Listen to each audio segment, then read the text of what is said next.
Reno to come and do international bidding politics for us. As in, these are the issues, and this is why sometimes when we complain and we speak about the incompetence of this government, people just feel that we speak against the government um, because we do not like the government. But we see these things and we say this is a serious issue. You can't be bringing, charlatans and messing up the country and embarrassing the country. And today we're seeing the results. Now, today, if I conclude to the crux of the issue, is there killings of Christians in Nigeria? Of course there are.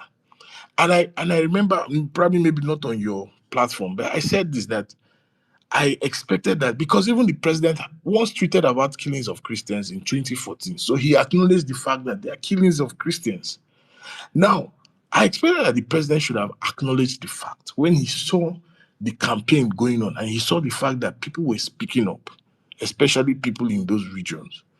I expected that the president first should have taken it as a serious issue, address the nation, accept the fact that yes, there are killings going on, speak to the fact that we are looking for how and we're working seriously to see that these issues, they're doing everything possible to see how they can eradicate this issue.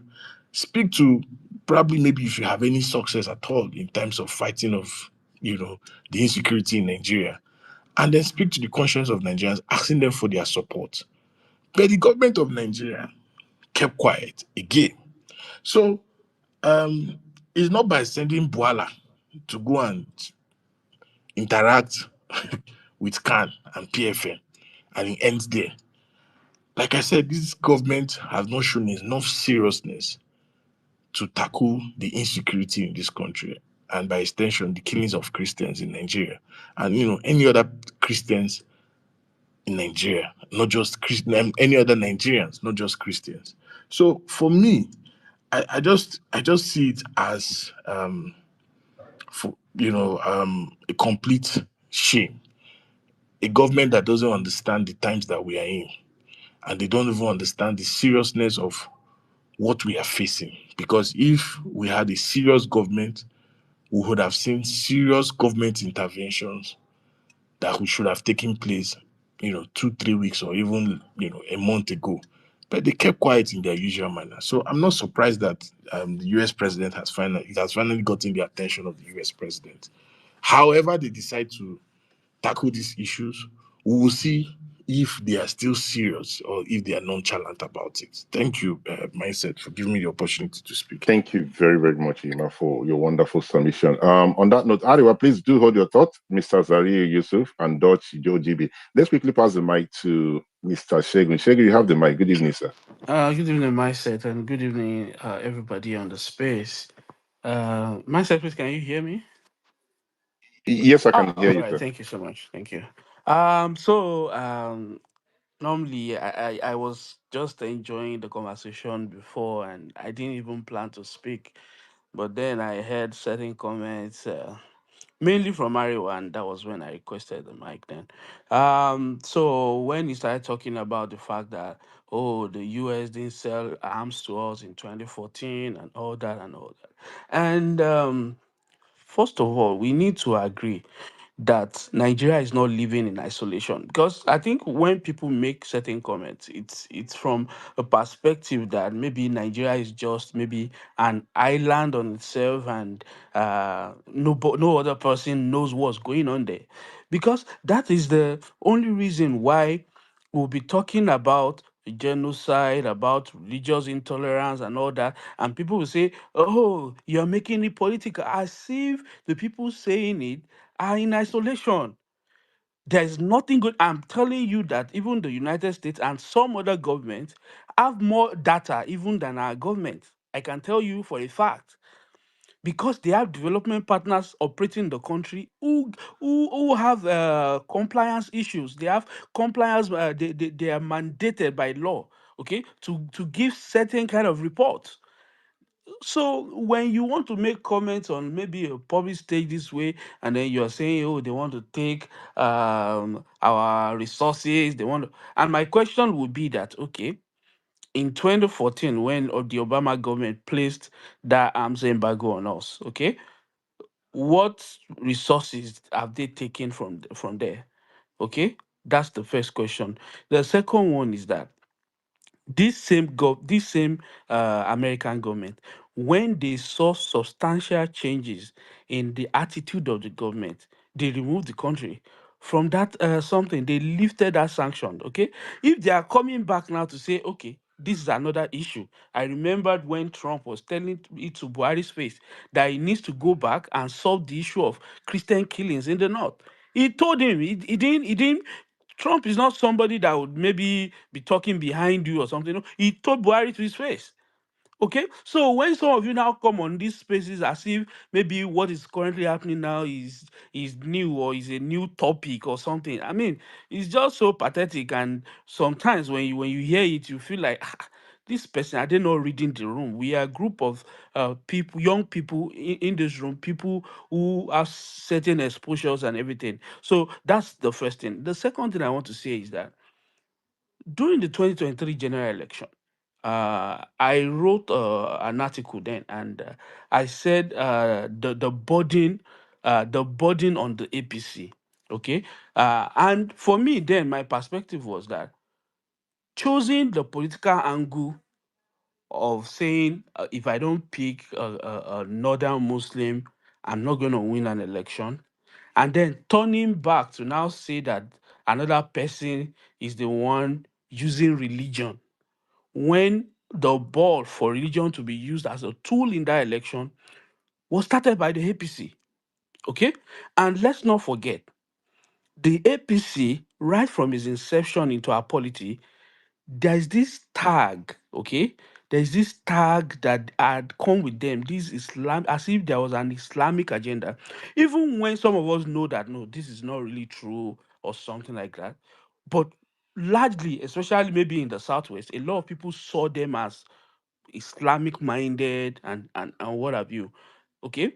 Now, going down the line, that same party was not interested in perception, because you see, that's what I see about this Bola Tinubu led government. They don't really care about what the common people say, and that's why they keep doing some things.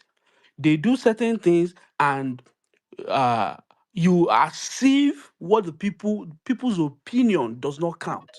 Okay, as if people's opinion does not count. Okay, then you go ahead. You said because it's a winning strategy, you have to pick another Muslim. Okay, good. You've done that.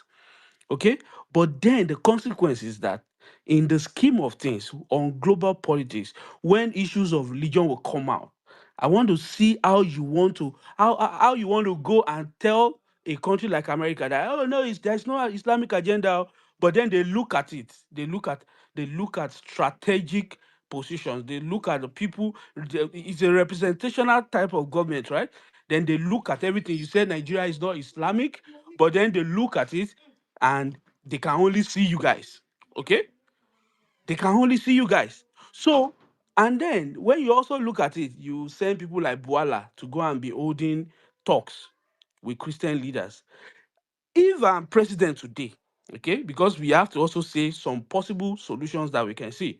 If I'm president today as a Christian and there is this issue and it has to border on maybe a Muslim persecution or something, I will not be raising people like Boala or Reno to go and be speaking for me. The first thing I would have even gone and gone to America myself as president.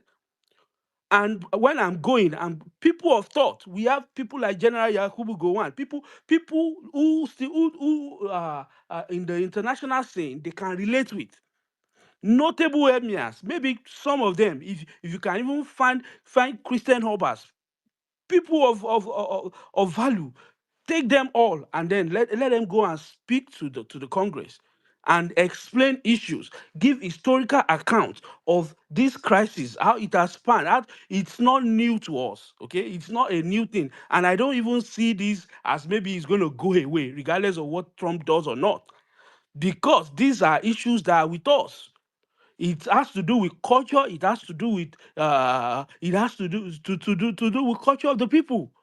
Okay, so we need to approach it from a multifaceted kind of thing. We can't just look at it from a standpoint of maybe religion alone. We have to also consider the issue of proximity, our borders, because we also have report that many of these killings also people come from outside of our borders to carry them out. Okay, but what I'm saying is that even for optics sake, this government is not interested in, at least, even if that's not the case, just at least make it look as if you are doing something about it. They are not interested, because that's the only reason why someone like Buala and Ononuga will be insulting the American government. That's the second thing. Thirdly, as I yield the mic, this country, our constitution is very clear. We are a secular state. See, at times we play too much, and at times I laugh when certain issues happen, because I'm like, how can we have this constitution very clear, very, like, we can see the separation of state and religion, and also in that same thing you now see something else at play. Okay, we are a secular state, but our vice president can go on an international stage and there is nothing else to talk about other than to openly say that, oh, talk about Palestine. You chook your mouth in international politics when you know, okay, that if they open your cupboard, there is a lot of dry bones there, skeletons that they are going to push out. So whatever is happening to us now, we must put it at the doorstep of the people that brought us here. When the VP went to that UN General Assembly to make such comments, they did not look at the unique kind of our situation. Some other countries, maybe they are unilateral in terms of maybe religion or something. They can actually make certain comments, but when you go there and instantly the second day like this, you could see big accounts from Israel, from US, starting to bring out issues in Nigeria. Okay, so for me, we must look at it from all these angles, and then finally, we must also look at it from, is there any kind of positive that can come out of this? I think yes, at least right now. If the opposition, if they are very smart now, it's time for them to also turn this to a talking point, and let's see how this will shape the next election. Because it's very important. That's what Bola Tinubu would do if he's the one in opposition. I think people always forget that. Okay, it's very convenient for him to tag this a Christian killing in 2014. So if he's president now and some other people are tagging it, why is he complaining? Okay, the same politics they played then, they are afraid that people will play it with them. And so Nigerians will just have to be sharp. If this was a Christian killing in 2014, it is still a Christian killing today in 2025. That's my submission, my friend. Thank you. All right, thank you very much, Mr. Shegun, for your wonderful submission. Before I pass the mic to the next speaker, I've had people talk about the vice president went to United Nations and he spoke about it, and the United States decided to start this whole, CPC thing, right? It's very important that we cleared some of these things on this platform. That bill was introduced before the vice president spoke. I want to make it very clear. I think that bill was introduced on the night. Mr. Baike, please help me out. Your hand is up. I think I got it right. It's on the night, right? 9th of Correct. September. Correct. Yeah. So the bill was introduced by Senator Ted Cruz on the 9th of September. And I believe our vice president spoke a few days after. So it was not that he spoke and the US started this thing. So I just wanted to clear that out. Dutch OGB, Gabriel, Mr. Yusuf, please, you guys are going to bear with me for a minute. I wanted to address something. There's been a lot of questions addressed to directed to Mr. Ariwa. Please, if he's safe to do so, if you guys don't mind, can we please allow him to respond to some of those questions? Then I will come back to you guys. I hope everyone is okay with it. Both. If you think you're going to leave the platform now, then raise your hand and I'll pass the mic. But I think there's been a lot of questions. So just to make sure that we carry everybody along. Are we all okay with it? I think we're all okay with it. Thank you very much, guys, for helping me out. Ariwa, you have the mic, sir. Thank you once again, Mindset. I'll try to address the concerns raised one after the other. And I want to start by addressing the Muslim ticket. You see, I don't even understand why somebody will think that Islamization, I don't even know how they coin out that word, that is even possible in a country like Nigeria. The decision of the APC to run a Muslim ticket is 100% political, and that is how it is. This is politics. There is no emotions in it. We all know that the northern part of Nigeria is a Muslim dominated region, and the southern part of Nigeria is a Christian dominated region. And anytime the presidency comes to the north, the Muslim majority always presents the candidate with a Christian running mate. Unfortunately or fortunately, depending on which side of the fence you are, when the presidency was about going to the South presented Bola Ahmed Tinubu, who happens to be a Muslim minority from the South. And the right thing for APC to do as of that time, in order to appeal to the Muslims majority in the north, was to carry a Muslim candidate as his running mate. There are a lot of people who kick against that. I could remember the then chairman of APC, Abdullahi Adamu. That was one of the questions he first asked when the issue of Tinubu was raised. Whom are you going to pick as his running mate? That is where the problem is. And somehow they felt they could manage that, which they did. But the idea of Islamizing Nigeria is totally out of the book. And if you think that the Muslim ticket has favored Muslims in any way, then once again, it's your sentiment speaking rather. There's no any aspect or where it is addressed that the government has favored Muslims in any way. Islamization of Nigeria is totally out of the question. It is not even possible. That is on the Muslim affair. And on the issues that was raised regarding the speech of Kashim Shettima, that is a global stage where you address global issue. Every president who took that podium addressed global issues. Nobody was telling you about his unemployment rate, his internal security, and what have you on that podium. Even when Donald Trump took to the podium, he first took a whole lot of time addressing the building of the UN and telling them what they did to him regarding the war in Ukraine. And it is not news. What happens to South Africa? South Africa also has the same stand. In fact, South Africa took a step further than Nigeria by taking Israel to the International Criminal Court.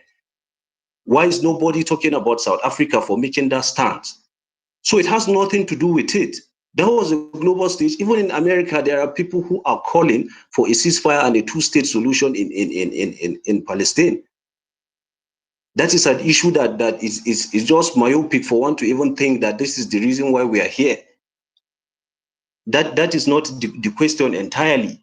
And then thirdly, there are issues were raised regarding having conversation with peace talk with this particular bandits.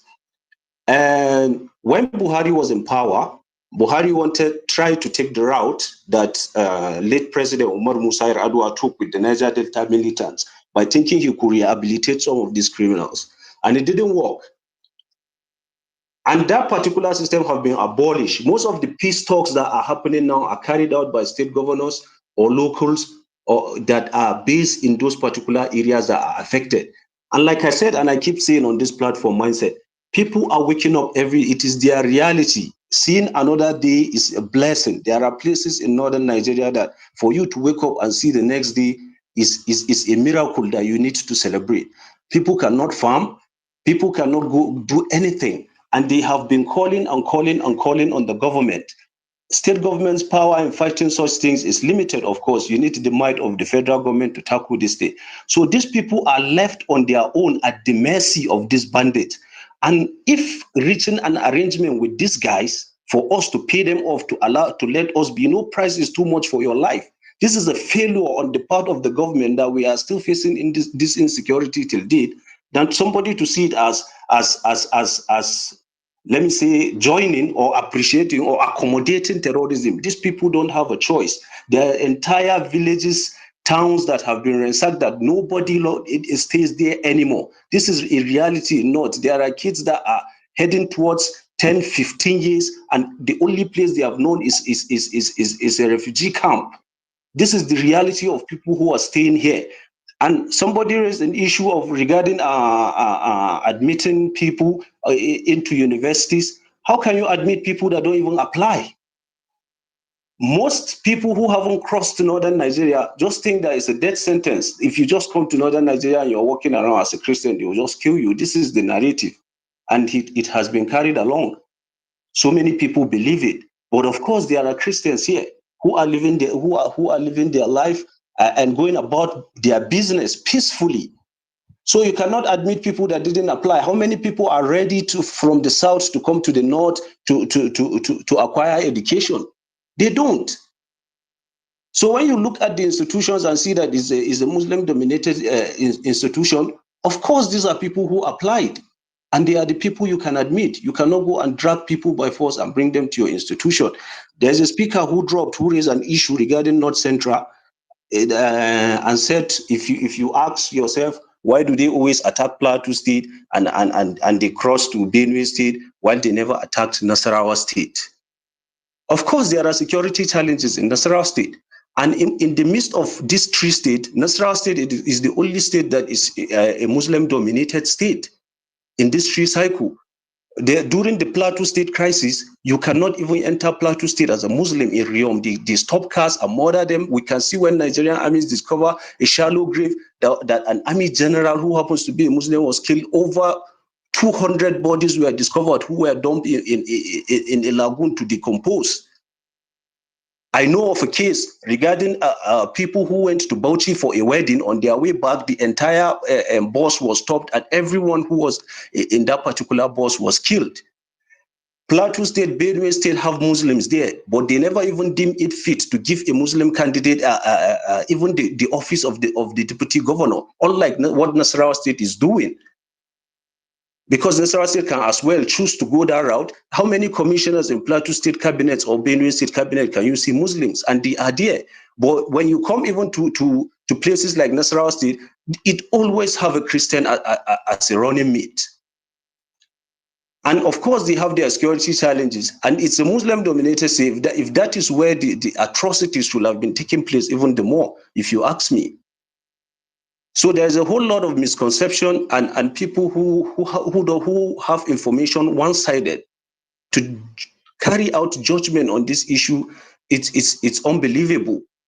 And of course, America has its motive.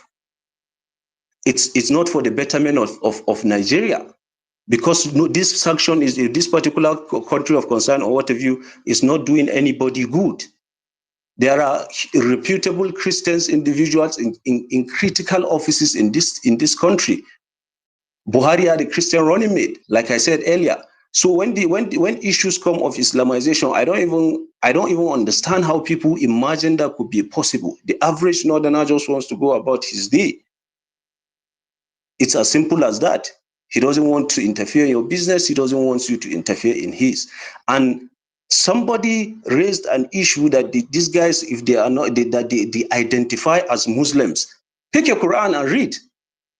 And then you can see for yourself. Learn Islam. I don't say you have to convert, but learn it. Why can't you just learn it for yourself and see what is the force all about? What is this book actually saying?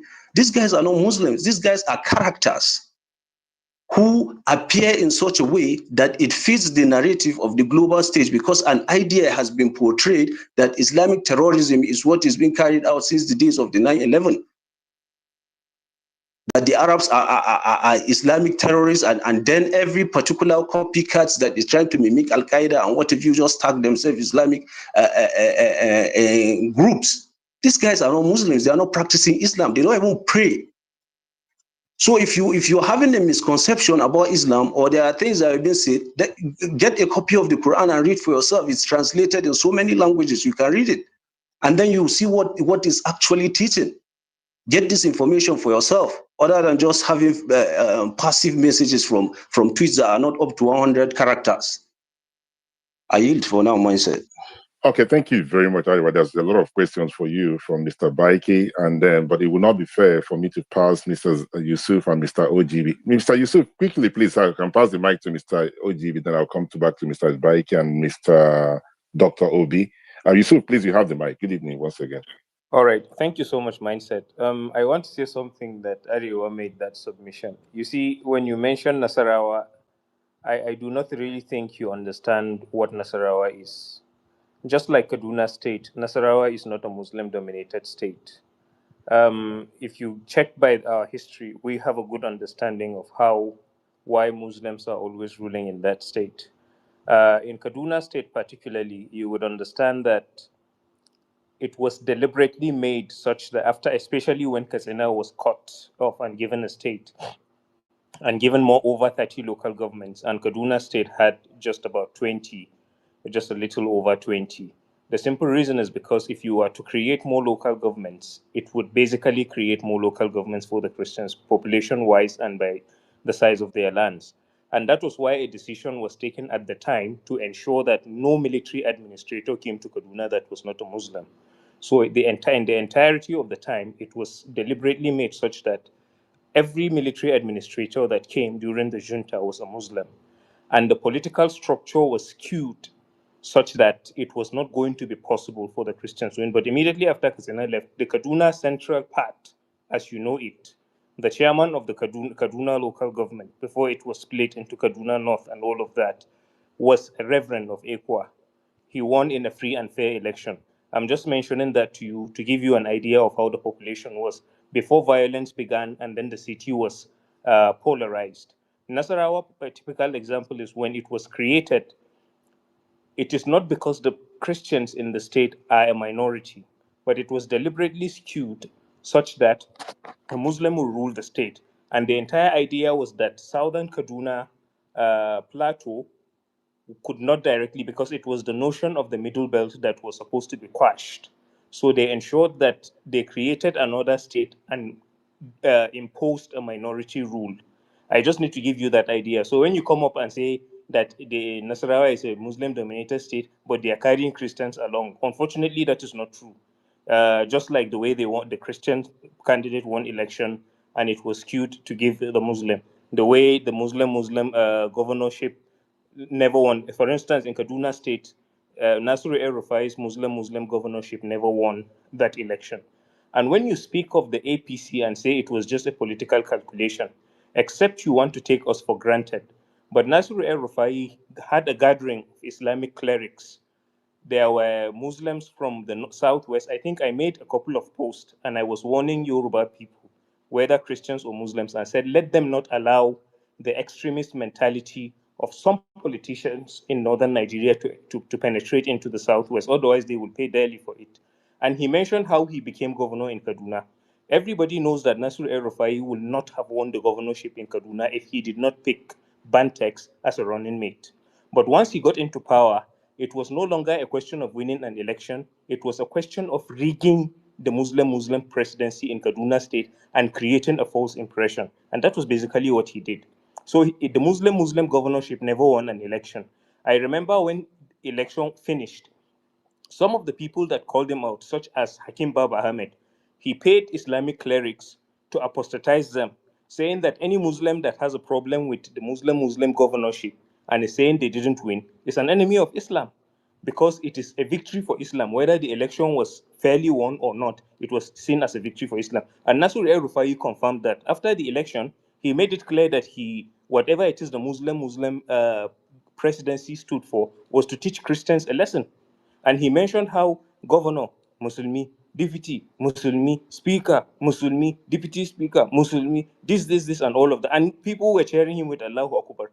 And what do you expect the Christians to do? To play fools and follow? You are looking at the signs clearly and you are saying something different. So the Muslim governorship in Kaduna State, even though it didn't win, it was meant to advance a religious cause. The Muslim Breaking news to bring you now. We're just hearing that President Trump has determined and dictated that Nigeria is to be made a country of particular concern. This is a Truth Social post that the president has shared, saying Christianity is facing an existential threat in Nigeria. Thousands of Christians being killed. Radical Islamists are responsible for this mass slaughter. I'm hereby making Nigeria a country of particular concern. But that is the least of it. When Christians or any such group is slaughtered, like is happening in Nigeria, something must be done. I am asking Congressman Riley Moore, together with Chairman Tom Cole and the House Appropriations Committee, to immediately look into this matter and report back to me. The United States cannot stand by while... to appease them. That was an Islamic cleric saying that. That was a high-powered meeting, because the security chiefs he was talking about were not DPOs or state commissioners of police. They were people at the high ranking level during Buhari's regime. So who listens to those things, and who sees the growth of Islamist groups? Who sees the sophistication of their weaponry? Who sees the mass graves of Christians? Who sees how they kill people without any form of intervention by the military, and will still believe that it is America that is coming to want to divide? We are not. It's not exactly as if the country is in peace. It's a country where you could wake up tomorrow and 400 people have been killed. It's a country you could wake up tomorrow, 500 people have been killed, 200 people have been killed, women have been raped. And all we are simply saying is that it's politically motivated. The first intervention, the people doing the killing, where did they get them from? We would remember when APC chieftains mentioned how they imported people. So, of course, the killing so far going on is something they imported into the country. And if it was internationally orchestrated to basically champion any cause, whether political or ideological, then it is logical that we will also be open to embracing local and international assistance to put an end to it. So there's no problem about that. I don't see any problem why a Muslim should basically engage in denying a Christian genocide, just the way there is no Christian that denies that Muslims suffer. Sorry, I took a little longer mindset. Thank you. All right, thank you very much, Mr. Yusuf. Please, I was going to remind you, let's be very mindful of time. We've got about 35 other individuals requesting for the mic. On that note, please, if you know you have contributed and you think there's nothing else for you to contribute on the platform, please, if it's safe to do so, can you kindly leave the platform so we can add others who are still requesting? But if you think there's something else that you need to do, you need to tell. Breaking news to bring you now. We're just hearing that President Trump has determined and dictated that Nigeria is to be made a country of particular concern. This is a Truth Social post that the president has shared, saying Christianity is facing an existential threat in Nigeria. Thousands of Christians being killed. Radical Islamists are responsible for this mass slaughter. I'm hereby making Nigeria a country of particular concern.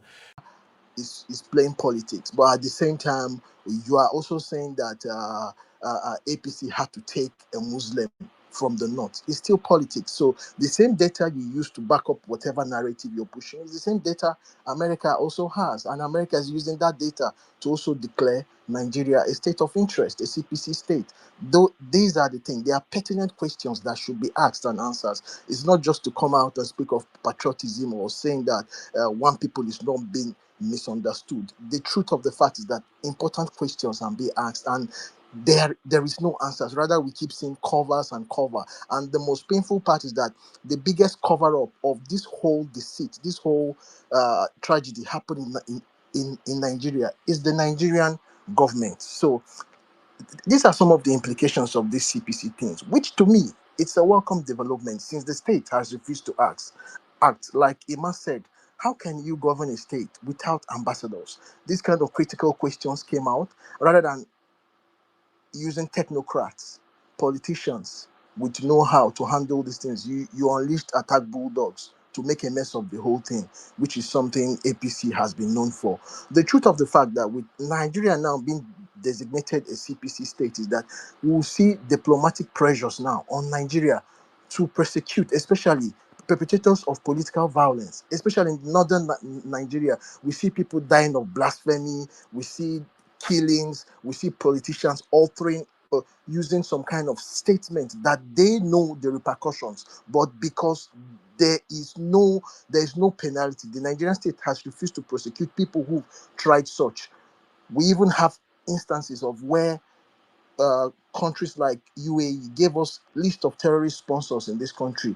The Sahelian president also accused this current regime and stated that there are people sponsoring this Boko Haram thing, but we've not seen any persecution. So with this, I think America, we have to pressurize the government, and the government we want to be seen to be doing this acting. We also see economic aids and restriction, whether whichever narrative you want to push, Nigeria still depends highly on American support, American aid. And we know Trump's policy. He's going to use financial aid, if that is what he has to do, to get at this APC regime to do the right thing. We want to see visa bans. There are prominent individuals under APC, especially this APC government. Since the time of Muhammadu Buhari, we have heard utterances that should never be altered. We have seen people who supported pogroms, people who supported ethnic cleansing in the name of politics, in the name of that they are untouchable, in the name of that this thing has never happened to another person. America needs to be seen to be targeting these individuals, seizing their investments, and giving them travel ban. It will send a strong message. Then, also, which will be the big thing on every Nigerian. Imagine us now as a Nigerian, you traveling abroad, and your country, the country you're going to, they are Breaking news to bring you now. We're just hearing that President Trump has determined and dictated that Nigeria is to be made a country of particular concern. This is a Truth Social post that the president has shared, saying Christianity is facing an existential threat in Nigeria. Thousands of Christians being killed. Radical Islamists are responsible for this mass slaughter. I'm hereby use a Muslim, and forgetting that this state is a cosmopolitan state. This state has a divide of Christian and Muslim, but all in the quest of pushing an agenda. And tomorrow you accuse people of that. How do they think that this thing is possible? Whether people think or they don't think, the important thing that people are asking questions. And on the other divide, there are utterances and actions that makes people.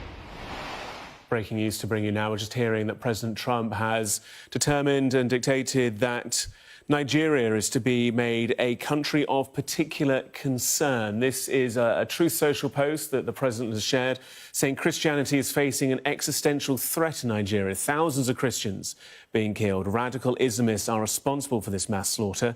I'm hereby making Nigeria a country of particular.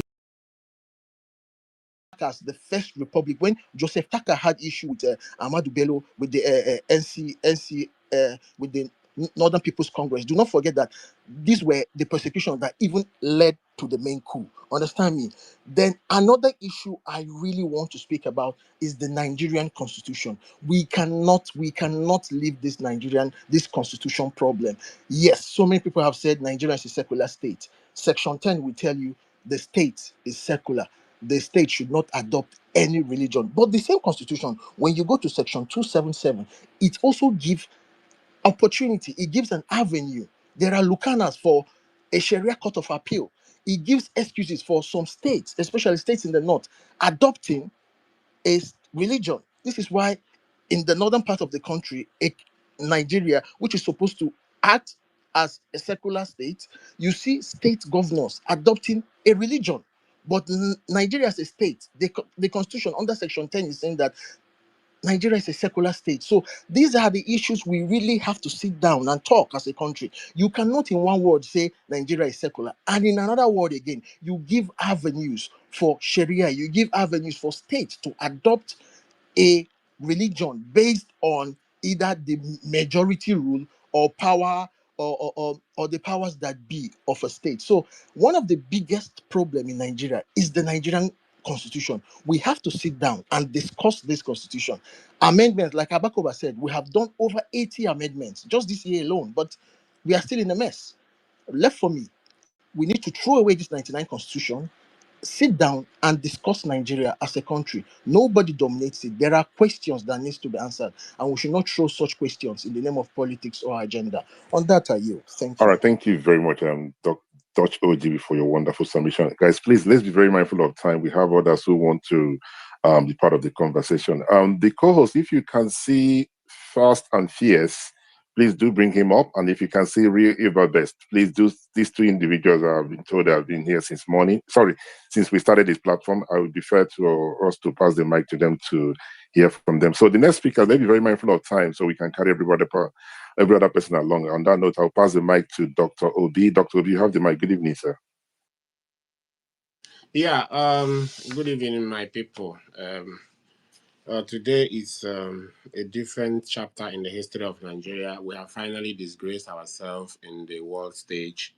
When this whole thing was brewing, I was expecting that the Nigerian government, instead of denying or running propaganda or insulting people and all that, I was expecting that the president, whatever that is holding him back, whatever that has been caging him from taking these actions, I was expecting that he would have taken action and giving matching orders about these killings that is going on. Unfortunately, all we hear is that It's not only Christians that are being killed, Muslims are also being killed. So if you say that to a foreigner, like somebody says that 50% of your country is under threat, and you say your defense is that it's not 50%, it's actually 100%, how does that even make any sense? If it is Muslims are also being killed, then what are you doing about it? You know, how does that, if you are an investor sitting somewhere in whatever country and you are thinking about bringing investment in Nigeria, and you hear that somebody is accusing that there's a Christian genocide in Nigeria, and you are having a double mind, you're waiting for the government to respond, and they now say, oh, it's not only Christian, all Muslims are also being killed. That means that nobody is safe, you know. So it's unfortunate, and especially to our brothers, especially who are in the north. The thing is, if you are playing with somebody, right, and the person that you are playing with thinks that you have a knife in your pocket. He feels something in your pocket where you guys are playing, and he thinks that this is a knife. You have a knife, and he says, I think you have a knife. What you do is, you empty your pocket and you show him, I don't have a knife. Look at my pocket, right? So there have been certain behaviors coming from the north, especially from some northern political leaders, that makes people in the south a little bit anxious about this word Islamization, you know and the and this has always been there from the beginning of this country, and the north has not really come to show that is not true. So they always give reasons for people to believe that this genocide thing and what they've been saying about it is also another chapter of it, because I know when some Hausa people or whatever northern people were killed in Benin. I forget whether it was 7 or 11. We know how everybody, including the Sultan and all the Northerners, and everybody came out with anger and condemned it, and they couldn't take this. We know how the whole North riled up when those people were killed in Benin.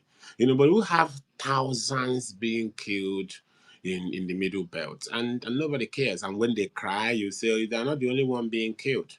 You know, so it kind of, if people have this suspicion, you kind of excuse them that they have a reason to have that suspicion. So we need to understand justice. The thing we have in Nigeria, the problem we have in Nigeria is this us versus them problem we have. Everything is us versus them. Nobody cares about the country. Everybody, like, we are part of the country. What is good for us, or how we'll be better than them, or how we take everything and leave them with nothing. Nobody thinks about how to protect everybody equally, how to share resources equally, how to make everybody feel among equally. We don't have that mindset, and you cannot build a nation with that kind of mindset of, you, like the person who says they have to choose a Muslim vice because you think that the Muslim from the south is not Muslim enough. That's the only reason. Let's face it. You think that Tinubu being a Yoruba Muslim is not Muslim enough. So you need to put a northern Muslim to make it strong. So, finally, I will just say that we are here today. Nigeria has been tagged. This is going to affect investment. It's going to affect our economy. It's going to affect our security, because we have a security assistant with the U.S. Except we are going to break away from U.S. security agreement and start seeking security assistance and equipment elsewhere. But other than that, what we need to do now is to take a stand against this terrorism. I want to see power brokers in the north hold emergency meeting. I want to see the governors, not just in the north, but in the east, in the west. I want to see our leaders hold emergency meeting. I want to see them draw strategies, because we have always been told that these killers are Fulanis from outside Nigeria, that they are not Nigerians. But then we have also been told that they have every right to graze, take their cows wherever they want. So today they will tell us they are not Nigerians, that they are not Fulani. Tomorrow they will tell us that they are Fulani, they are Nigerians, they have every right to everybody's land. Today they will say that they are not Muslim, that those people are not Muslim. Tomorrow if something happens to them, they will say they are working against Muslim. So this is the time for Nigeria to take action against this killing. It's been enough. There are some countries has been affected by terrorism, and after a while they overcame it and moved forward.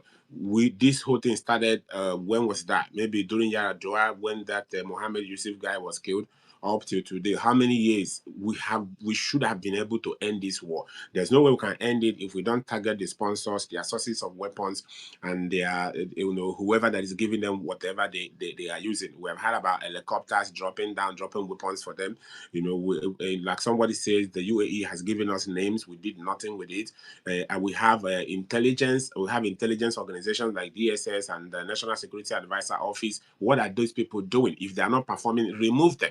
If the president wants, he can give them a mandate. Any act of terrorism in any way in Nigeria, and the people are not apprehended, I remove you from office. And also, why are we not trying people who are apprehended and put them in jail? Why are we releasing them and forgiving them?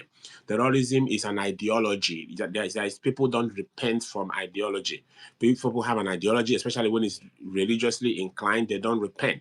So, and I know there are some of our Northern brothers who support that thing, where the people who have killed our soldiers, they are apprehended and they are forgiven because they say that they have repented. So this is an opportunity for us to sit down and bring an end to this, so that we can clear our name, so that we'll be able to move our country forward. Thank you.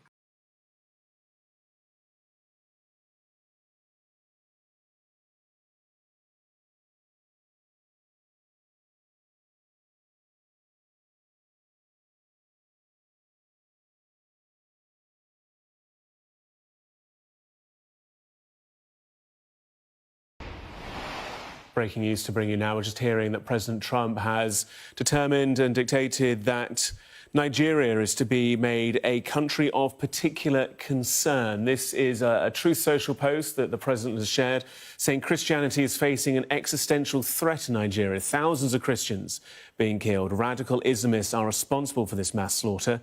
I'm hereby making Nigeria a country of particular concern. But that is the least of it. When Christians or any such group is slaughtered, like is happening in Nigeria, something must be done. I am asking Congressman Riley Moore, together with Chairman Tom Cole and the House Appropriations Committee, to immediately look into this matter and report back to me. The United States cannot stand by. To Mr. John. Gabriel, you have the mic, sir. Good evening. Thank you, Mindset. Am I audible, please? Yes, you are, sir. Okay. Thank you. Yeah, I don't see anything wrong with what the United States have done. I see more or less Americans are more informed about what is going on, and as such, the current government have given Donald Trump all the ingredients he needed in making sure Nigeria is tagged the country of particular concern, because as a party, APC have encouraged and make Nigeria a heaven for Islamist terrorists to actually have a free reign in Nigeria. If we take a look around countries that are close to us, you find out that none of these countries are actually taking Islamist terrorism so lightly. They tackle it headlong. But in the case of Nigeria, we've never seen anywhere where terrorists come along, kill soldiers in their thousands, kill human beings in hundreds, and everyone just move on as if nothing has happened. And we've normalized the killing of innocent people. Children have been barbarically killed, and so on and so forth. So I was wondering, why would people have a different opinion as to why Nigeria should not be tagged a country of particular concern? Because the evidences are all there for everyone to see. And as such, we're in a country where you can tag Nigeria as a free and banana country as it is right now, because nothing seems to be working. There's no system. We have seen a situation whereby notable Nigerians have come out to talk about the current situation in Nigeria, most especially like notable people like Tiwa Danjuma, coming out to say that the security forces are actually colluding with these Islamists or these terrorists to kill innocent Nigerians. We have seen state actors who are coming out, collaborating with the security forces. We've seen it, the videos where these bandits, Islamists, coming out with security people, sitting down, talking about the peace talks. Breaking news to bring you now. We're just hearing that President Trump has determined and dictated that Nigeria is to be made a country of particular concern. This is a Truth Social post that the president has shared, saying Christianity is facing an existential threat in Nigeria. Thousands of Christians being killed. Radical Islamists are responsible for this mass slaughter. I'm hereby making Nigeria a country of particular concern. But that is the least of it. When Christians or any such group is slaughtered, like is happening in Nigeria, something must be done. I am asking Congressman Riley Moore, together with Chairman Tom Cole and the House Appropriations Committee, to immediately look into this matter and report back to me. The United States cannot stand by while such atrocities are happening in Nigeria and numerous other countries. We stand ready, willing and able to save our great Christian population around the world. Signed, Donald J. Trump, President of the United States of... For anyone to think that whatever is happening out here is something that is hidden or something that can never, is not well known to the American people, then we need to look back, and then whoever has that mindset should know that he's living in the dark ages, because nothing has been done, that there's no single detail that happens here that they don't have, and they have it in full. There's nothing that happens here that they don't have. They don't, as a matter of fact, they can preempt and see how it will even happen in future. So that's the way I see it. I yield the mic. Thank you. All right, thank you very much, Mr. Gabriel. I will go to Master Chief, then I'll come to Mr. John, then I'll come to Miss Umahan and Mr. Stephen as well. Master Chief, you have the mic. Good evening. Yeah, good evening, Mindset. Good evening. I hope you're doing well this wonderful Friday evening. Good evening, everybody on this space. When Ariwa Source was speaking, I took up my pen and I wrote something down on a piece of paper. And from what I could deduce from his statement, 5 words came to my mind. And those words are truth, silence, cost of denial. Those are the words that came to my mind. Okay, so today we got the not so good news that Nigeria has been redesignated as a CPC. This is not the first time by the same president. We can look at the diplomatic, will I say, rat race of it all, the diplomatic confusion, the issues. But as a Nigerian, it's just a mirror being held up to our nation and also our nation's conscience. You know, when people come out to speak about religious persecution, some people get triggered, and it looks like you're, scratching or pointing fingers at their faith. I've held a space a couple of weeks ago, and it cured my ignorance, because at some point I used to think, okay, every Muslim is a Muslim. But that space opened my eyes to what they call sects in Islam. So we had people come up to speak and they go, oh no, Islam is a religion of peace. You can blaspheme the prophet. You can say what you want to say. After all, some people did blaspheme the prophet and they went free of charge. And this is not me saying it's okay to disrespect anybody's faith. It's never okay to. But a very, very spectacular young man comes up to that space and he says, no, this is not what my Imam taught me. My Imam taught me that if you blaspheme the Prophet Muhammad, I would behead you. And he said another thing. Be wary of this political speak. These guys are being political about it. And he goes on and on and on and on. So please pardon me if I hear from you and I also hear from people like that very fantastic young man with his own mindset. So it's now a very, very, let's say it's two-way street. Because yes, I want to believe you, but also there are also people like that in your religion that also have a different approach to things than you do.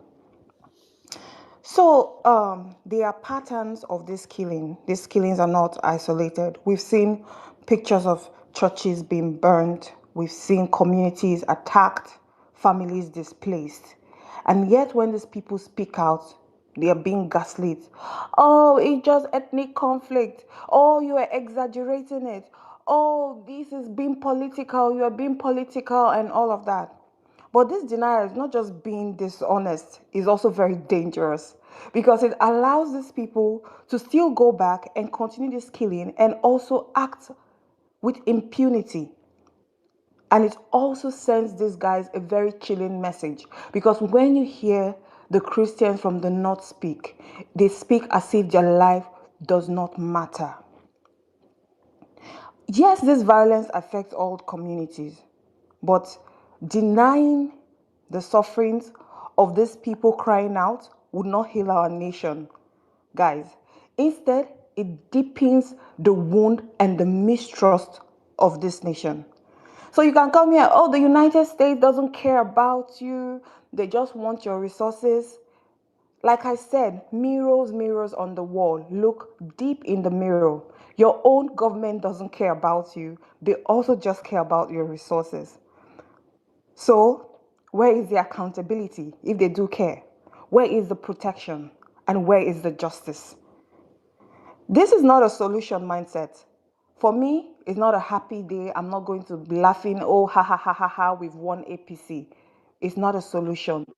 It's a signal to you and to me and to all Nigerians that the world is watching. All those silent tears, those years that would come online, maybe would mute those words. The world has seen and they've acknowledged it. Religious freedom is non-negotiable. And as Nigerians, instead of coming here to gaslight ourselves and go back home, we must confront our demons and not bury them. And I will anchor my submission on the Bible. And as Proverb 31 says, mindset, I'm sorry to do this. We must speak up for those who cannot speak up for themselves, for all, even for the destitute. We must speak up and we must judge fairly. This is not just a scripture, is a call to action. So if you don't want to speak the truth, you don't speak the truth. But I rather believe those that have the data, that have their numbers, than some random person on the internet telling me to disbelieve what I've seen with my eyes and what I've heard with my ears. Thank you so much, Mindset. All right, thank you Thank very you. much, Master Chief, for your wonderful submission. So some of you might be thinking, why is he quoting the Bible? It's an open space. If you want to quote the Quran, you're free to quote the Quran. If you're an atheist, if you believe in other things, you're welcome to stick to what you believe in. But thank you very much for your wonderful submission. Mr. John, you have the mic. Then I will go to Mr. Bash. I will go to Miss Omahan. Go ahead, sir. Thank you, Mindset. Thank you for making space for us atheists. Just a side note, when Yusuf was talking earlier about what happened in Congo and the riots. It's very interesting because I was actually there. I remember that we fled Congo campus at that time, and we had to go around the house of Sheikh Zagzaki because, of course, we knew that these guys who were funded to come and sort of kill people were also afraid of the Shias in that area, and so they dared not come around Zagzaki's house. So most of the Christians that I knew ran, into that place in Gelesu, and this was where we spent the night to escape that. So I was actually there. So it's interesting that he mentioned that. But that, just that aside, I want to mention, and I'm putting my lawyer hat now on, and I see my senior. Professor Dinkalo, I hope he will not knock me on the head for claiming again to be a lawyer after years of abandoning the craft. Nigeria is not a secular country. This is a common misconception. People always say this. It's not true. Um, in fact, Nigeria is a multi-religious country. The constitution never uses this term to describe the country. There is no constitutional declaration that Nigeria is a secular state. The constitution says that the government of the federation shall not adopt any religion as state religion. That is not a declaration of secularism. It's in fact a declaration of non-alignment with a particular religion. So what it does is that it creates a kind of non-establishment clause, similar, to the one you have in the US, but without a full separation of religion and state. And of course, the religious provisions within that constitution contradict any sort of strict secular reading of the constitution. So I always try to tell people this is the correct reading of the Nigerian constitution. We say it's a multi-religious country, not a secular country. There's a difference. There are actually countries that specifically, mention the fact of the countries being secular in their constitution, like France, for example, which specifically mentions in the constitution that it is a secular country. But that aside, the reason why I came up is that, when I hear especially young Nigerians talk about these problems as if they were like new things, as if oh my God, it started with the APC. It tells me that Nigerians do not read about their history, or at least are unconcerned with it. Everything that is happening, especially in the part of the country where I come from, what some people call the Middle Belt, I come from Kaduna, and I'm from Zonkwa. It's everything's happening now has happened before. Not a single thing that's happening now has not happened. And so I think we cannot understand the flames that sort of consume Nigeria's, whether it's the north or the middle regions, without sort of tracing the slow fire that began, like I would say, 2 centuries ago. So whether it's killings or kidnappings or armed encroachments, things that we now call banditry, or what some people might call a herder farmer conflict, or things like that. They're only the latest chapters of a longer story, you know, one that begins in the age of jihad, tribute, and slavery, and it continued through colonial rule and all of the fragile republics that followed, you know. And the story of Nigeria's center, what some may call the Middle Belt, right, is a story where religion became the vocabulary of power, where Islam became the flag of authority, and where the Fulani-led caliphate became its architecture. Beneath this architecture, we had millions of non-Muslims who lived and died as tribute bearers. That's what they were, or captives, or clients. The creation of a large second tier sort of citizenship was created and concretized, already in the 1800s, right? Now, when Danfodio launched his jihad in 1804, it wasn't simply a call for some kind of spiritual purification, right? It was also a political and economic revolution. So, and in this regard, I would advise people to read Moray Last's The Sokoto Caliphate. It's a very fairly simple text, even though it's academic. We know, for example, that the Hausa states were fragmented, and what the Fulani pastoralists and clerics led by Danfodio did was to claim a divine mandate to reorder society under the name of Islam, right? And so, of course, within one generation, what has happened is that they created one of the largest states, that needed labor. And it used tribute and symbolic boundaries sort of between the faithful and the unbelievers. People like Paul Lovejoy, another person I would recommend that people read about northern Nigeria. He has several texts. But, he wrote, you know, that slavery sort of was at the core of the caliphate's economy and social order. And of course, to get slaves, you must create a slave class. To create a slave class, you must create an underclass of human beings. That underclass of human beings, unfortunately, were our people. Those of us in Kaduna, in Nasarawa, in Benue, in Plateau, these areas, we became the fodder to prop up this massive empire. So often when people talk of the Sokoto Caliphate, I remind them the cost at which that so-called grand empire was built on the backs of people like us, people like our ancestors, who were at the core of that economy. In its heyday, the Sokoto Caliphate was the second largest slaveholding entity in the world, second only to the US, that had about 4 million slaves. Sokoto Caliphate had around 2.5 plus million slaves at the time of slavery in the US, So And I will just fast forward to say, and the reason why I think this history is important is that we keep going on and on as if some APC created some weird situation, right? Of course, the APC is shit, as are most people in it, but also so is the PDP and all the politicians that are there. But it's important to understand that you cannot just come and create some kind of nice law to fix the middle belt. We must understand that we have a foundation that is rotten. And unless we understand that foundation and begin to challenge it, nothing will happen. And I do not see this happening in one generation, right? That's because in creating these entities, right, the logic of faith is what was used to justify violence, right? So non-Muslims could be enslaved until they accepted Islam, you know, after which their children might rise through patronage, sometimes to freedom. Tribute was demanded from subdued communities in grain and cattle as slaves.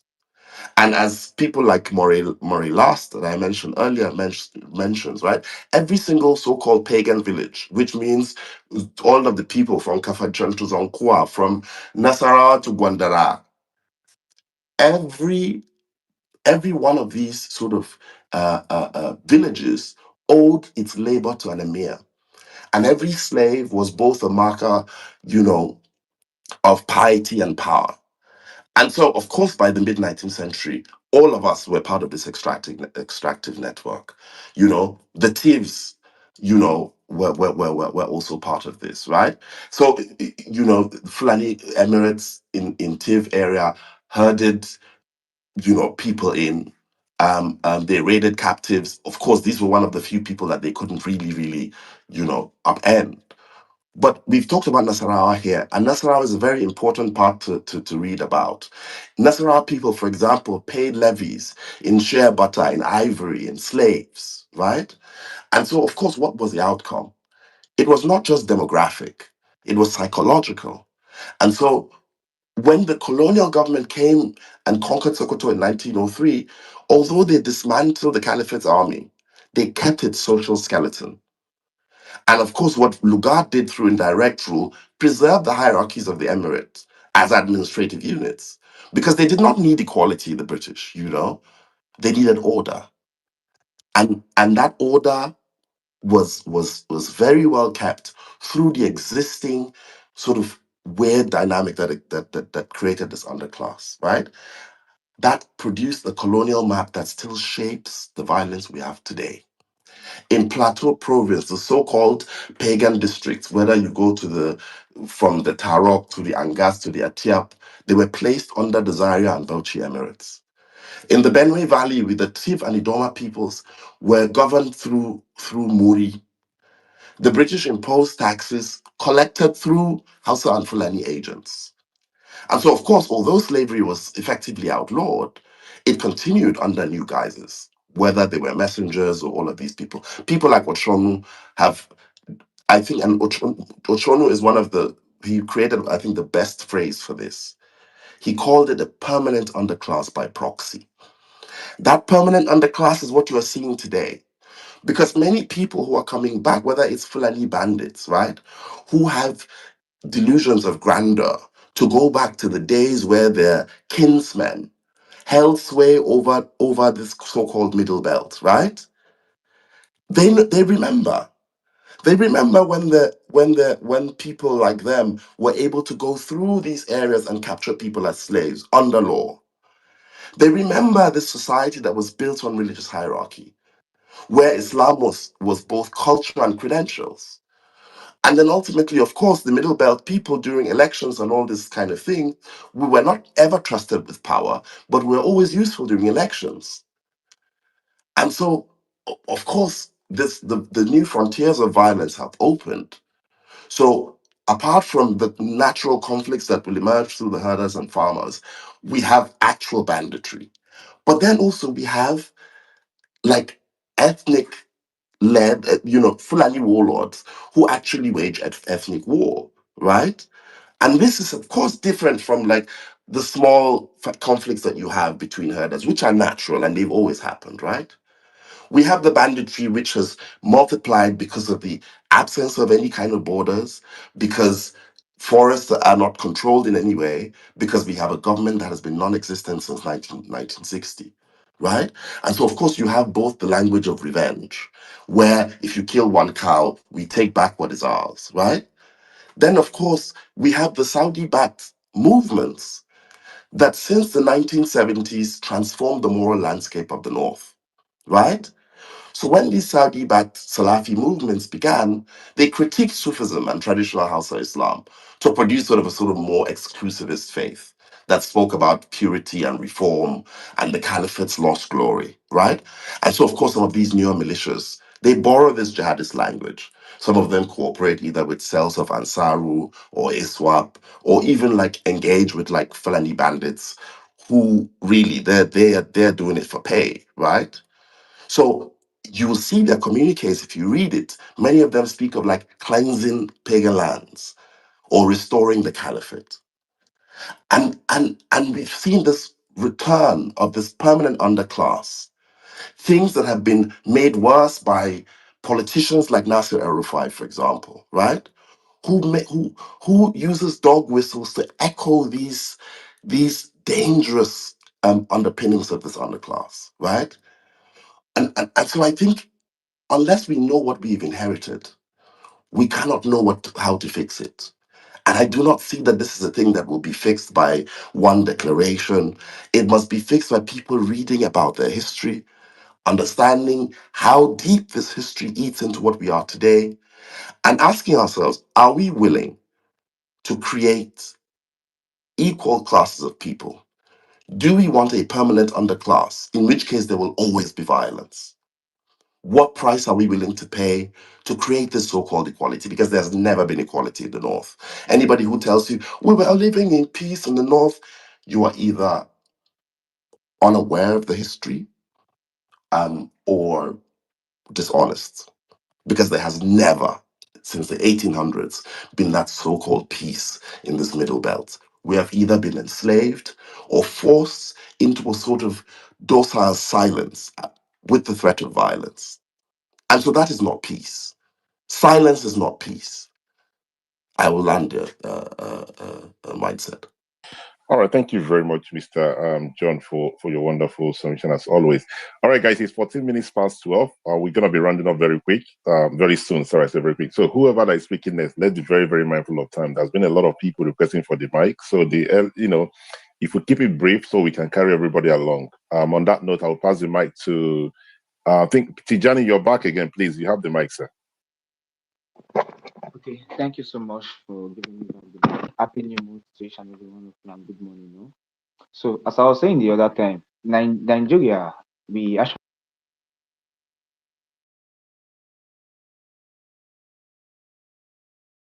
Unfortunately, we've lost Mr. Tijani again. I'm not sure why that is. Mr. Stephen, you have the mic, please. Let's be very mindful of time as well. You have the mic. Good evening. Yes. Thank you, Mindset. I appreciate you for this very timely space. My name is Stephen Osemige. I want to greet everyone on the space. The U.S. designating Nigeria as a country of particular concern was one of the reasons why some of us were going to rally in Washington, D.C. on December 1st, 2025. As a matter of fact, Save Nigerian Group USA is going to go to Washington, Capitol Hill.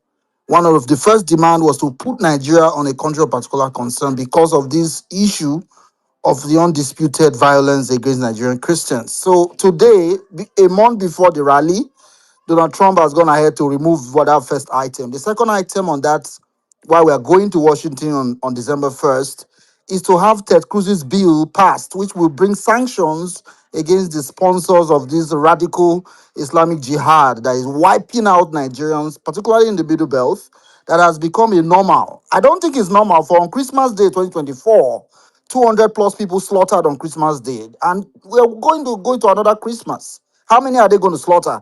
Beyond the celebration mood, yesterday we heard about 20 people kidnapped, a priest killed in southern Kaduna. Every day there's one news or the other. It's enough.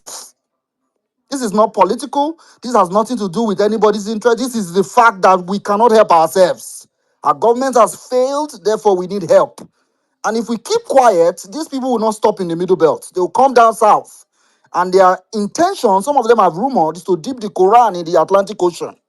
It will not work. Nigerian government has failed incredibly. They've succeeded to mask the mass murder. But thank God for people like Donald Trump who does not care whose horse is God. He would say it as it is. And these people have the information. Mindset, let me remind you that a gentleman named Mike Arnold, Mayor Mike Arnold, was brought by NSA and the infamous Reno Mokri to come and investigate and say things as it is, to toe the line of the government.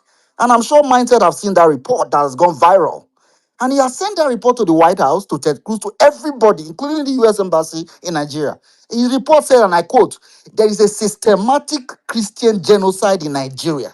The graves are there. The IDPs are there. 98% of the IDPs are Christians. It is not a mistake. So I want to thank you, Mindset. If you are in America, join us in Washington, D.C. on December 1st. We will make a loud noise. This is just the beginning.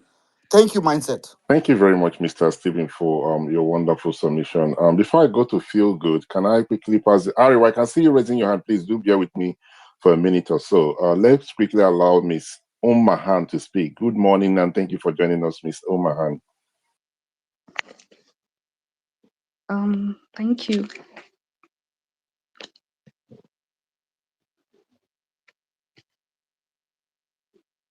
Sorry, is it from my end? I'm not able to hear her. Can anyone hear her? I don't think All right. So And I think the thing is, terror in Nigeria or across board definitely has no religion. I am from the north and I am not a Christian, but I do know that both the Christian, the Muslim, and even pagans alike have all suffered this unfortunate incidents of insecurity. So, calling whatever is happening in northern Nigeria Christian genocide is just one part of the story. I mean, and we have to really apply caution when we do that. Because, I mean, the reality is the terror is across board. All groups suffer alike. And it's definitely not a Christian versus Muslim thing. I see it as just a case of Nigerian civilians versus impunity. So it is us Nigerians versus a system that has failed to protect us. And when we reduce the complexity, it is multi-layered. There are different reports, academia, very many people have looked into this unfortunate incidents of insecurity, and the root causes across different regions vary. There are very many reports that have recommended a way forward against all this, but unfortunately, the government is not acting on it. So when we reduce that complexity to Christian genocide, I get it. Shared identity can amplify empathy. So there is a chance of, the West, especially, countries like the US now, because of the leaning to be more emotionally involved. But when we do that, we also do that as at the risk of deepening the divide between neighbors that have suffered alike. We will kind of run at a risk of losing understanding back home. And by so doing, we also risk allowing the real culprits to hide behind religion and go scot-free, which is what we see happening. So it is important that as we look at this, I think we need to look from all angles, because this is definitely something that is multi-layered, and it is the Nigerians against the system that has failed to protect us, and the wounds across board, Christian, Muslims, pagans, wherever it is that this insecurity is happening are real.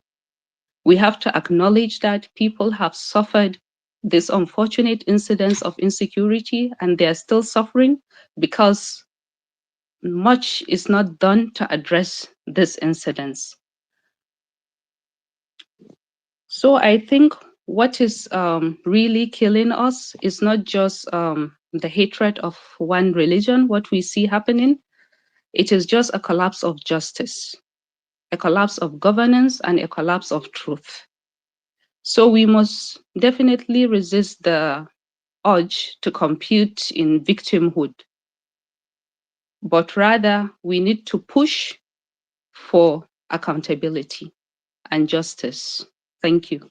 All right, thank you very much, Ms. Omahan, for your wonderful submission, and thanks for keeping to time as always. Before I pass the mic to Feel Good, Ari, while you raise your hand, is it urgent that I have to pass the mic to? If not, please, can we allow those who have not contributed to contribute? Ariwa, as a co-host, you raise your hand. Is this something I need to know? Okay, I said I wanted addressing something, but if you want to go ahead with the people who Yeah, haven't yeah, spoken, I please, think thank it's you. fine. Let's allow them to speak. But perhaps when we are doing the final thought, then you would address whatever it is that you want to. Thank you very much, sir. Mr. Feelgood, you have the mic. Good morning, sir. Yeah, good morning, mindset. Please, can you confirm you can hear me? Yes, we can hear you, sir. Okay, yeah, thank you very much for this very important space. Yeah, so we finally found ourselves here, and we have to swim and sink with the problem we found and put ourselves into. It is not anybody's fault that we're here than ourselves and the government who's in power, because I believe the government is the people, a reflection of the people. The one thing I don't like about this noble government is this: they don't want to solve any problem. They would rather pay people to come and tell you that the problem you can see with your eye, the problem you can feel, the problem that is literally affecting you does not exist. And they will gaslight you to death. In fact, even blackmail you that you are not patriotic for not admitting that a problem that you are literally a victim of exists. That is the problem. When this whole thing first started, what was their response? Rather than respond proactively by saying, okay, we understand where this is coming from, let us try to solve the problem. They instead paid people to go into town and saying, this is not happening, or you are misinterpreting it. It's not the way it is. And you're not dealing with people that are fools. You're dealing with people that are well listening, are well versed, people that are well informed. But you still decide you will take that route because you are so used to doing something in a particular way that you don't understand there are other ways of doing things again. You literally have a Senate president in Nigeria. He became a Senate president because he is a Christian. Don't forget this. The president has to go to a Christian Southerner. The belief is that as a Christian Southerner, he will be able to move forward the interests of Christians with his position or defend their interests with his position. But they actually put that one in front to be the one lobbying, sending lobbyists to the US to go and tell people that there's no Christian genocide in Nigeria. This is why I say I don't believe in all this DEI nonsense that Nigerians do. Federal character nonsense they do. How do you want people to feel people that are being killed because of their faith? How do you want them to feel knowing that the Senate president that has never visited a single site of where Nigerians are killed, even if it's not Christians that were killed there? Okay, most have been killed. We have not visited one single site of where people are massacred. You've not visited one. But we became proactive in shouting that there's no genocide. And you wanted to just keep their mouth shut and accept the reality that they cannot live. They cannot live with. A child that even the Senate president cannot live with. You have a vice president, a whole vice president that is from Borno State. That man was governor of Borno State for 8 solid years. 8 solid years, there was no peace for one single day as a governor of Borno State. That state was ravaged by terrorism. The highest amount of IDPs in Nigeria are from Borno State. My state, Edo State, has IDPs from Borno State. These people don't want to leave their land, but they have to leave because there's no peace there. He was the senator for 4 years for a part of Borno State. He was given that vice presidency because the Northeast have to be compensated. But guess what this man's priority was when he left Nigeria? His priority was Palestine.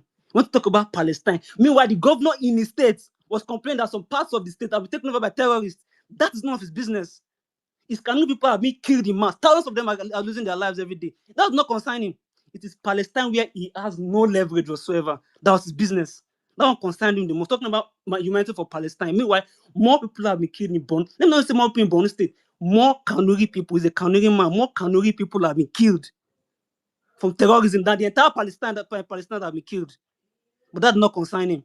And people come here and defend that nonsense with, all the world that we're talking about that. That's not true. You can tell us people that don't follow the UN General Assembly. Countries went to the UN General Assembly to talk about matters affecting them. I listened to the president of Peru. I listened to in fact, many presidents spoke about their own problems. It is presidents that had a leverage in the Gaza crisis. They're speaking about it. Nigeria has no leverage there.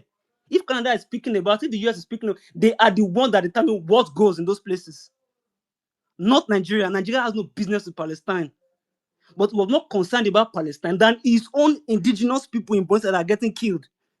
You see how very useless Nigerian leaders can be? But in Nigeria, it's paying people to come and tell you that what they are seeing with their eye, what they are going through, does not exist. And you come and gaslight us, say, oh, yes, doing this to us. And some things people say sometimes going to make me feel like maybe Africans deserve to suffer sometimes because people don't learn new things. You say, what resources do you have that you want? Your entire continent has a GDP of $1 trillion. Your entire continent. California alone has a GDP of $5 trillion. They don't need you. Have you ever seen President Trump talking about your African trade policy? Doesn't need you.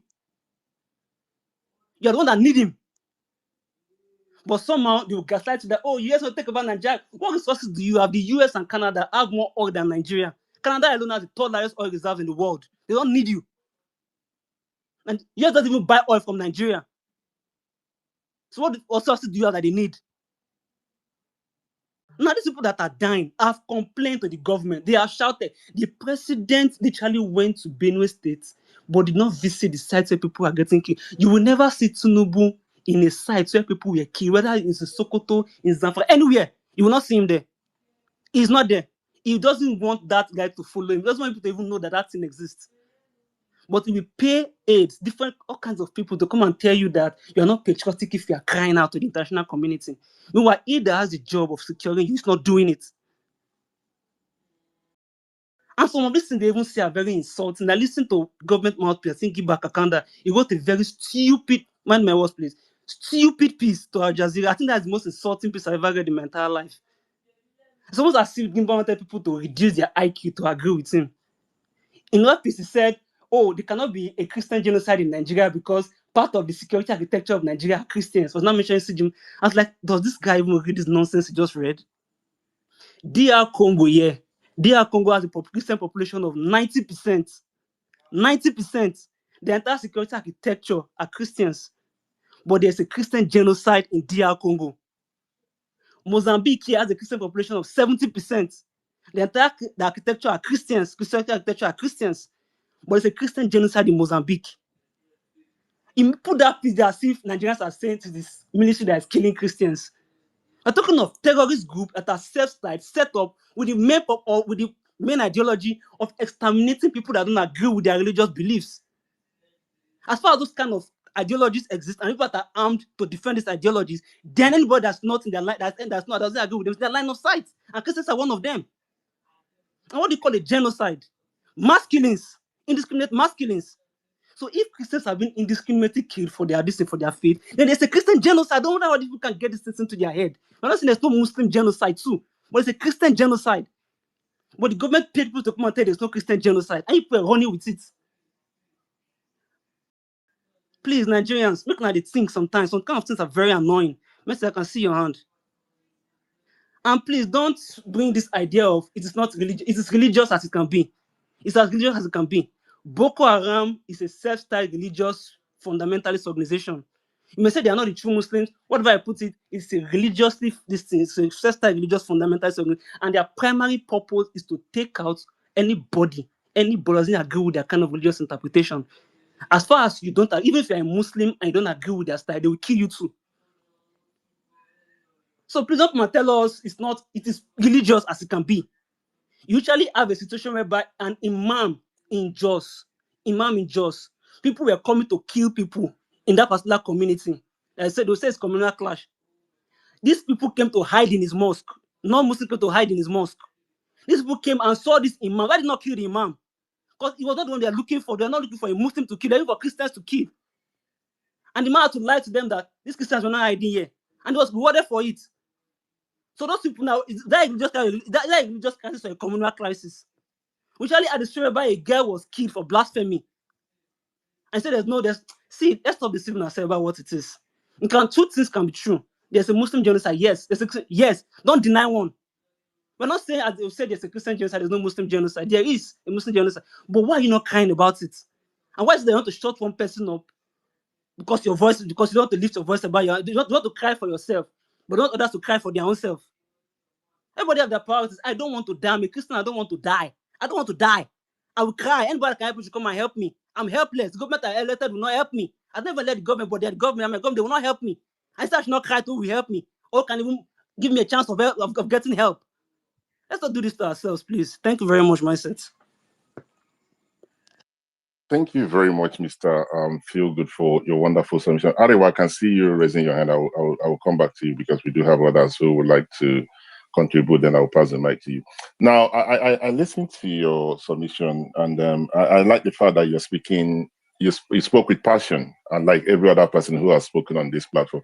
But there's something I wanted us to understand, because I'm not sure if that's the angle you're going, you were heading to, about this idea that the vice president went to America and he spoke about Palestine, and then this guy started this thing. I'm not sure if that's the angle you're going, but I wanted to be very, very clear. Prior to him making that statement, or giving his speech, this bill has been introduced already. Mr. Fugud, are you aware of that? Mr. Mindset, I never said my No, I'm submission asking you. that I'm his asking. submission No, that the Palestine was why you're what's happening is happening. I only said his priorities are wrong. His priorities are wrong. He has no business with Palestine. He has no leverage there in the crisis there. It's none of his you will business. His make life. business is Listen, Nigerians, not listen. Palestine. This is the thing. I ask you a question. The only thing you could have done for me is yes or no, but it's okay. Let's leave it at that. Thank you very much, sir, for your wonderful submission as we continue the conversation. So let me quickly read out this to every other person who is on the platform. To somebody else made the mention of this earlier on when they were making their speech about the findings from Mr. Arnold. So I'm going to read out what Mr. Arnold said on their finding. I'm going to paraphrase. Okay, let me quickly read out. He said the campaign of violence and the displacement sorry, I lost it again. What happened? Am I still audible? Yes, we can hear you. Oh, thank you very much. Sorry, I apologize. Let me quickly read this thing out. I think I lost it. Okay. So he said, I quote, the campaign of violence and displacement in northern and middle belt Nigeria does indeed constitute a calculated, current, and long-running genocide, that's in capital letter, against Christian communities and other religious communities without any reasonable doubt. So when people say, why did this man, he decided to talk about the Christians, the other, they don't talk about others that are being killed. He mentioned here and other communities, religious communities, right? So it's not all about Christian that he's talking about. This is their finding. And I do agree with those who say that it's very important that we understand that Christians who were being killed decided to speak out. And it's very important as Nigerians that even the Muslims, everybody needs to speak out. If the likes of Bishop Wilfred did not speak out, perhaps we probably might not be where we are. So I'm just saying this to every other person, whether you're a Christian, you're an atheist, you're every other. Speak out is very important. Do whatever you can do for people to hear that something is happening towards your area. The Christians in the north, spoke out. They made sure the international community had them. One cannot blame them for speaking out. I do not think it's right to blame anybody for speaking out. Yes, Christians are being killed, Muslims are being killed. Those Muslims that are being killed, please, everyone should speak out. Everyone should speak out. Before we round up, I will pass the mic to Chives, then I'll go to Ariwa, so we quickly round up and come back some other time. Chives, you have the mic, sir. Yeah, good morning, Mindset. Good morning, everyone. US designates Nigeria as a country of particular concern. Mindset, we discussed this some weeks back, and just like you mentioned how Mr. Baiki was saying that it would likely happen. I was on the same page with him that day. So it's not a surprise. I knew it was going to happen because people forget that America deals in the business of intelligence, and there is nothing we want to tell ourselves here that will negate what they have at hand. They have information from different organizations about these killings in Nigeria. If we like, we say it's not a Christian genocide, that Muslims are being killed too, and all those things, and claim it is political. Yes, it can be political and still be serious. Politics shapes lives and everything. So basically, whether we like it or not, they have this data. And I will never agree with people who think this is bad for the country, because no one has actually given us real reasons why it's bad. Some people claim resources will be taken and all those things, but there is nothing both in the bill and about the designation of Nigeria as a people, as a country of particular concern, that says that they will send people to Nigeria too. And I don't think, if anyone has that, I don't know, but from what I've seen, there is no country that was designated that it led to military invasion or whatever. So I don't think that's how it works. That once you just designate a state, they will send army to come and do anything. America, I don't think the odds of them coming is, it's very low. They are not coming. So this places the burden on our, it's not supposed, it's what they're supposed to do, but they are not doing it. This places is on our government to work and stop this. Because if you actually check, this is the main targets are the funders of this insecurity, and those who promote or enforce blasphemy laws and all those things, and non-state actors in this issue. So these are the people that they are targeting. The ordinary Nigerian would not really suffer from it the way, yes, the target's there, maybe it's a shame or whatever, but it's not something that the ordinary Nigerian will suffer that much. At the end of the day, it is these people that they are targeting. Like other speakers have mentioned, that lists have been brought out about these people, or information has been given to the Nigerian government, and they sit on it, they do nothing about it. Some people are saying that it's an internal issue, that the US should not interfere and all those things. It has been our internal issues for at least 2 decades that I know of. What has the country done about it? We keep nurturing these things, and we keep claiming that people are getting emotional. But at the end of the day, some people who defend these things are also emotional, because you see that there is this problem. The government is doing nothing to stop it. You see somebody who from outside is going to do their own bits from outside to stop this, and you're complaining. I don't see how this is not a win-win for us if they get, or if they seize the funding from these people who are doing this, or stop them from having access to weapons and all those things. Nigeria does not just buy weapons from US. Those who claim Nigeria gets more of our weapons from China. Somebody should do the research and see. So to get weapons to fight this thing, it's not, if you are serious about it, we can fight it. At the end of the day, fighting Boko Haram is our responsibility. Fighting all these bandits and all these Fulani headsmen is our responsibilities. So far, we cannot say we have seen serious action against these people killing people in the Middle Belt, whether we claim that they are mostly Christians, mostly Muslims, or mostly Christians. We have not seen the government actually use a strong hand against these people. We have seen many cases of um, Fulani headsmen arrested by the people and given to the police, and they are released.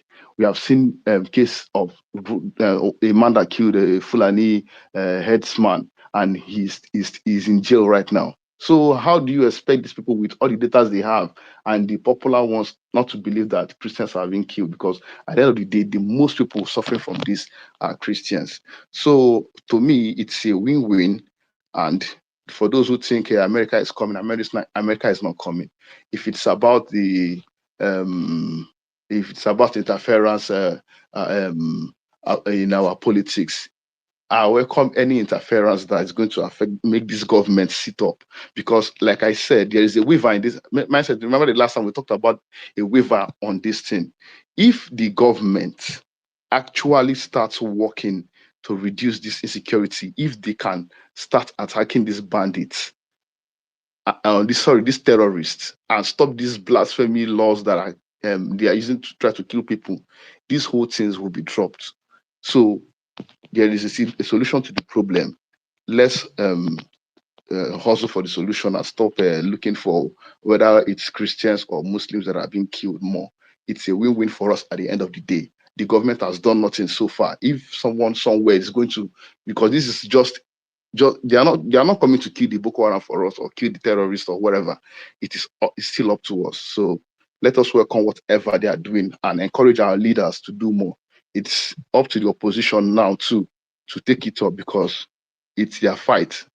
The people are the opposition, but opposition leaders, they should take it up and do what needs to be done about this. Thank you very much. All right, thank you very much, Chad, for your submission. Before I pass the mic to Ariwa, let me quickly read out what Budget said, which I'm not really, I'm not happy that he put something like that out there. He said, Mike said, I thought your space is for all Nigerians to speak truth to our reality, but my request has been rejected twice to stop me from speaking. I still requested because it is very important we listen and engage all Nigerians if we are to find a lasting solution. Mr. Budget, you have spoken on this platform, I think, once or twice, and you know how things work here. I'm not the only one. I mean, sometimes it's difficult for me to bring people up. Hence, I have Ariwa and Big Sam. I do not believe either of them dropped your request because you have not come out as a speaker. So if you're not, if it's not, if it's not, I lost my train of thought right now. If it's not easy for you to come up today, right, then you can come up some other time. But saying that you've been dropped, I don't believe that has happened because Ariwa has not dropped you, neither has Big Sam dropped you, right? A lot of people are requesting you're not the only person, but saying it's, the place you were not giving you opportunity. I don't think you're being fair to myself or my co-host. Ariwa, you have the mic, sir. Thank you, Mindset. I want to address the issues that have been raised regarding Northerners speaking up. You see, Mindset, people used to forget that we've been facing this challenge for over 15 years now.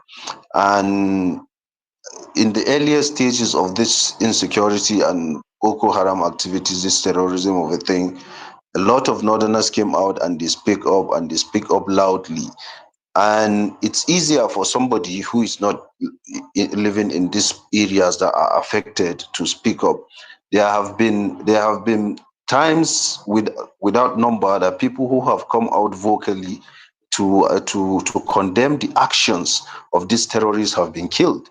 I could remember there are people like Sheikh Jafar, a renowned scholar in northern Nigeria, who came out and was kicking against this Boko Haram terrorism. He was killed in his mosque while he was praying. I can cite example. I think there's a whole lot of them. So the people are at the mercy of these guys. This is what so many people don't understand. The government has failed on that part to protect people, and you can't come out and keep condemning this situation and then you just end up dead. And then you become another number, just another statistic that just gets swept under the carpet. Because this is the reality here. So people are devising means to balance the situation for them in order that, nobody just wants to die for nothing. So it's very difficult here for people who have large audience or followership to just come out openly and condemn, because you're not getting protection from everybody, from anybody. And these guys know you, they know where you are, and they are very close to you. And then secondly, which is a very important thing that I want to talk about, Mindset, the conversation that we've been having in this group, in this particular space, is strategically leaning towards a side to fit the narrative that there is actually a Christian massacre. Almost everybody who has spoken within that line make reference to the killings in Benue and Plateau State. When you look at the index, Mindset, you look at the statistics of the places that had suffered more in this insecurity and terrorism, everybody pretends like it's not happening, like it's not there. Nobody is talking about what has been happening in Borno, the epicenter of this crisis. Nobody has been talking about what's happening in Yobe, Zamfara, Adamawa, Katsina. They just tell you about things that are happening, some communal clashes that are happening in North Central, in Benue, and what have you, as a Christian massacre. Because It fits the narrative and the agenda of what they are trying to talk about at the moment. But when we are saying it is a general Nigerian problem, we are talking from a perspective of what is happening here. You cannot even, this is, like I said earlier, it's not a competition about who has died more or who is killed more.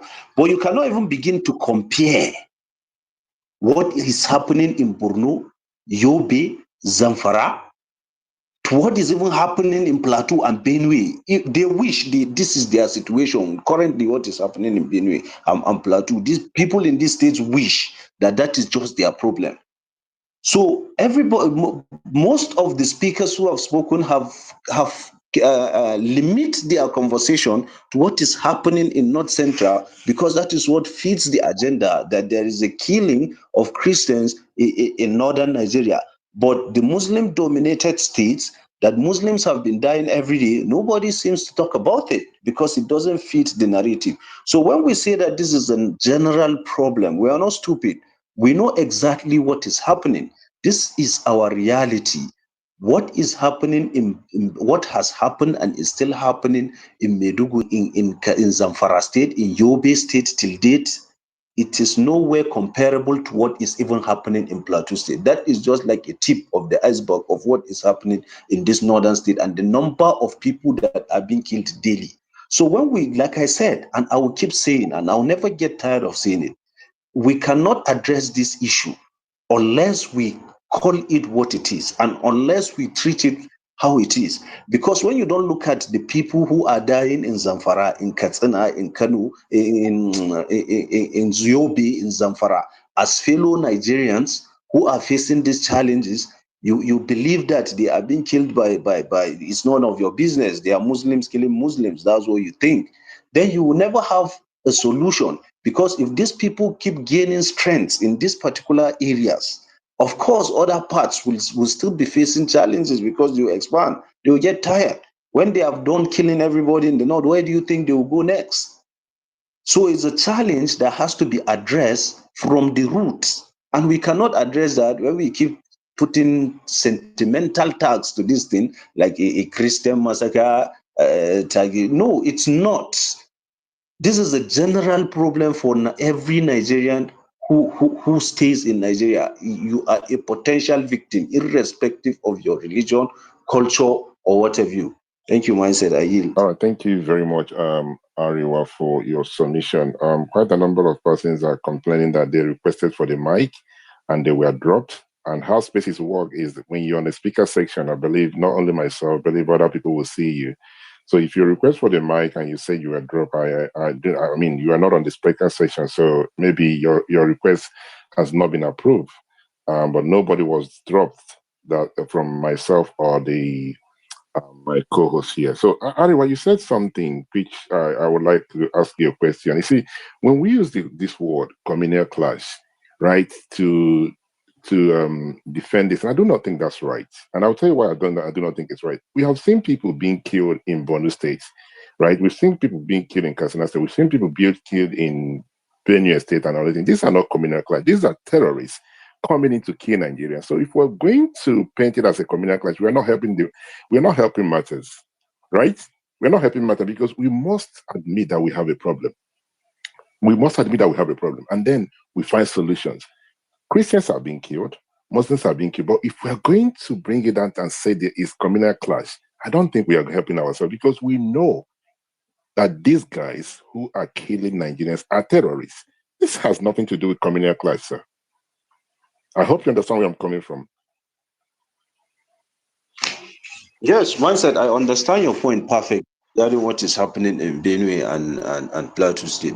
But the reason why I made the statement and included communal clash, not addressing this particular terrorism as a communal clash, is because majority of the crisis that has happened in Plateau State and in Benue State is actually more of a communal clash than its outright terrorist attack. And I have enough backing to tell you why that it is like that, Mindset. Okay, I mean, I hope we have enough time, because I would like to see those evidence. Based on what I've seen, based on the research I've done, most of these killings and not really communal clash. Some of these killings are people coming in, killing people, kicking them out of their houses, kicking out of their properties, taking over their lands and everything. Not only in Benue State, we have seen it in every part of this country. But I'm somebody who likes to go with evidence. If you have that, please, I would like to see it. If there's any way you can email it to me, I would like to see it. But thank you very much, Ira, for your submission. It's been a very interesting conversation. Mr. Saliu Ayomide, you have the mic briefly. Good morning, sir. Mr. Ayomide, you have the mic. Good morning. Yes, thank you very much, Mindset. I don't know if you can hear me. Yes, we can hear you. Please go ahead, sir. Yeah, thank you. I greet you, Mindset. I greet Big Sam and I greet Arewa. I just quickly want to say this, and I greet every other person on the space, that this idea that they are also killing Muslims and because of that Christians should keep quiet is something I don't understand. Nobody has stopped Muslims or any other religion to come out and talk that they are killing them or they are killing their people. Nobody has. And if you have to come out and talk and Saudi Arabia will designate Nigeria as a country of interest is what will make this present government sit up, then I am in support of that. So this idea that every other person, when they were killing Muslims, you decided to keep quiet. Nobody, I don't think there was anybody that came to your house or that put needle and thread in your mouth and say you shouldn't talk. Nobody did that. You decided to keep quiet. Christians decided to speak out. America heard their cry and came to their aid. And whether it will make any difference or not, that's not even it. But the fact that international bodies can actually see the truth about what is happening in Nigeria is something to be proud of. And if that is what will make the Tinubu administration to sit up, then I'm up for it. So this idea that they are killing, and if you don't want to sectionalize it, you want to say it's Nigerians, no problem. But at least let us make sure that we are shouting and we are making noise about it. They are killing people every day. And these governments keep on spreading propaganda. Because that's the only thing they feed Nigerians with: propaganda, propaganda, propaganda. When this whole issue started, what did they do? They didn't do anything about it. They sent Renan Mokri, sent Daniel Boala to France, today, he posted a picture that is in Washington, DC. I don't understand. What's my own with? What difference does that make? You are posting picture, arrival at Washington, DC. So is that no what do they call them now? No ambassador for over 2 years. Tinubu is ordinary ambassador. They want to use it to campaign for second term. So they will give it to their cronies and their friends. Work for me, I will give you ambassador. Over 2 years now, no ambassador in the country. Yet you expect that things should go on fine. This is not the first time that Nigeria has had issues with America. We had issues over visa recently too, over and over again. Yet the government has not done anything about it. When this whole issue started, they didn't do anything. And also, we don't need America to designate Nigeria as country of interest or whatever. Before we know the truth, people are dying every day. Kwara State is there. Kwara State is just here. Even if, let's even assume that the president is not even concerned about the North. What of Kwara? He's not concerned about Kwara. What has been done to reduce the killing in Kwara? What? Has he even made any statements? Has he even said anything about the killings ongoing in Kwara? So do we need a country to come and talk about it before the president will come out and speak? He kept mute. He will travel, will go everywhere, will go to France today, go to Dubai tomorrow, do everything. Be telling Nigerians that we should go through his baby step of pain. This one too is baby step of pain. Let the administration to go through this baby step of pain. Everybody is going through baby step of pain. He will keep quiet, he won't do anything. But once people keep talking, you come out, you gaslight people to keep quiet, and you tell them that they are killing other people too. So because they are killing Muslims, Christians should just keep quiet and just be looking, they are killing Muslims too. We have no right to talk. I don't understand. Let everybody talk. Let everybody shout. what this insecurity under this administration is increasing day by day. There is no justice under this administration, which is the most important thing. When there is no justice, anarchy becomes the order of the day. And the only reason why people are rushing, are saying that, oh, America do this, America do that, is because there's no justice. And that's the only reason why the president and this administration cannot even speak. Because if there was justice, they will bring it out and say, yesterday, so and so person was jailed for terrorism. Last week, so and so person was jailed for terrorism. 2 days ago, so and so. They will bring. How many people in the past 2 years have been jailed for terrorism or for killings? How many? How many? How many have been prosecuted for it? The list that they gave to Buhari, is it Dubai or UAE? How many people have been prosecuted for it? Over 400 or so that names and terrorist sponsors that were on that list. How many? And Kabiru Sokoto, where was Kabiru Sokoto found? The governor's house where it was found. Where is the governor today? Is the governor not in Aso Rock? So my own is just that these people that are saying that gaslighting people are saying people should keep quiet is what I don't understand. And this idea that America wants our resources, which resources do we have? Are they not looting? How many have they not looted the country dry? The Nigerian politicians, have they not looted us dry? What do you have that America wants to come and get again? Thank you, Mindset. All right, thank you very much, Mr. Ayomide, for your submission. I like the fact that we've all agreed that the killings, being it Christian, being it Muslim, being it atheist, being it what have you, is not acceptable in Nigeria. I think that's where we're heading to, right? It doesn't matter whose us is God.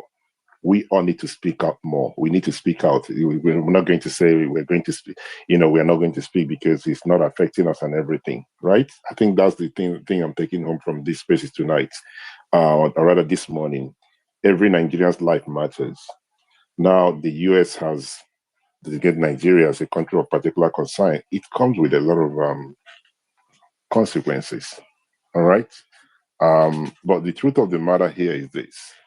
Whether we want to accept it, we don't want to accept it, the government did not handle this in the right way. This is my own opinion. This is my own way of looking at this. And they didn't handle it the right way. There are a lot of things I believe they should have done that would have helped this thing. Maybe, they will still do it, but they probably might take time. Maybe they will consider a lot of things. But the idea of using insults and name callings to tackle something of this nature wasn't the right thing to do. It was a very, very, it's an amateur way of handling foreign policy. You don't just go out there and start calling them names. Now we have our National Assembly who are supposed to head on. What do we do next? Say they're going to go back 28 days. You don't have time. Time is not on your side. We don't have any ambassador to speak for us. This bill was introduced on the 9th of September. Please don't take my word for it. Go and do your research on it. On the 9th of September, a country that cares about its citizens, a presidency and a government that cares about its citizens would follow this thing up. I listened to Professor, I can't remember his name, let me not butcher his name right now. And he was really, really, really upset the way the government have handled it. I listened to that interview on Channel TV. He was really upset about it. Say they have not handled this thing the right way. They have not handled this thing the right way. They were playing with this. Bayo Ononoga was name calling. What's his name? What's the other guy's name? What's the other guy from from Borno State? What's his name? The spokesperson for the government. I forgot his name again. Daniel Boala started calling names, calling them Orochi and all kind of. That's not how you handle things like this. Look at where you have landed us. Look at where we are right now. Every part of this country will feel this. Whether you live in Nigeria, you live outside Nigeria, this is not a great thing. Yes, I've seen people saying it's a good thing. It's not a great thing for us. It's not a great thing. If it means that the government will sit up, so be it. But I think the lesson here is this I don't care attitude of Nigerians or the government. It doesn't matter. We are going to fight something of this nature. with name callings or giving bloggers or people with it. You have to handle things with care. We don't value time. Time is very important. This should have been handled very well, but the government did not. If I was part of this government, there are one or two things I would have suggested that they need to do. First of all, we're going to admit that we have a problem. Yes, we can come up and say Christians are not the only ones being killed. Muslims are being killed. We have this IDP camp here and there, but these are the steps we are taking to bringing these people back home. We've gone to Borno State. We've brought 5 persons back to their community. We've gone to Sokoto State. We've brought 5 persons back to their community. We've gone to Benue State. We've got to Taraba State and all these states. You show that you're bringing people back.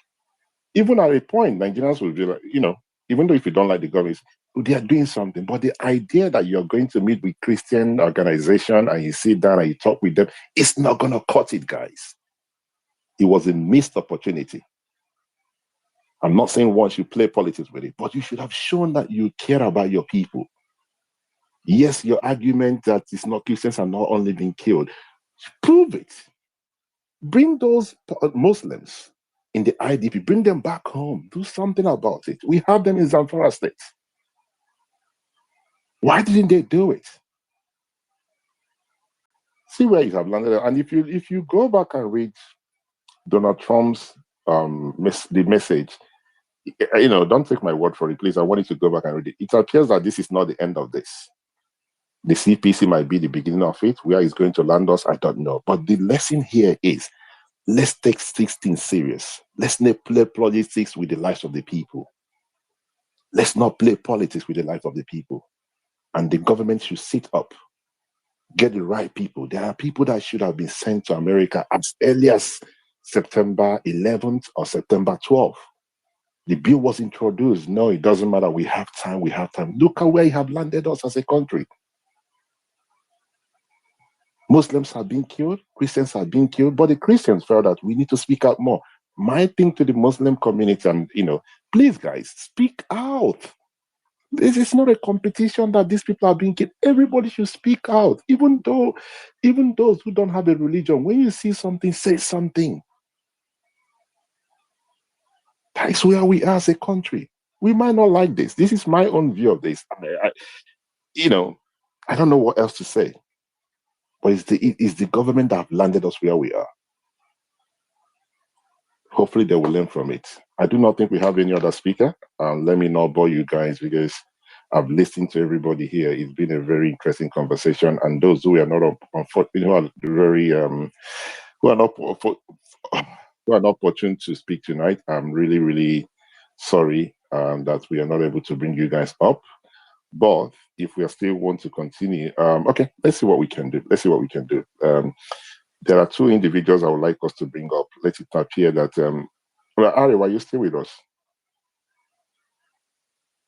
Yes, I'm You're here, not going to myself. bed anytime soon, I take it, right? Yes, All right, I'm still so here. can you see the individual name Budget? Can you see him? And there's On the platform or on the request I mean, on list? the request, and if he's still there. No, I can't see All him on right, the request list. okay. There's another person that said he's been here. Let me find them, please. It's very important. I do not want it to appear that those who have been here since we started the platform have not been allowed to speak. Felele, I might say, Budget is my man is complaining. Felele, I'm not sure. Terrible Tulumba, I believe that's the name. If you guys can see any of them, please do bring them up to speak. And then there's another person on my comment section, on my DM here. Mr. Kabiru said that he's been here requesting for the mic. Okay, we do not have any other person, right? Okay, let me quickly pass the mic to Mr. John. Let me ask questions, then we can round up quickly. Mr. John, are you still with us? Annette and John, are you still with us? Hello? Sorry, can anybody hear him? I can hear you, myself. But he's not, Mr. John is not speaking, right? He's not Okay, responding. he's not responding. Unfortunately, we've lost him. So let me quickly ask those on the speaker section question. What are the political consequences of this, Ariwa? What do you think are the political consequences of this thing that just happened? Well, I think mine says he has asked I think two congressmen to report to him regarding the situation. I think that's what will determine his next line of action. But looking at how Donald Trump has been operating, I think Nigeria should prepare for a possibility of his sanctions. That's why I said and tariffs, and that's how he's been doing recently, to get things his way, or to address countries that have one problem or the other with America. So when the two individuals he have asked to report to him regarding their findings on the exact situation that is happening in Nigeria, I think is a strong possibility, and the Nigerian government needs to brace up, and even Nigerians as a whole, for a possible sanction, because Donald Trump doesn't takes time to impose sanctions on countries. So this is why we say it doesn't help anybody as Nigerians where we are today. It's unfortunate, it's sad. So I think the government needs to brace up for that, look at the possibility, and it's time Tinubu put on his international week and and speak to his France associates to reach out to Washington and maybe come up with a solution. All right, thank you very much. Ariwa, please help me out, yourself and Big Sam. Can we try and, Mr. Budget said he's still requesting, and there's another individual here, Real Best. Can you guys see those guys on the comment section? River Best Budget. It's important comment section so that I can try sending him the mic. He's on the comment section there, and there's another person here, Real Best. Can you? I have approved those people 2 times, but they keep on dropping. All right. So I'm happy you say let it not appear that we are not allowing them. So guys, my co-host said that they have tried to approve you guys, and you guys keep dropping. So what about Mr. Baiki? Is there any other person who's requesting for the mic? Please put it on the comment section. Let's see what we can do to bring you up so you can be part of the conversation. River they said you keep dropping. Mr. Budget, they said that you keep dropping. So I'm not sure what else I can do. Can anybody see any person, the individual called C2C? Sorry, CTLs? Or is Riverbest here now? Okay, he's here. Yes, I can. Okay, Yes. Riverbest, please go ahead, sir. Good morning. Yeah, good morning, good afternoon, good evening, depending where you're spacing from. My side, thank you. I've been here since I've listened. Please, how many minutes do I have to speak? Because I like to speak for too long. So just give me minutes so I can just respect it, please. I don't want to give you time because I've not given everybody time, but just when you see me raise my hand, know that it's time for you to round up, sir. All right. All right. Thank you so much. Thank you. And everyone who have spoken, thank you at least for being here and lending your voice to this very important issue. For me, I would say that what has happened today is something that a lot of us have actually rooted for. And the reason is because already we know that the government is not going to do anything. So there is no point, waiting until government does something.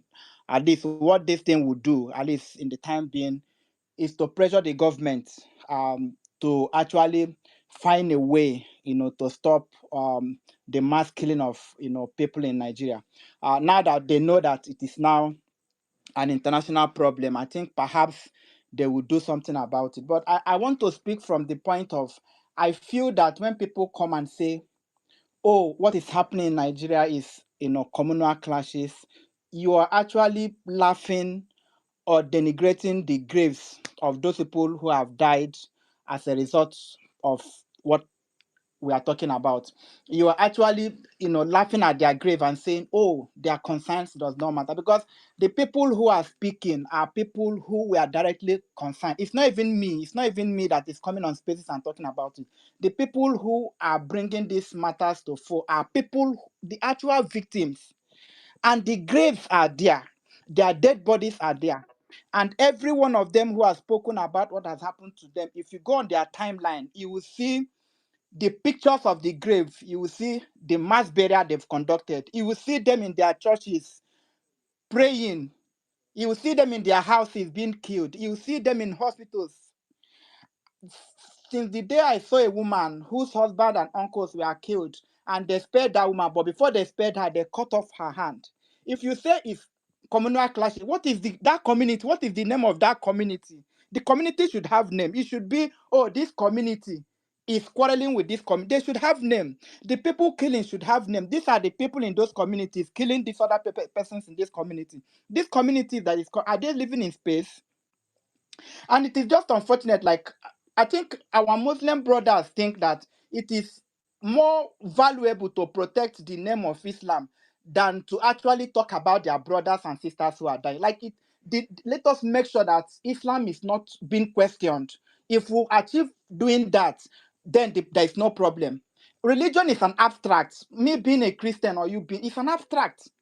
If people are being killed, and I think the reason why, when people, like the question has been asked here, why have you not spoken up if Muslims have been killed? Has Christians stopped you? Because you're trying to stop Christians from saying they're being killed. Meanwhile, Christians are not stopping you. And I think the problem is that if you say that Muslims are being killed, the question will be, who are killing Muslims? That is, will be, and you'll be forced to answer those questions. Who are these people killing Muslims? Because if you ask Christians, why are they? They said they are Muslim jihadists. They are killing them. The Islamic jihadists, they are killing them. And this, like, people have said these things today. It did not start today. And it's not just in Nigeria. There are so many other places in the world. The Kurd have been the Kurd in Turkey have been killed. There are people, Christians have been killed in Syria. There are so many other places where you have Islamic, whether they are majority or minority, where Christians have. It's not even the what Donald Trump did today. He said Christians in Nigeria and other places. In short, more international bodies have spoken about, go to all their pages, every international handle that has spoken about this issue.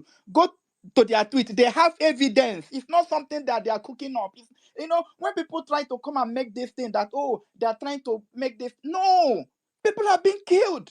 People are being killed, for crying out loud.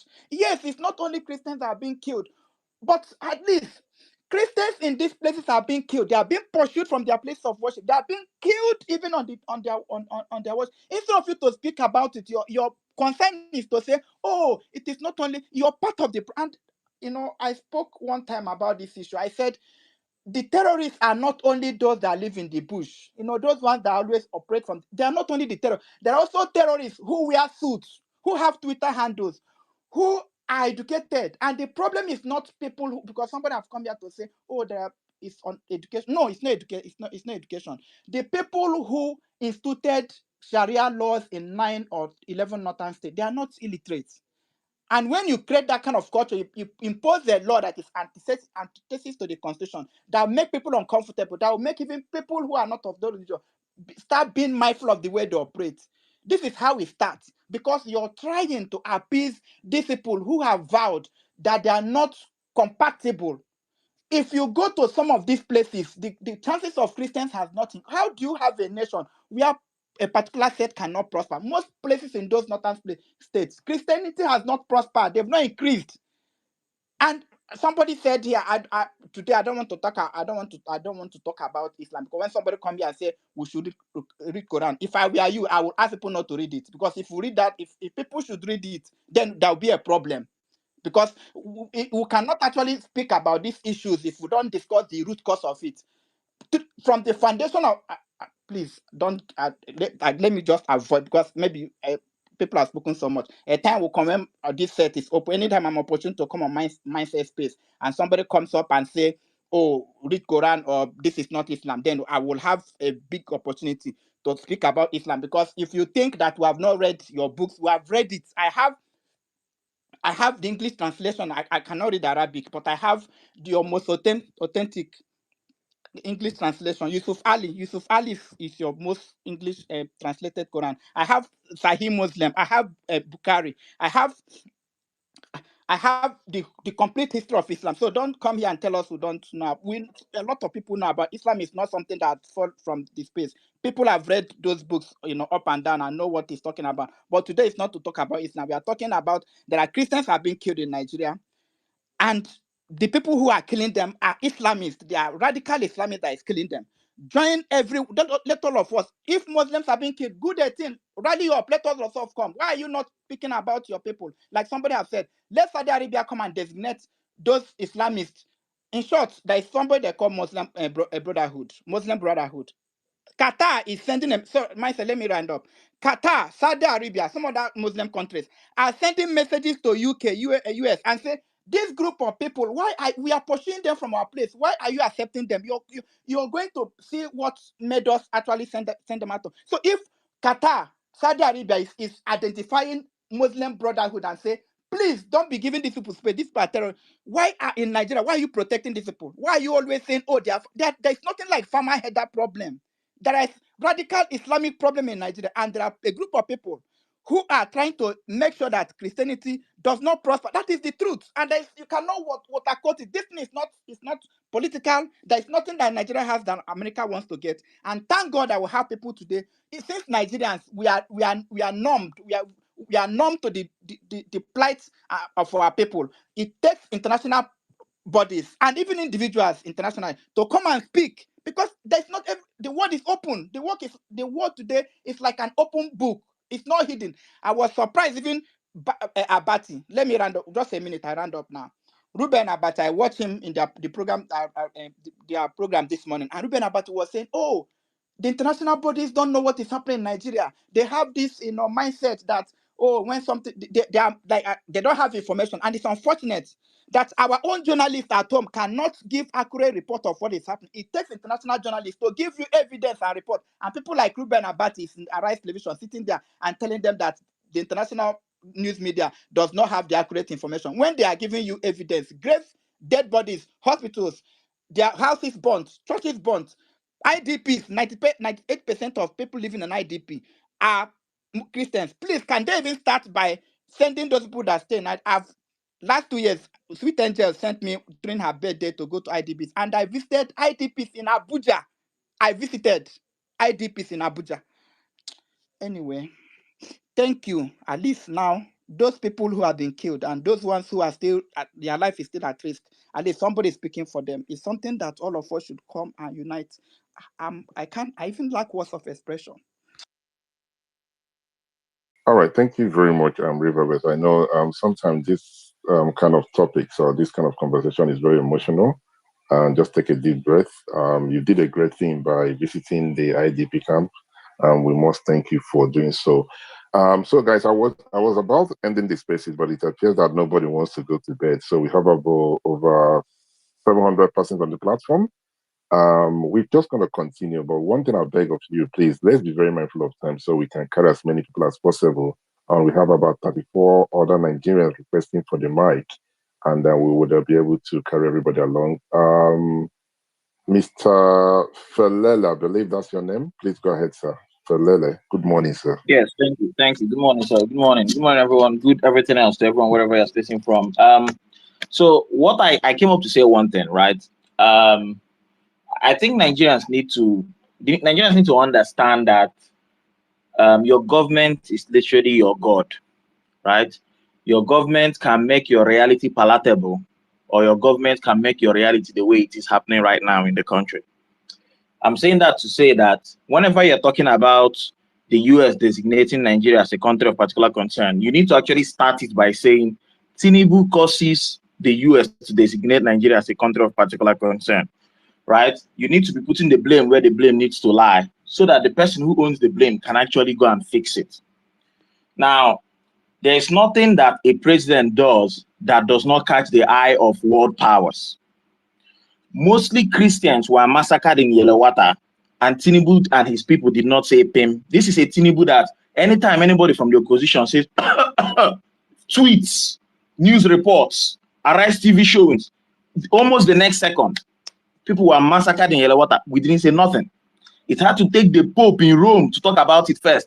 before Tinubu said, ah, man, these guys. And then he went to the place. He didn't even go there, right? We had children under the rain, welcoming him, quote unquote. And he couldn't even go to the place where these 200 mostly Christian people were massacred. And then by the weekend, he ran off to St. Lucia on holiday.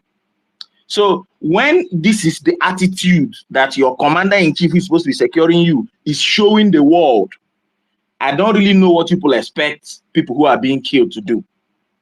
See, if you are unable to talk about the killings of your fellow Muslims, please stop hounding the people who are talking about the killings of their fellow Christians.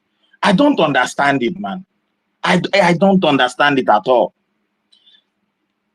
If Tinubu could solve this problem, if Tinubu wanted to solve this problem, he would have solved it. Guys, this is a Tinubu that wanted to go to war with Niger. Have we forgotten? There's a difference between your father does not have money to pay your school fees, right? And he says, my child, I will do home training for you. And your father has money. He uses that money to, carry extra whatever it is to waste. And then he tells you do homeschooling. This is what is happening. Tinubu has the ability to solve insecurity. He has refused to solve insecurity. And he continues to refuse. Instead, we are directing funding towards propaganda. We are directing funding towards repainting reality in your very before. If there's this thing we do that I don't fully understand, right? Whenever something good happens, we centralize the praise on the president. Whenever something bad happens, we look for a way to blame it on outsiders. Guys, if Tinubu wanted to solve insecurity, if Tinubu had said, I declare state of emergency on insecurity in Nigeria, right? These billions that I'm spending on awarding contracts to my friend and companies that are linked to my son and all this nonsense. If Tinubu wanted to solve insecurity, he will focus on insecurity and solve it. Nigerians don't demand for a lot of things. Just secure me, let me do my business. Secure me so I don't have to close my shop at 7 p.m. because I don't know who is coming. Secure me, let me hustle so that I can then pay you this tax you want me to pay you. I want to pay you the tax because right now I'm using my money to subsidize the inefficiencies in your government. So please, people that are asking for help are asking for help because they need it. Tinubu has refused to secure Nigerians. Full stop. If you are willing to go and deploy soldiers in Niger to go and fight a meaningless war that does not concern you, my brother, you are definitely able to deploy soldiers to go and solve insecurity, wherever there is insecurity. So please, let's not try and close down people's mouths. No, there is no hope at all. Their president and their God, I keep saying it, your government is your God, right? If Tinubu wants your life to be easy today, Tinubu will make your life easy. If he wants your life to be easy, your life will be easy. There is a reason why he's using billions to buy cars for Remi Tinubu's office, because he wants our life to be easy. That's how presidency works. It is absolute power. So if somebody has decided to make you suffer, if somebody has decided to keep you insecure, don't come and be complaining that people are trying to cry out to other people. They don't have any help again coming from anywhere. The person who they have said, you don't enter now, I find ways secure, has decided to abandon them.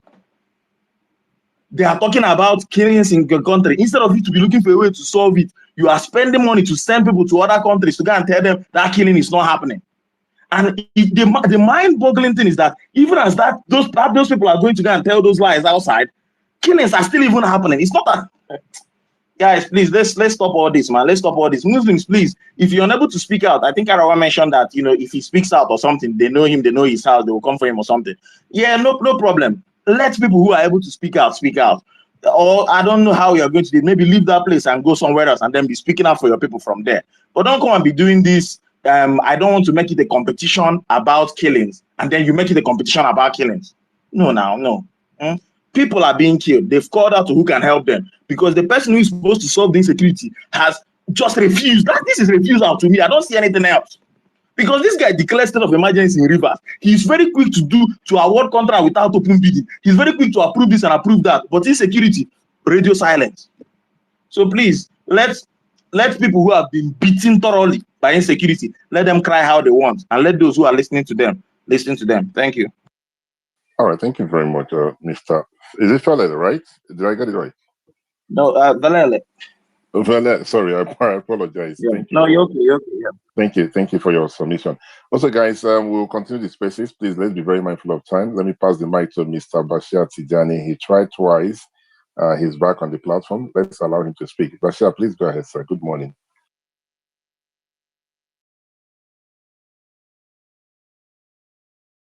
All right. Unfortunately, Mr. Tijani is not responding. So let's go to CTX. TCS, you have the mic, sir. Good morning.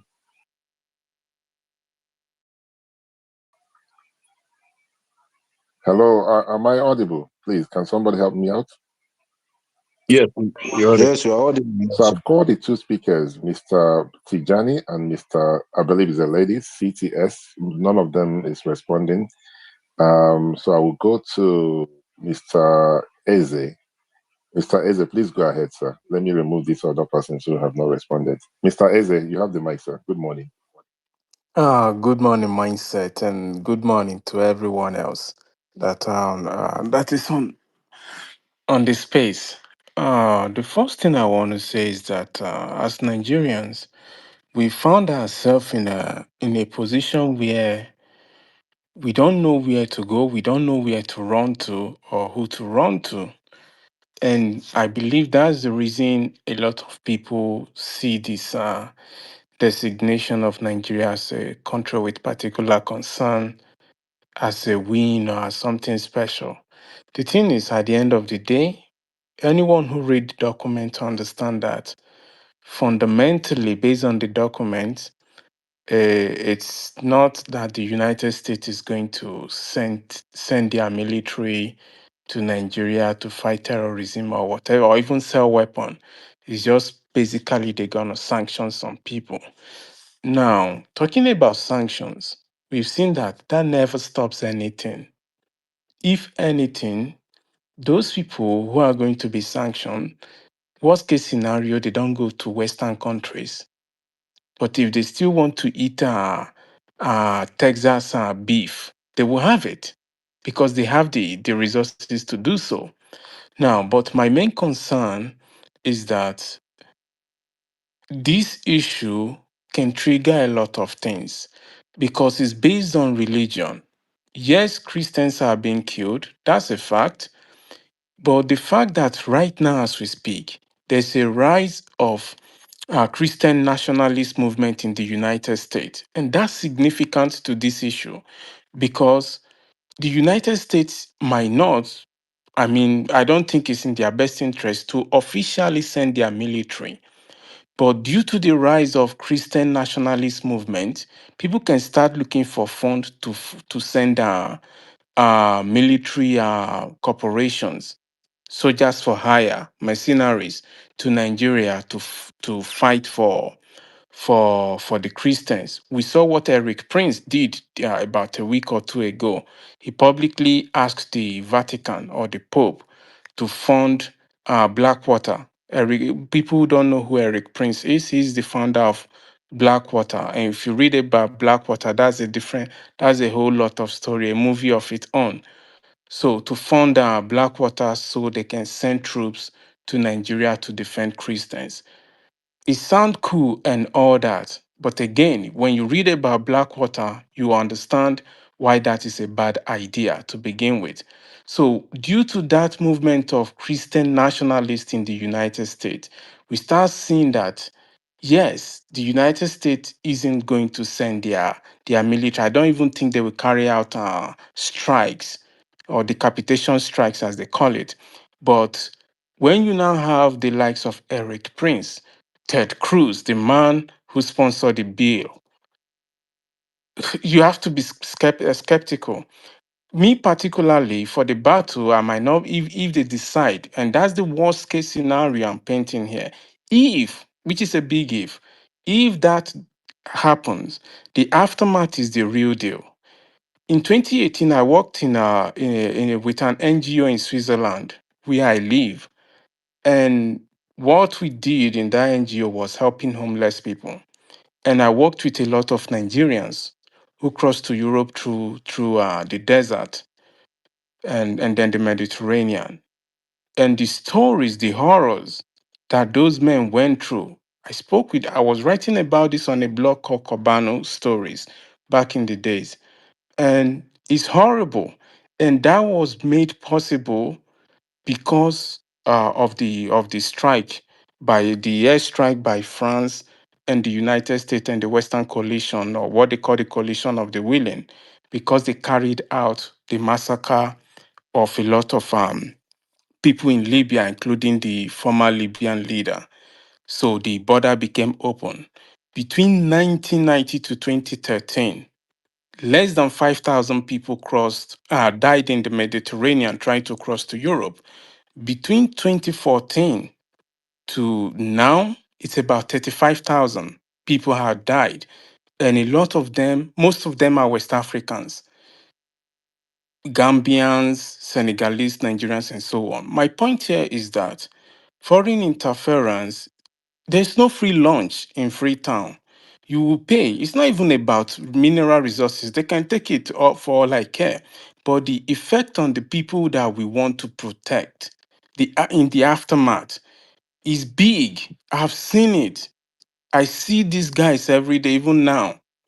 So let's tone it down. And the guy who is going to Washington D.C. in December to protest, maybe ask for more or whatever. Let's take it. Let's slow down and look at similar issues. All this energy, we could invest it to force our government to do the right thing. We have not exhausted every possibilities for us to be looking outside. We have not exhausted every possible scenarios by ourselves. We have not put real pressure on our government. And this is just the fact. Let's explore all those avenues before we start celebrating outsiders coming to get involved. I'll just send it here because this is a very serious issue. Thanks. Thank you very much, Mr. King, for your submission. That is Mr. King's opinion. If you disagree with him, you raise your hand, we'll pass the mic to you. Then you can tell him the reason you disagree with him. But because of time, we've just got to be very, very mindful. If you can shorten out our speak, that would help us. On that note, I'll pass the mic to Mr. Baiki. Mr. Baiki, you have the mic, sir. Thank you very much, Mindset. I've listened carefully to Ariwa. I want to give a brief story and history of my walk into advocacy.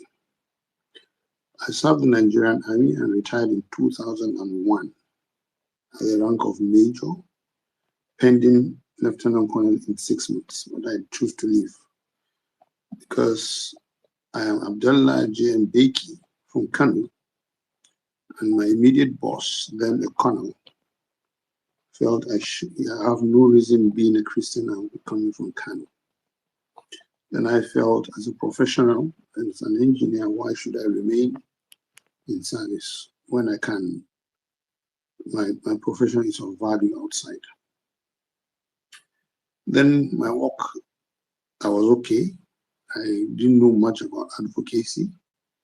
Then in 2013, my daughter, named Kaltimi Esther Temitope Beki, my wife, incidentally from the West, Southwest, gained admission into ABU.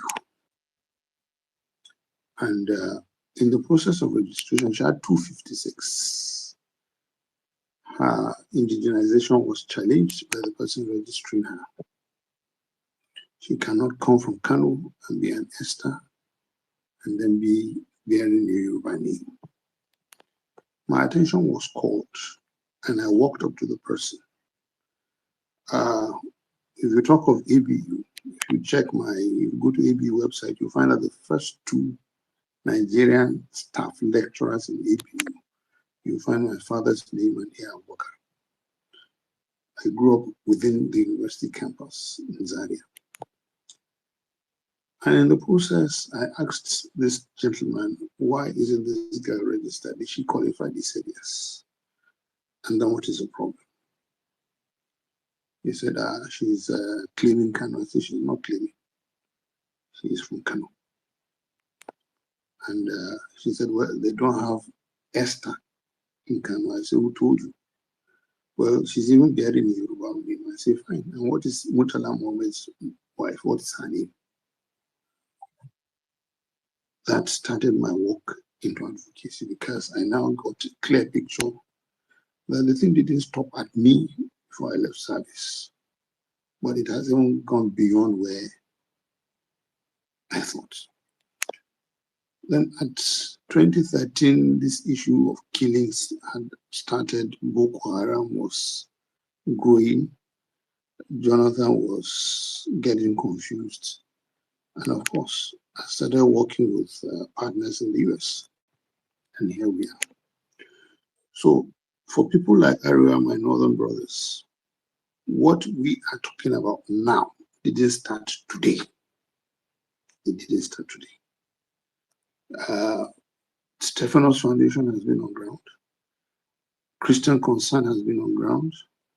Jubilee Campaign has been on ground. This is, we are even the newcomers that came in 2015, 2018. We're newcomers. There are those that have been on ground monitoring Christian persecution in Nigeria, particularly northern Nigeria, for decades. And here we are today. If you go to ABU, for instance, the first vice chancellor of ABU is Ishaya Udu. Nothing is named after him. But the likes of Professor Umaru Shehu, the likes of Hamadi, all have one building or the other named after them. What is Ishaya Udu's fault? He's from Zaria. He's from Ancho. He became the first Nigerian VC, and he's from Ancho. So what is his fault? Probably because he's a Christian. So this matter of studying the situation in Nigeria, particularly northern Nigeria, did not start today. So we've always talked about this with some northerners in high places. And I was told to my face that your offense is you can't be a Hausaman and a Muslim and a Christian. I said, well, that's my choice. Anyway, to the political challenge or the political situation we're going to find ourselves in. There are some things I wouldn't say here because they're going to happen. Let's look at what happened. Did Nigerian government support the Democrats in America in last year's election where Kamala contested? Were they funded by Nigeria? Did they receive some funds? Documents in America will show. So it's not about genocide only. There are things government do in error and mistakenly, and at the end of the day, it catches up with them. There are other issues concerning this situation. We have a leadership challenge, court cases over our leaders in America, and the first 5 people that are surrounding there are people with court cases, and they are in high places in our government. This is going to affect them. So it's beyond genocide. If we need help, we must ask for help. A woman in a labor room must ask for help. She needs help. Nobody needs to tell her. She needs help. So we need help. We Northern Christians, House of Fulani and Kanuri Christians are going through hell. And this is going to help us. Even if it doesn't help us, the blood that has been spilled is crying. People are crying. For the challenge I always find from my Muslim friends is who are killing Muslims in Zamfara, in Kazana, in Sokoto, who are killing them. For me, I've said they're Islamists, Fulani militants. So who are killing them? Speak out and tell us who are killing the Muslims. I think this will bring a balance. And 2023 election really became the turning point. Let's not hide it. It became the turning point in the relationship in the North. We were betrayed. No Northerner saw any reason why a Northern Christian should pair with the candidate of any party. No Northerner saw any reason why. So that's a betrayal. And when you betray somebody, there is a consequence. Not you see it from the human perspective, the human prison, but it is divine equally. So let's not put the divine component out. There is something divine happening, and we should just thank God it is happening. Thank you very much, Mindset. All right, thank you very much, Mr. Baikwe. It's a pleasure to have you on the platform. Let's quickly go to Mr. Paul. Paul, you have the mic, sir. Then I'll come to Ade. Then I come to Nani. Paul, you have the mic. Good morning, sir. Hello, Hi, good good morning. hi, good Oh, morning, mindset. Is that me? Oh, sorry, we have two Pauls here. Sorry, the Paul. Sorry, no, sorry, I apologize.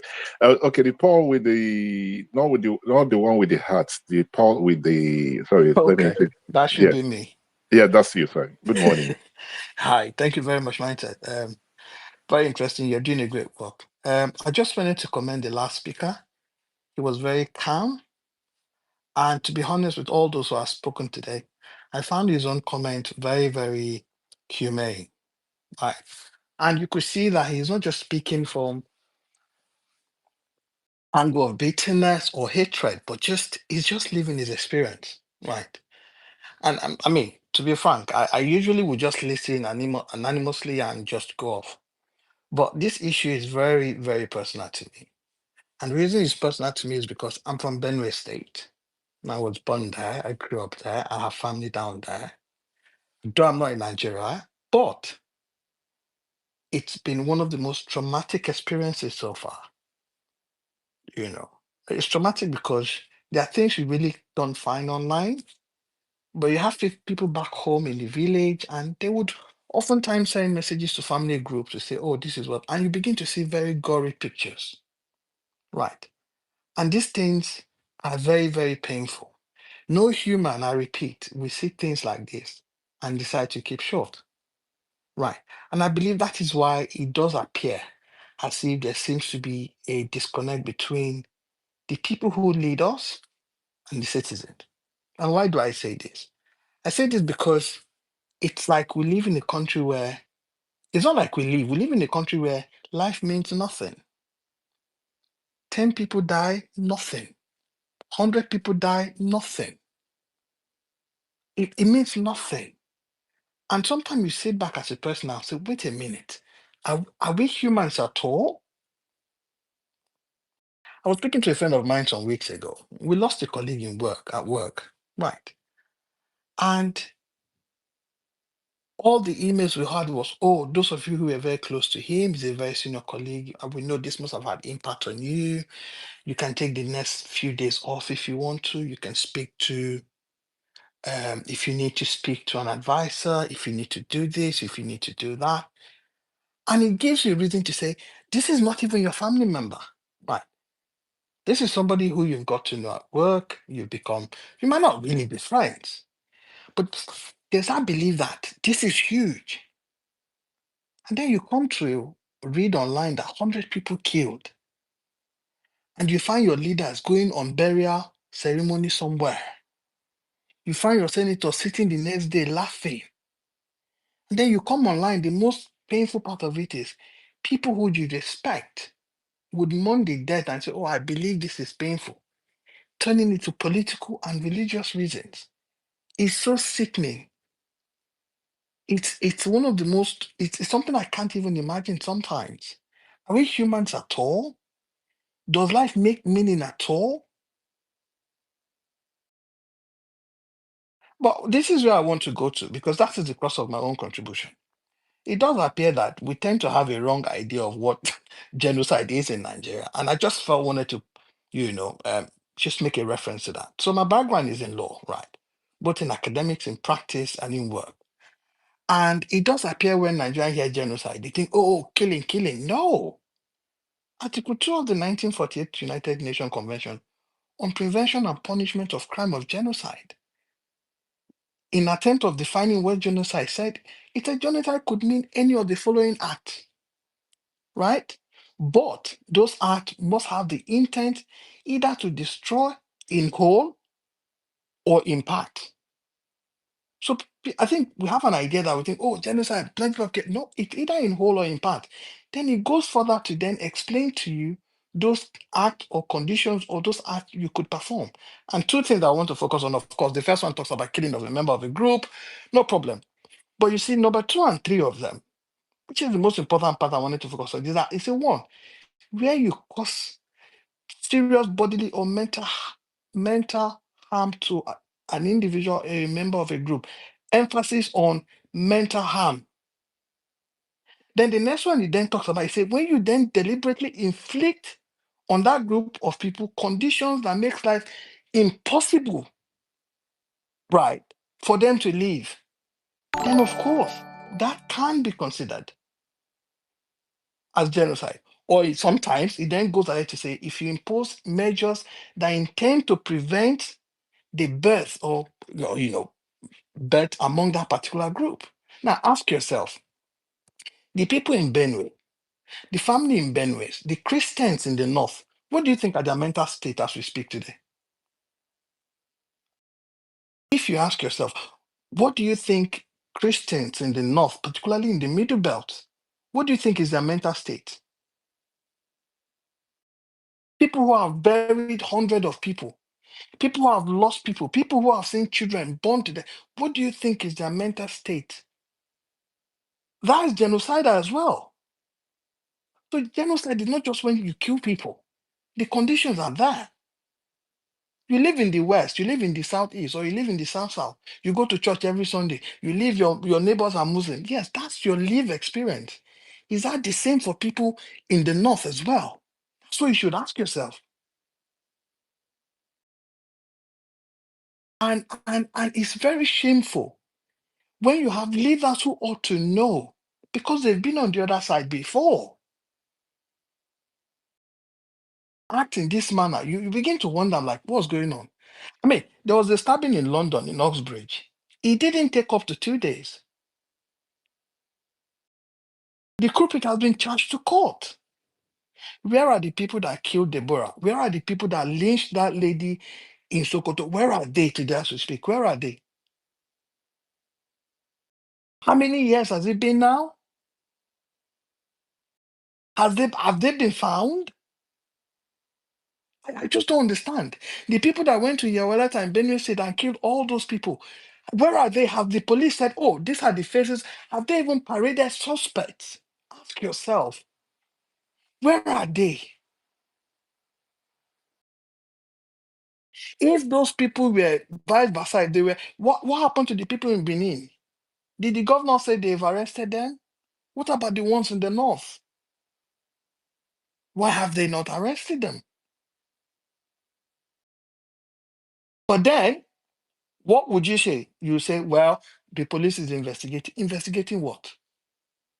The government said they have list of people who are sponsors of Boko Haram or who are sponsors of terrorism.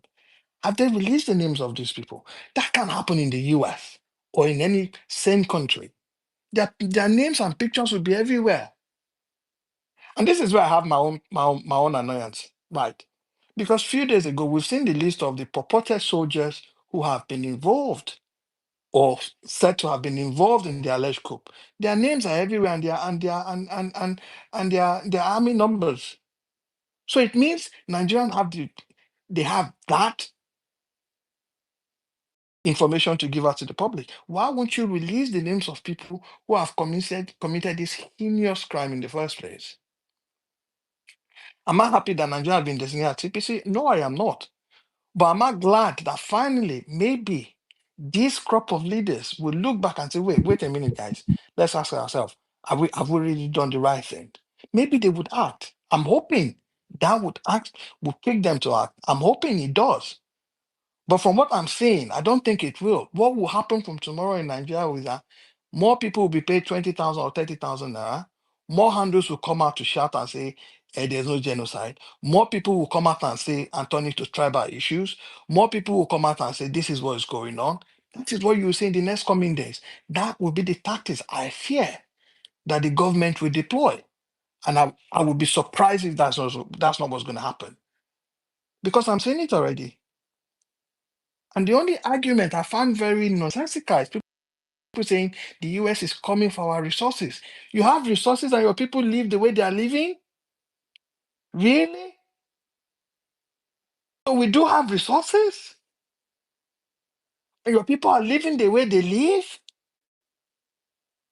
So if you have the resources and you don't have use for it, why not? Those who have use for you come and take it from you. Because you are foolish enough not to know that you have resources that should better the lives of your people. So what dirty resources are we talking about that the American wants? That they don't, we've not already given to them already. After all our leaders, the resources you have, they all have houses abroad. They take them there voluntarily and even beg them to keep it for them. So that's nonsensical. And those saying, oh, Christians against Muslim. Any reasonable person who thinks in this manner deserves not to be a Nigerian citizen. Because this is people dying. Whether they are Muslims or they are Christian, they don't deserve to die the way they are dying. Do you know what it means for 100 people to die a day? There was only one terrorist attack in Manchester a few weeks ago in the synagogue. How many casualties? Basically, everybody in government were in Manchester. I mean, both the opposition and those in government. But in Nigeria, what happens? 20 people died in Bono, nobody gives a damn. 100 people died in Benue, nobody cares. All you do is one spokesperson will come out and say they are ethnic clashes. What do you mean by ethnic clashes? 100 people have died, you're saying ethnic clashes? I'm paying, and I don't really want to say what I can take back. I love Nigeria to a fault, but I'm not foolish enough to think that there is an external aggression against Nigeria when I know that the real aggressors are Nigerians themselves, particularly those in power and those who have aided them along the line of ethnicity and religion. And let me say this to you if you're listening.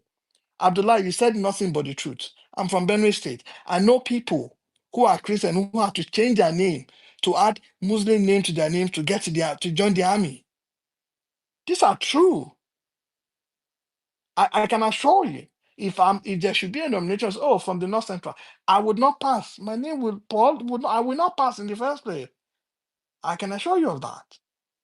But these are the lived experiences of people. But you can't sit in the South and conclude and think because there are redeemed branches in every branches here and there, or there are churches. That is not the experiences of those people in these areas. And the US is not saying there's genocide, the Christian genocide in every part of Nigeria. They've identified the areas and they lifted those areas.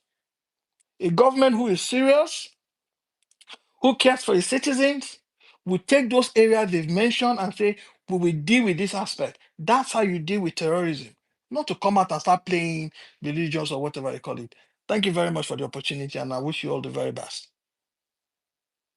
All right, thank you very much, Mr. Paul, for your wonderful submission. I've been raising my hand just to remind you of time, because we should be rounding off quickly. I think I'm not sure if everybody would agree with me on this. I'm thinking, should we end the spaces and start again tomorrow? Should we just continue? I mean, those on the speaker session, you guys can decide. We can start again tomorrow morning and continue where we stopped, or should we just continue with the spaces? What do you guys think? Sorry, guys. I I said, can't hear you. now that it's my turn, Abba. For me, I suggest because I've okay. Okay. I wanted to know. I mean, if everybody's happy that we continue tomorrow, that's okay by me. At least I can get some sleep and come back tomorrow morning. But if we think that we should continue, I'm fine with it. I'll manage. This conversation is very, very important. As I said, we have sorry, C2S, please. Can you mute your mic for a minute? Who are here with us, and I'm not sure. They probably might not be here tomorrow. But we'll continue. I think everybody's happy for us to continue. To respond to what Mr. Paul said, he mentioned that quite a number of persons will come tomorrow and start. Perhaps I think you mentioned that giving them 20,000 naira, something there of that nature, right? I'm paraphrasing. I remember. I don't think that would cut it. I remember having this conversation, something of that nature, this kind of conversation with Mr. Baiki on this platform, and we were just discussing about how the Nigerian government have handled this whole thing. And there was a report. There was an article written by one Mr. Ebenezer. And when we read that article, we concluded that this thing is not going to stop because some person is saying is conspiracy theories and people are just saying, I mean, Mr. Bike, you remember the platform, right? Yes, yes. And we say it's not going Yes. to, yes, we discussed it on this platform that these guys, it's most likely they would pass this. So anybody who's going to collect 20,000 naira to fly a kite tomorrow, the horse has bolted already. You know, the horse has bolted already. Unfortunately, they handled it very wrong, and and there's absolutely no amount of propaganda that can stop this. The only thing that will help is we as a country telling ourselves the truth, and the government start doing what the government needs to do. So let's continue. But guys, please let's be very mindful of time as well. C2S, you have the mic, so I will go to Mr. Ade. Thank you very, very much, Mindset. Yes, CTS is a guy. Yes. Sometimes it amazes me how some Nigerians speak about their country. And saying this directly towards King's submission, that we have not exhausted all means to persuade our leaders. It's a funny thing to hear in Nigeria say, yes, unless if you are not a Nigerian. It is a given, and it is an established fact that as far as this government is concerned, it has no business with its people.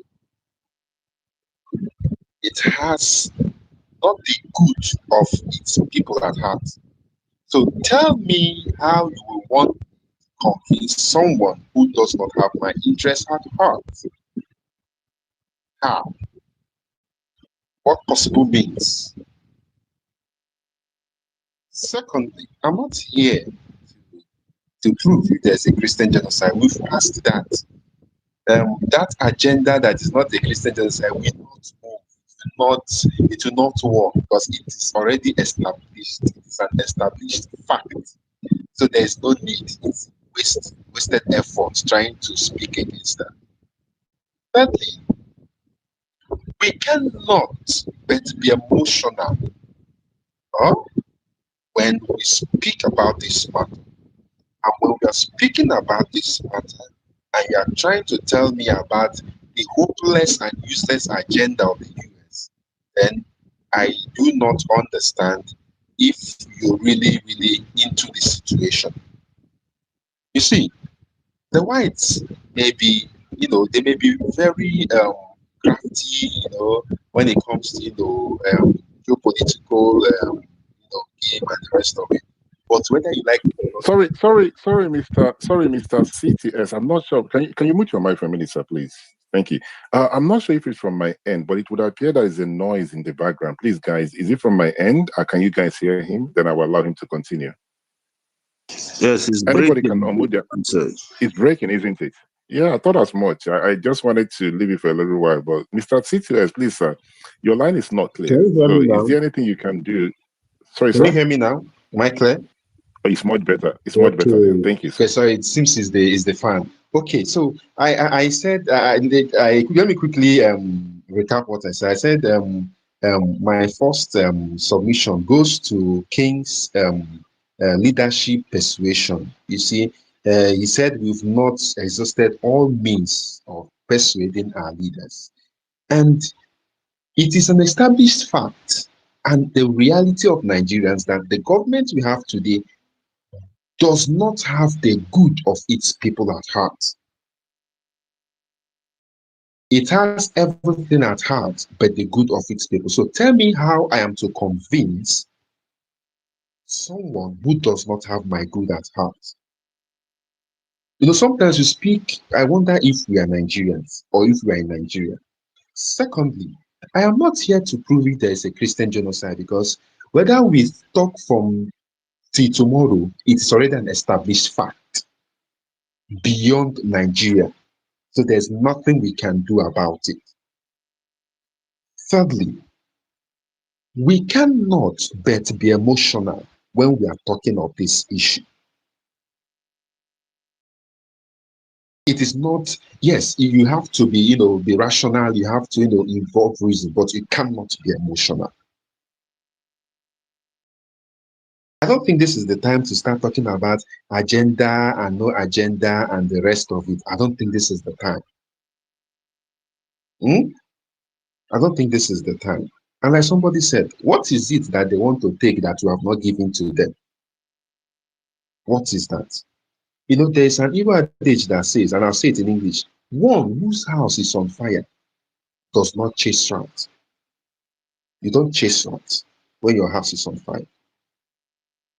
This case is like someone is holding on to something you hold there, and someone is behind you, stabbing you with a knife constantly, and someone is in front of you, reaching out to you. Give me your hand so I can draw you out. But of course, before you stretch out your hand, some of those treasure, if not all, will fall off. You understand? Then you have to choose.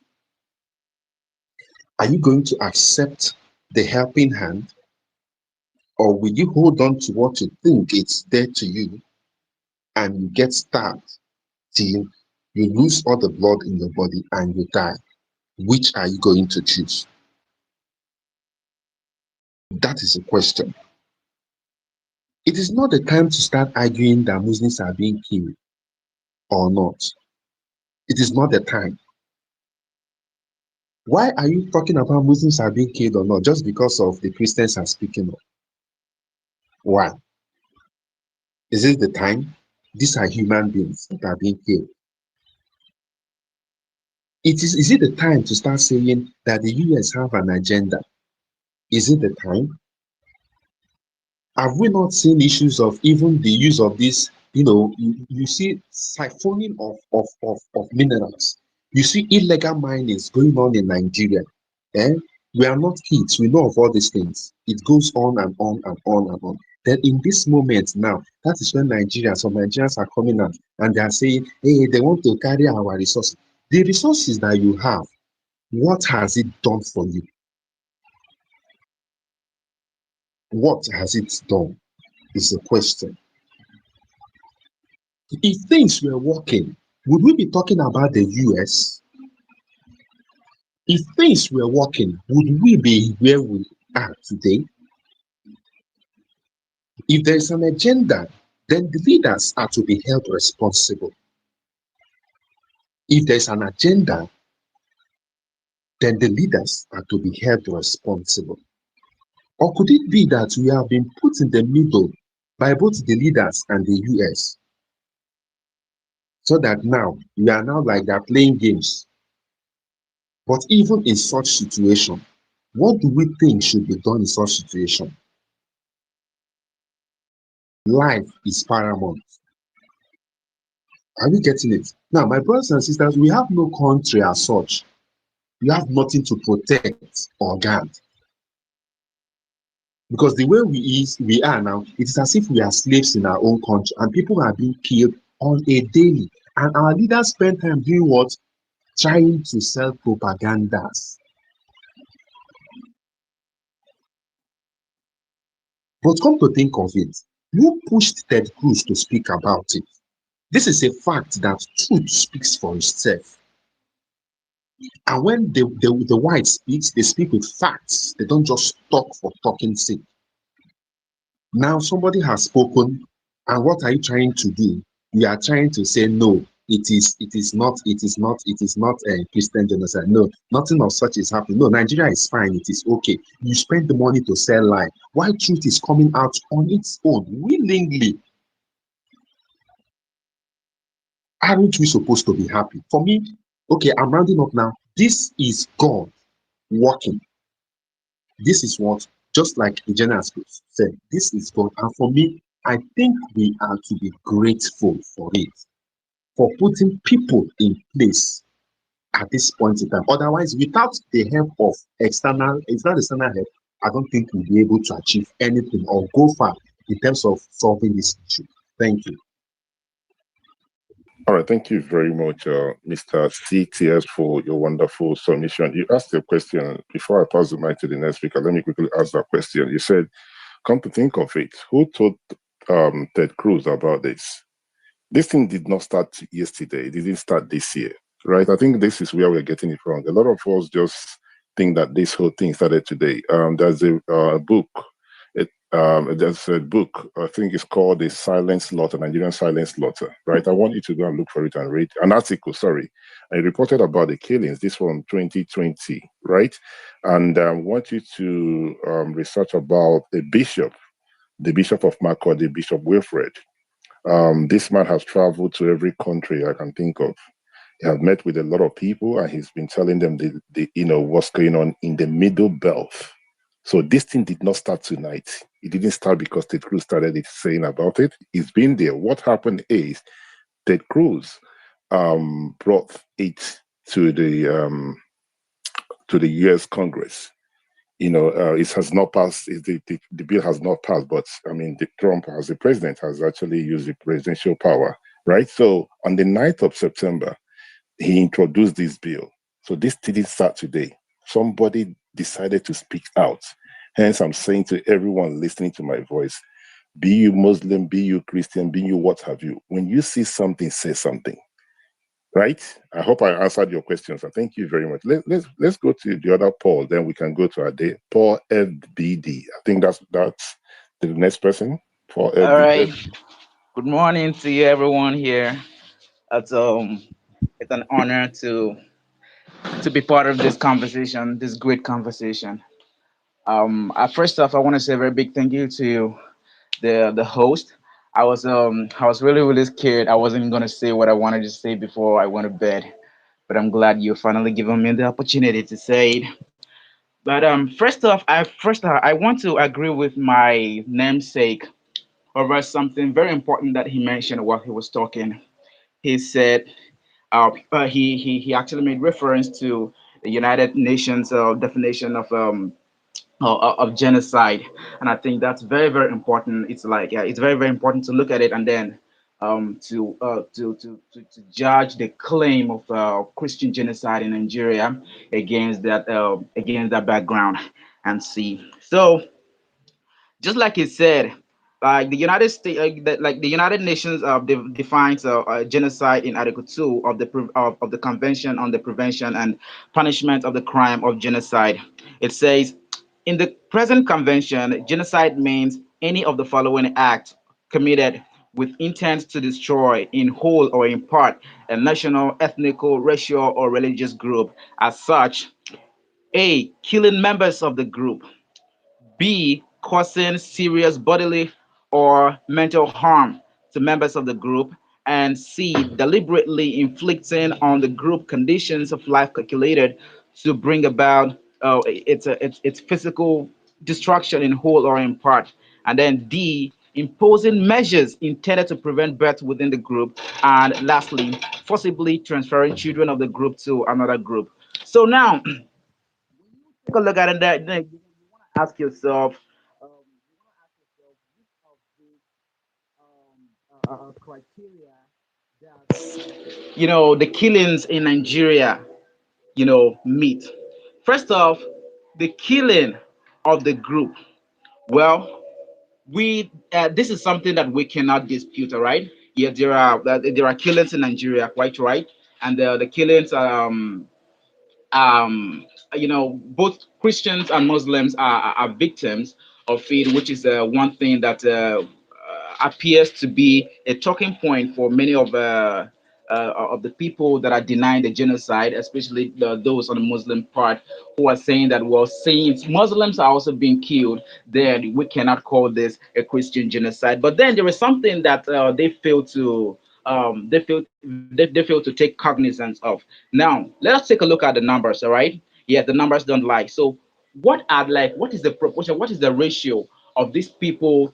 What is the ratio of the Christian to Muslims, killings? We're not trying to like to say we're not trying like it's not a sport of who which group is mostly being killed. But it's very important to take a look at the numbers. Now, look at what the facts say. The Inter Society, according to Inter Society, between 2009 and 2025, about 125,000 Christians have been killed. And according to this same source, about 60,000 Muslims have been killed. So now you can see in this, according to this particular report, the Christians, the number of Christians killed is quite disproportionately, higher than that of the Muslims. And then, according to Observatory for Religious Freedom in Africa, between 2019 and 2023, over 16,000 Christians have been killed, and over 6,000 Muslims have been killed. And here again, we have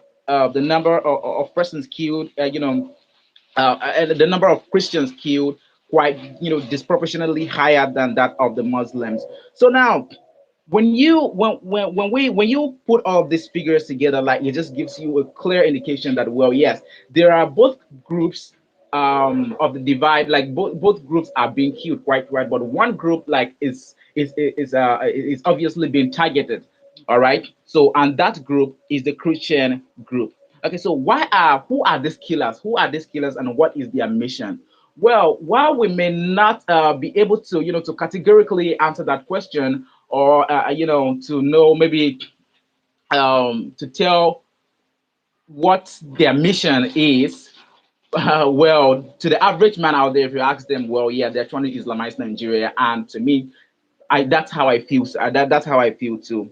But now, um, recently, ever since this thing sparked up, there is something that I've come to realize. Before now, I used to also think that, well, Muslim was like Islam was Islam, and all Muslims were the same. But lately, I've come to realize that, well, there's a distinction between moderate Muslims and radical Muslims. So now we can say these radical Muslims are actually, the one who are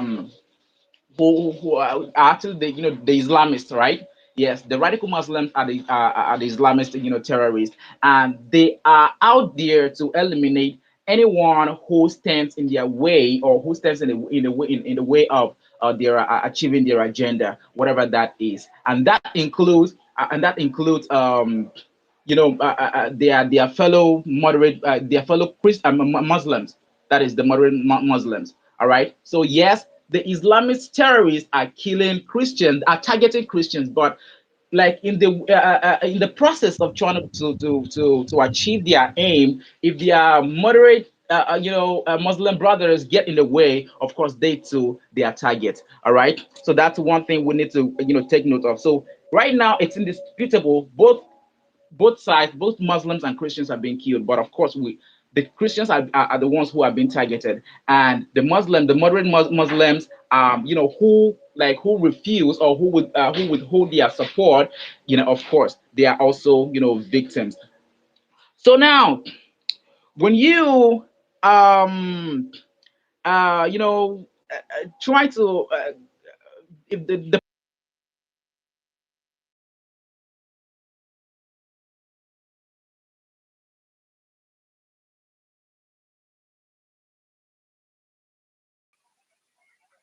All right. Ariwa, I'm not sure what happened to Mr. Paul and Big Sam. Let's quickly pass the mic to Ade. Let's be very mindful of time, please, guys, so we can carry everybody along. Ade, you have the mic, sir. Good morning. Yeah, good morning, Mindset. Thanks for the opportunity to speak. So I just wanted to respond to some of what I've heard, and listen to the last speaker and some of the good people who have spoken before me. Well, I mean, well, it's a little bit. This issue is very complicated, in my personal opinion, and there is a layer of political bitterness that is loud and clear in this discussion, and I think that if we're not careful, we're going to end up making our lives even worse in Nigeria than it currently is. Just to respond to some of what people have said, someone was saying that when I think it was one of the Pauls, one of the guys named Paul, about to city, I'm not sure. That when whites speak, they speak with facts, and your skin color is not an indication of your honesty, right? Like they said that Iraq had weapons of mass destruction. Up to today, we haven't seen any of those weapons, despite an invasion, and 1 million Iraqis have died in the process. The country was destroyed. Um, So, let's just be, there are many lies that have been spoken by many whites in the world. So I don't know. It just doesn't make any sense. Um, but, Abdallah was speaking because we can't deny that there is insecurity in Nigeria. It is clear. People are being killed in mass numbers across the country. Whether it is a religious genocide is a bit more complicated, in my opinion, in my personal opinion. And I must admit, initially, I believed that there is a Christian genocide going on because you cannot hear the numbers and not say that this is a Christian genocide. But when I think it was CTS was just speaking and he was saying that 127,000 Christians were killed versus 67,000 Muslims that were killed, right? So there's a double effect, right? More Christians are killed than Muslims. But if you were to heard that they killed 6,000 Muslims in a vacuum, no other factor, just 6,000 Muslims, you would say, whoa, that is a Muslim genocide happening in Nigeria. Just as if you were to heard that they killed 120,000 Christians, you would say that's a Christian genocide. But until you look at the totality of the equation and you see the different factors and different pieces, and you're like, how do I logically conclude when the same extremist Islamic groups are killing Christians in large numbers and Muslims in large numbers? How do I, with logic, claim that it's just because they're only targeting Christians? Because what makes it a genocide is that you are targeting a specific group. That is really what makes it a genocide. You are targeting a specific, and it really used to be genetic. Hence the word gen, no, side. There's a genetic component. But as time passed, they added a religious factor to the consideration of what makes it a genocide, right? So those who are arguing that, can we really call this a Christian genocide when large numbers of Muslims are also being killed by the same group? They have a valid argument, or at least, at the very least, a logical argument. Even if you want to use the word valid, it's a logical argument, and you may decide not to agree with them. That you also have the right to do so. But I'm not. I was already certain it was a Christian genocide. But as we get more facts, I'm not so sure anymore that we can call it that. Now, I think that someone said Tinubu refused to solve the security problem, and I don't think we really understand what the insecurity problem is in Nigeria. What does Tinubu gain by not solving the insecurity problem? Is it because it makes his chance of becoming the president next term, when we win the re-election, it boosts his chances of winning the re-election, or because it gains him favor from European and American from Euro America that have large Christian populations? Exactly, someone explained to me actually what would be the profit, the benefit that he would gain from refusing to solve the insecurity problem in Nigeria. It makes no sense, because sometimes people just say things and it's like, don't turn off your brain when you are listening to these people. I propose to you that, you know what, let me play something for you that may make it make more sense. Just listen to this. It's not a long audio, but I need you to hear this. Sorry, Mr. Policy here. I don't intend to listen to audios on this platform. So whatever it is, please, can you tell us what it is? I'm fine. We can take your word for it, please, sir. Okay, I mean, it's not a long audio. It almost feels like. Yeah, but I just have a policy. I don't want to listen to audios because I just don't want people bringing whatever happened in other platforms and we discussing it here. So whatever it is on the platform, on that audio, tell us what it is. I will take your word for it, sir. Thank you. Fine. If it's your platform, it's your rules. It's actually an audio of an interview on Channels Television of a Commodore Olawumi, who is a former military intelligence officer. Right. So it's not from another platform or another. It's a TV interview. It's journalistic work. Now, having explained what it is, do you still insist that I don't play the audio, or can I just play it so we can have the information? No, okay. I tell you why. I tell you why I don't listen to audio. I had an issue here about 3 years ago with audio being played. Let's just go straight to the. Tell us what it is. Well, I think that will be fine, sir. Please, thank you. Okay, no problem. Okay, I mean, I don't agree with your logic, but hey, it's your platform, so follow your rules. So this is cool. No, that would mean the audio that I was going to play would have you would have heard this Commodore who was a military intelligence officer in Nigeria stating that the security problem in Nigeria is as a result of sabotage. That there are people within the government, and this was back in when Buhari was in office. He was saying that there are people within the government who are sabotaging the security efforts. Right? It's better for you to hear it for yourself because now I'm paraphrasing. But now the question is this: have we been able to successfully identify those who are doing the sabotage? The sabotage is very difficult to prove. It can take years. Those who are doing the sabotage, have they recruited others to follow suit in that purpose? What are the reasons for the sabotage? Right? So these are very layered, complicated issues. So if you are going to, we are seeing videos of Nigerian military engaging people on the front lines almost on a daily basis. People will record the video, you hear gunshots, you hear bullets, you see all kinds of action going on. They are fighting them.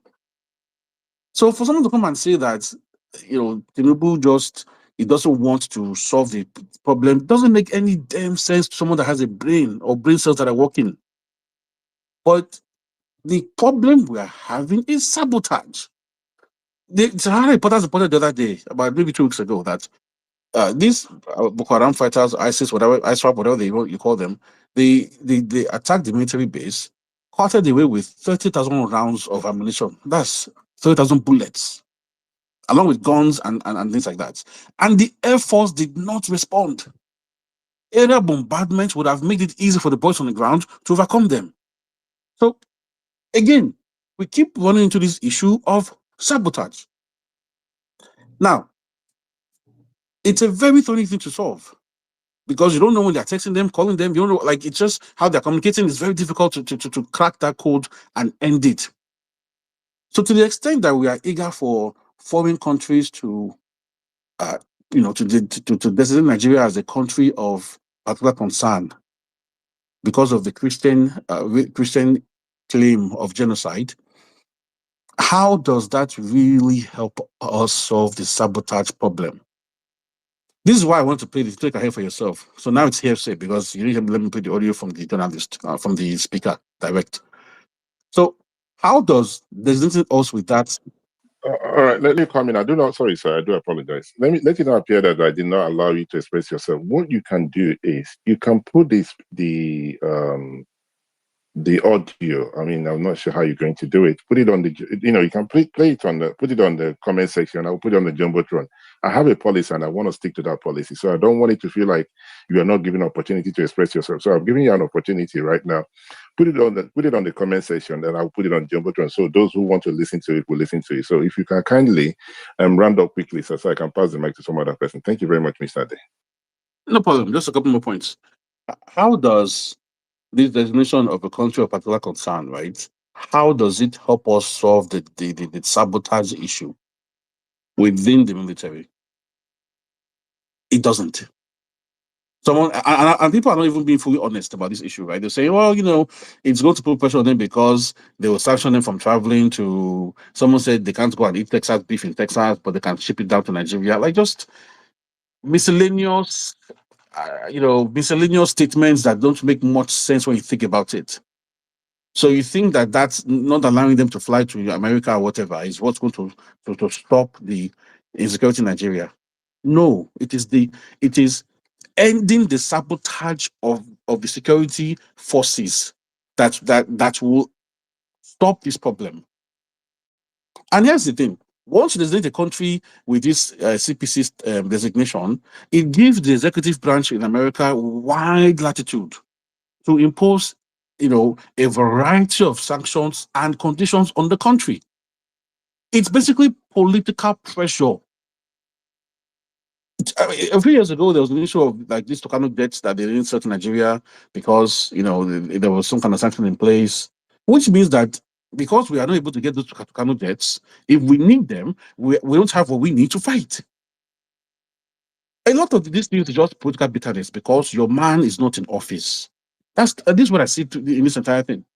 Because if you really go and do a Google search and you learn what it means to be designated in this regard, right, it doesn't even help us solve the real problem if you truly understand that the problem is sabotage, not just that they refuse to do anything about this. Too much emotional rubbish and blackmail. So someone will say, oh, yes, resources are part of sometimes what they want. I'll give you an example. Elon Musk came to Nigeria one time and he wanted, because there's a part of Nigeria that is very rich in certain metals like tungsten and things like that, which are very good for making cell phones, batteries and other devices. There was a time when Elon Musk almost came to Nigeria to, discuss some business in that regard. And for one reason or another, he canceled that trip, right? But resources are not even the only things that Western entities are looking at in Nigeria. Sometimes they just want Nigeria to take a particular position on politics, or maybe do them a favor on the continent. Like, it could be a variety of things, and these things are not always in the best interest of the country on the receiving end. So you may be actually hurting your own interest indirectly by empowering a foreign country to designate Nigeria in a particular way. It may weaken our ability to get weapons, things like that. It may put pressure on us to do things like that that's not in our best interest, all because you are bitter that your man is not in office. Because, like I said, this is what I see through all this, grammar we are speaking here. This is what that shines through. But what is the ultimate solution, in my opinion? And this is my final point. I think that we need to, when you have an overly centralized,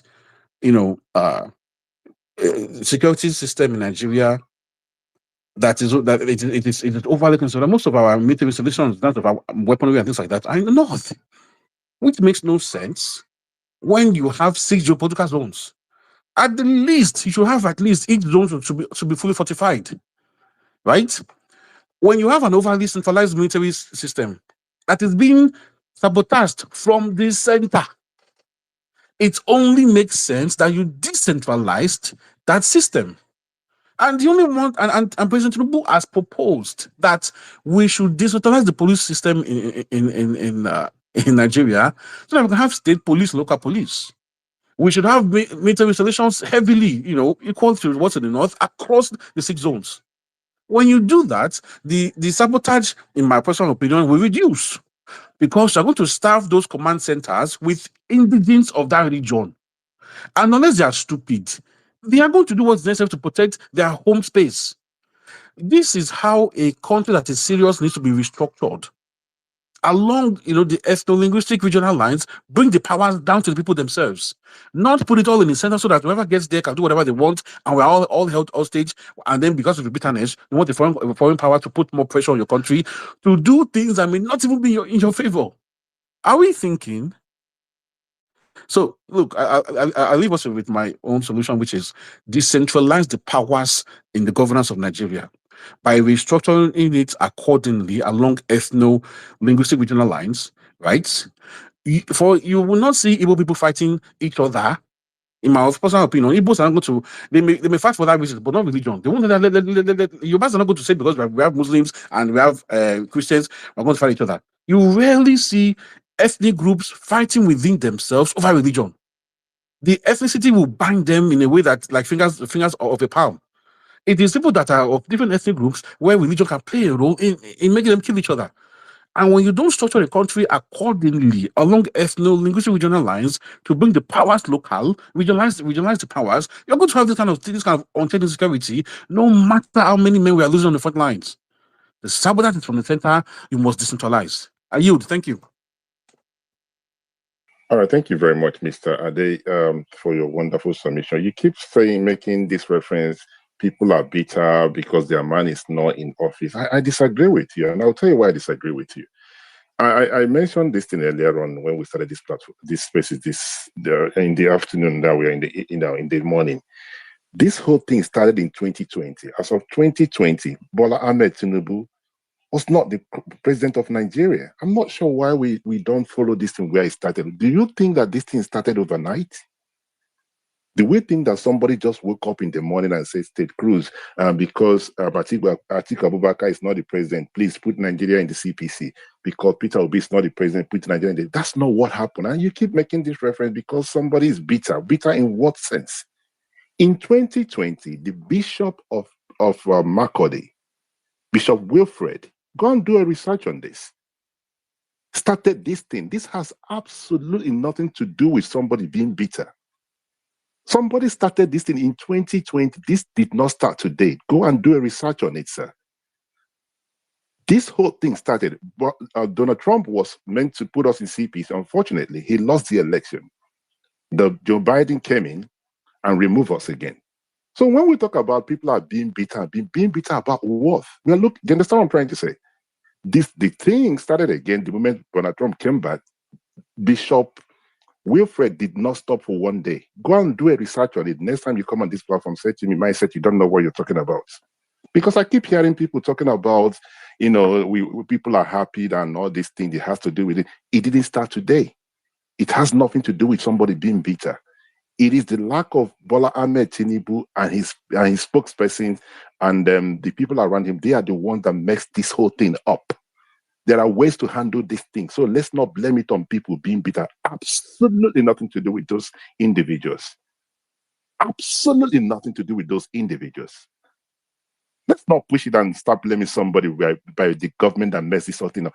This particular bill, was introduced on the 9th of September 2025 to the US Congress by Senator Ted Cruz. This particular bill right now. What has the Nigerian government did about it? Absolutely nothing. They waited over 1 month before they started discussing about it. Something as important as this. We waited till October, we started talking about it, and now we're going to say somebody's bitter. This has absolutely nothing to do with being bitter. Go on, people should be held responsible. And you have the likes of Rena or Mokri who messed everything up for you guys. Let's be realistic about this thing. Nigerians are being killed. We agree Nigerians are being killed. We are looking for a solution, but let's not turn it into one part is being bitter, one part is not being bitter. Nigerians are being killed in Borno State. Nigerians are being killed in everywhere. We are going to solve our problem. We are going to look for solution, but making it like somebody's being bitter, I'm not going to accept this on this platform, right? Or King, please, you have the mic. Mindset, I would love to debunk to oppose. Yeah, Said, hold on. like quick minute. Hold your horse. Mr. Ade, you've been on this platform at least for 3 times now, and you know how I run this platform. And I don't take it lightly when people do things that you've done, right? You raise your hand, I will pass the mic to you. I'll pass the mic to Akin. Respectfully, you should allow Akin to speak. Then we'll come back to you. I apologize, Akin. Speak. You can just say no without the long speech. Thank you.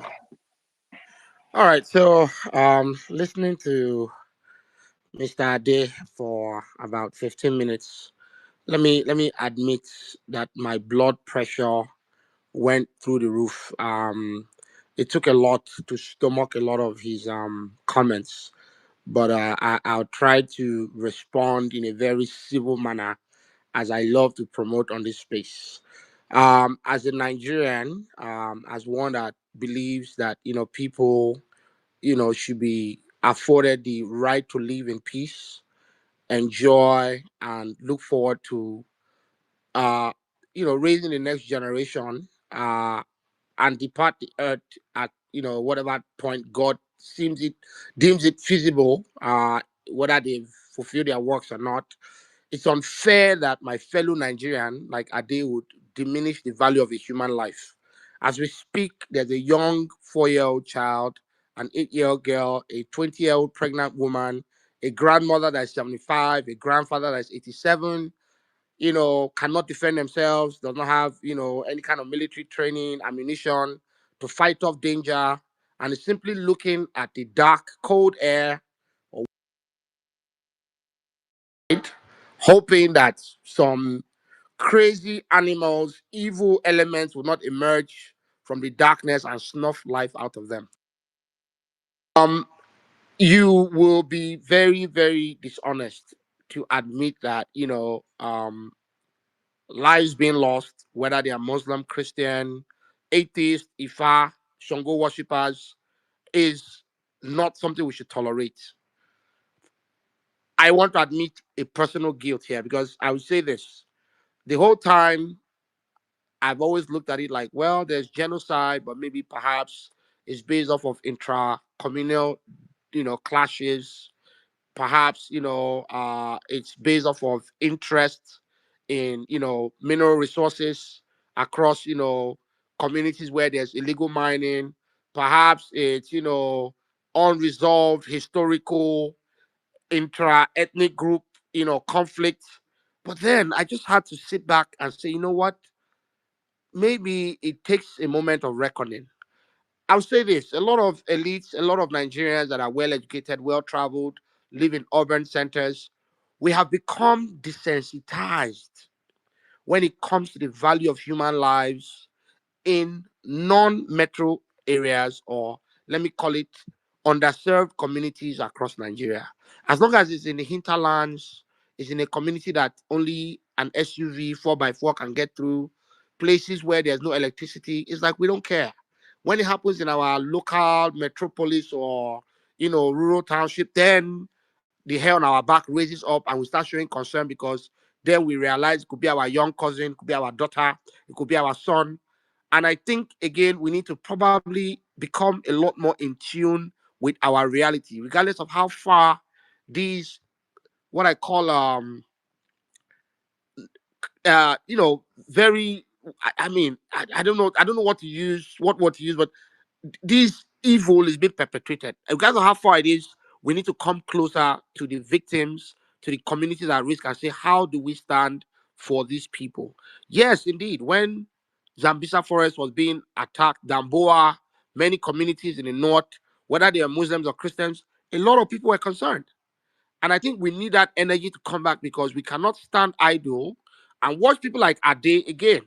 You can kiss ass of every government. You can want to chase politicians, to their bedroom to make them feel like you are worthy of a cookie. But don't do it to the detriment of your countryman, whether you know his first name or his last name. So I would use an analogy, and I think this is where we need to equally all have a rethink. When you talk about racism in America and the UK to a Caucasian, a white person that's lived, has family, and he starts arguing that, oh, well, maybe we're not racist, maybe you're seeing the issue differently. Oh, maybe the person was not discriminated against. Oh, maybe the person was not treated unfairly. He's doing that because maybe he may be a good person, or she may be a good person, and is equally, again, allotting the same honesty to the next person. But then when you now take data, you look at statistics, you look at events, incidents, I say, oh, there's hate crime, there's racism, and these are instances. Okay, well, maybe it's a one-off situation.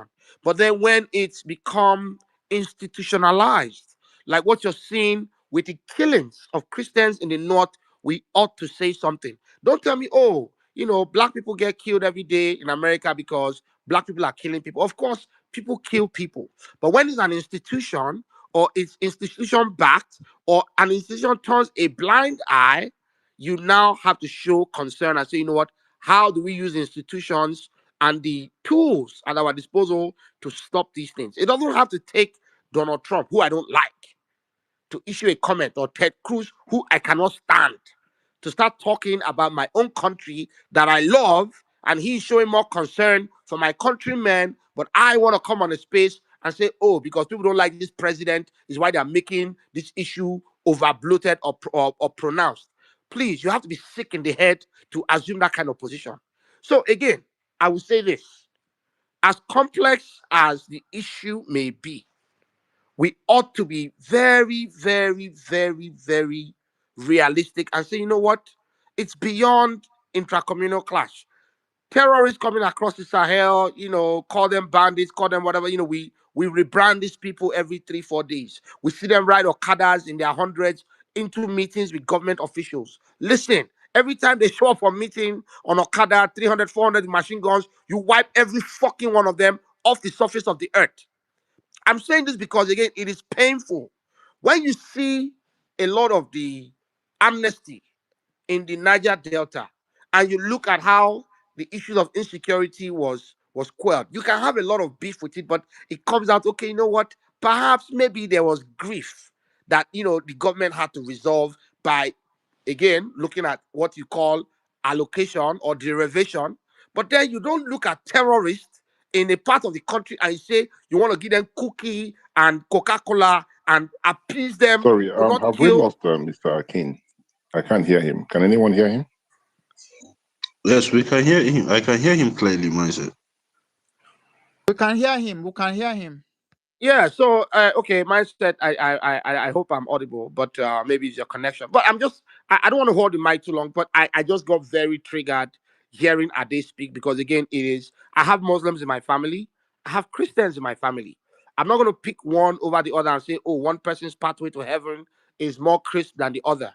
I don't do that. But I'm just saying, when it comes down to the data, the reality on ground, we need a presidency different from the disaster of the Buhari administration. If he truly wants to show that he has the best interest of Nigerians at heart, make this your number one priority. Insecurity, insecurity, insecurity. For a number of institutions in Nigeria, it has only just become a profit-making enterprise. At some point, we need to wake up and say, okay, you know what, to I'm not going to hear a story that one community was attacked overnight and I found 3, 4 dead bodies, and we're going to move on like it's business as usual. Make it your number one goddamn fucking priority. So yes, for people that have complaints and say, okay, you know what, maybe this presidency is doing nothing, I'm probably going to start sharing the same assessment because it's only madness that you wake up and they show you bodies littered all over the place, hundreds, 200 young children, and you want to say, oh, it's intracommunal clash. Are you kidding me? Now let's even go back to the fact that a lot of state governors in some of these states are the worst form of human beings walking the earth. Because yes, when you introduce the element of politics, there's some of that. But at the end of the day, the value of a Nigerian life, whether Christian or Muslim, must be at the forefront of every administrator's agenda. And how do we then go from talking about the fact that we have normalized people being killed on a daily basis and just target insecurity to say, okay, you know what? One life is too many to have killed overnight by a ragtag bandit or terrorist. How do you even secure Nigeria's borders? So again, if you look at the US and every other country that is now expressing interest, they're looking at Nigeria and say, okay, yes, for the kind of relationship you have, for the fact that yes, there's strategic interest, how do you even have a country that has the president, has the military, and your border is just that porous? Is the border porous the same way in Cross Rivers? Is the border same? Is it as porous in Ogun or in Oshun, where you have boundaries with other countries? But why is it okay in the northern part of the country? And you say, oh, because there's a chance, there's a pathway for these crazy terrorists to come in, kill at will, and disappear. Oh, it's beyond our control. No, there's a solution to every problem. We don't need to build fences, but again, we need to upgrade our military, recruit more people that are willing and motivated. Brother, do what it takes. But one Nigerian is too many to kill at the hands of animals. So please, as I said earlier, I'm equally guilty because I started looking at this thing like, oh, maybe we're just overreacting, maybe it's been overbloated. But then you now start looking at some of the data because, as I said, maybe me myself have become desensitized to the fact that when you read the newspaper, 200 people got killed, 100 got killed, 85 got killed. It's become just numbers. No, these are human beings. These are human beings. So truly and truly, I'm equally going to start wearing this hat with believing that there's a Christian genocide going on in Nigeria because if it continues at the pace at which it is a problem and we all look bad. The last thing I want to do is be walking to an airport and say, oh, you're Nigerian. Why are they killing Christians in your country? And I say, oh, it's politics. Oh, it's insecurity. Like, you know what kind of idiot I'm going to look like? No, I don't want to be the person to make any excuses for any administrations. Mindset, I'll pass the mic to you. I'm getting triggered here, man.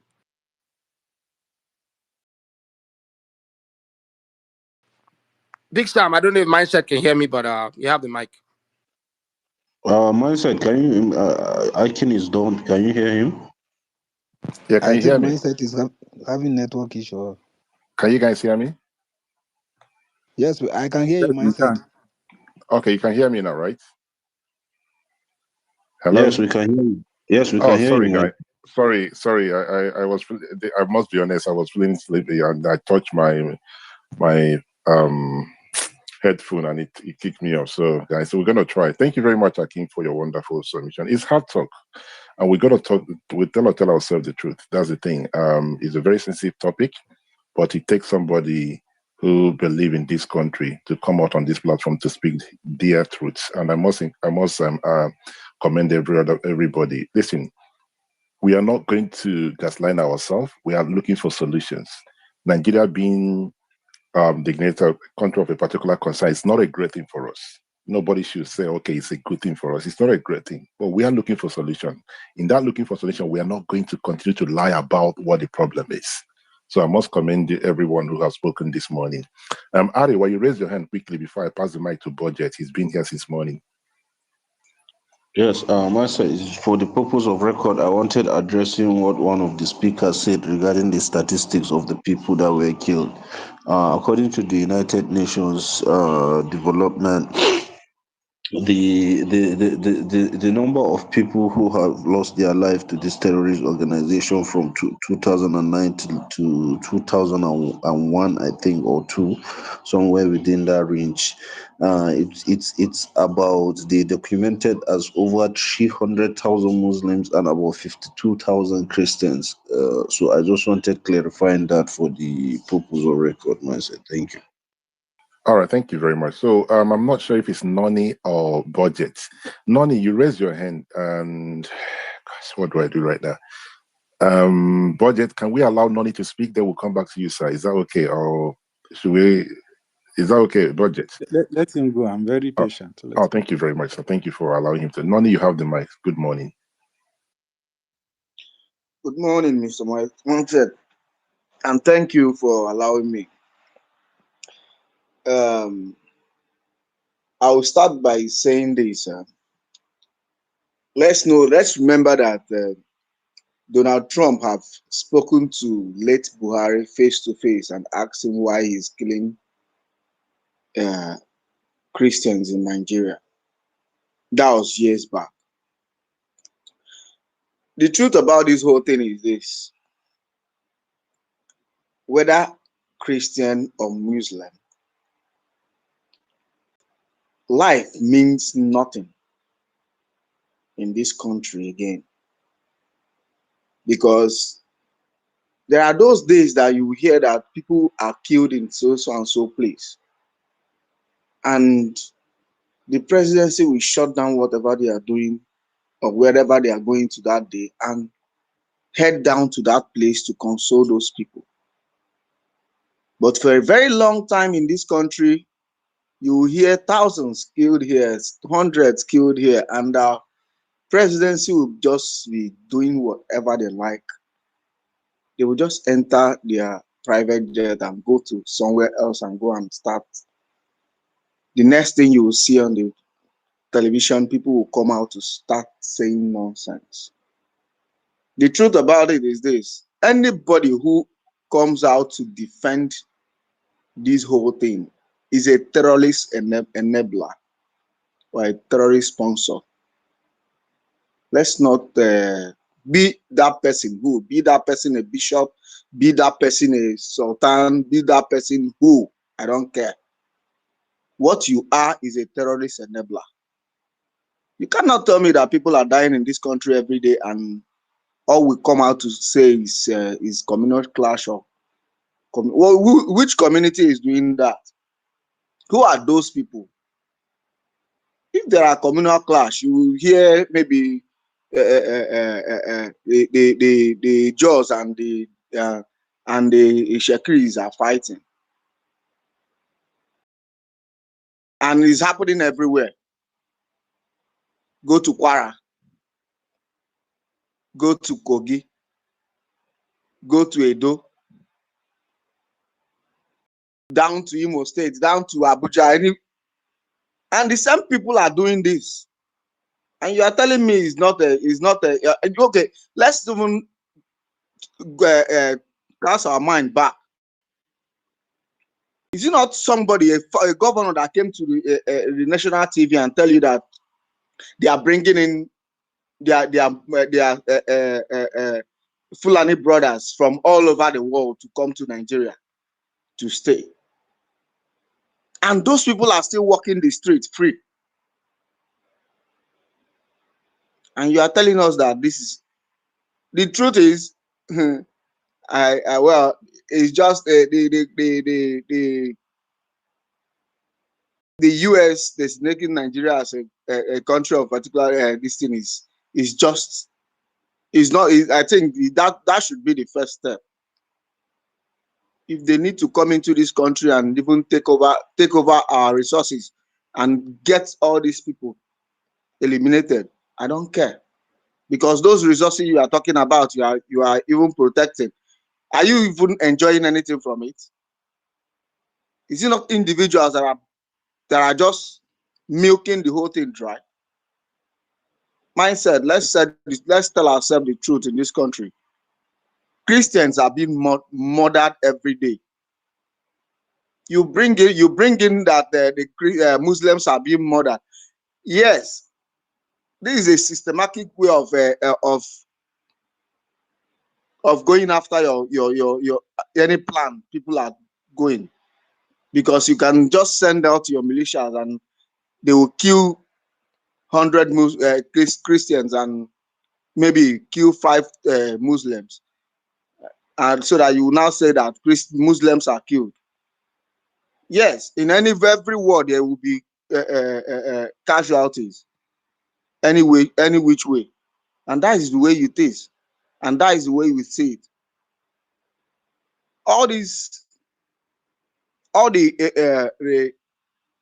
people that have been chased out of their homes and villages, and other people are being brought to those villages and taking over those places, aided by our security agencies.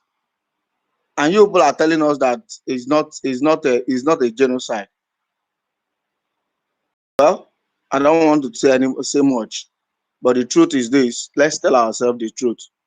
Because if you enable any bad thing, whether you like it or not, tomorrow that bad thing will come to you.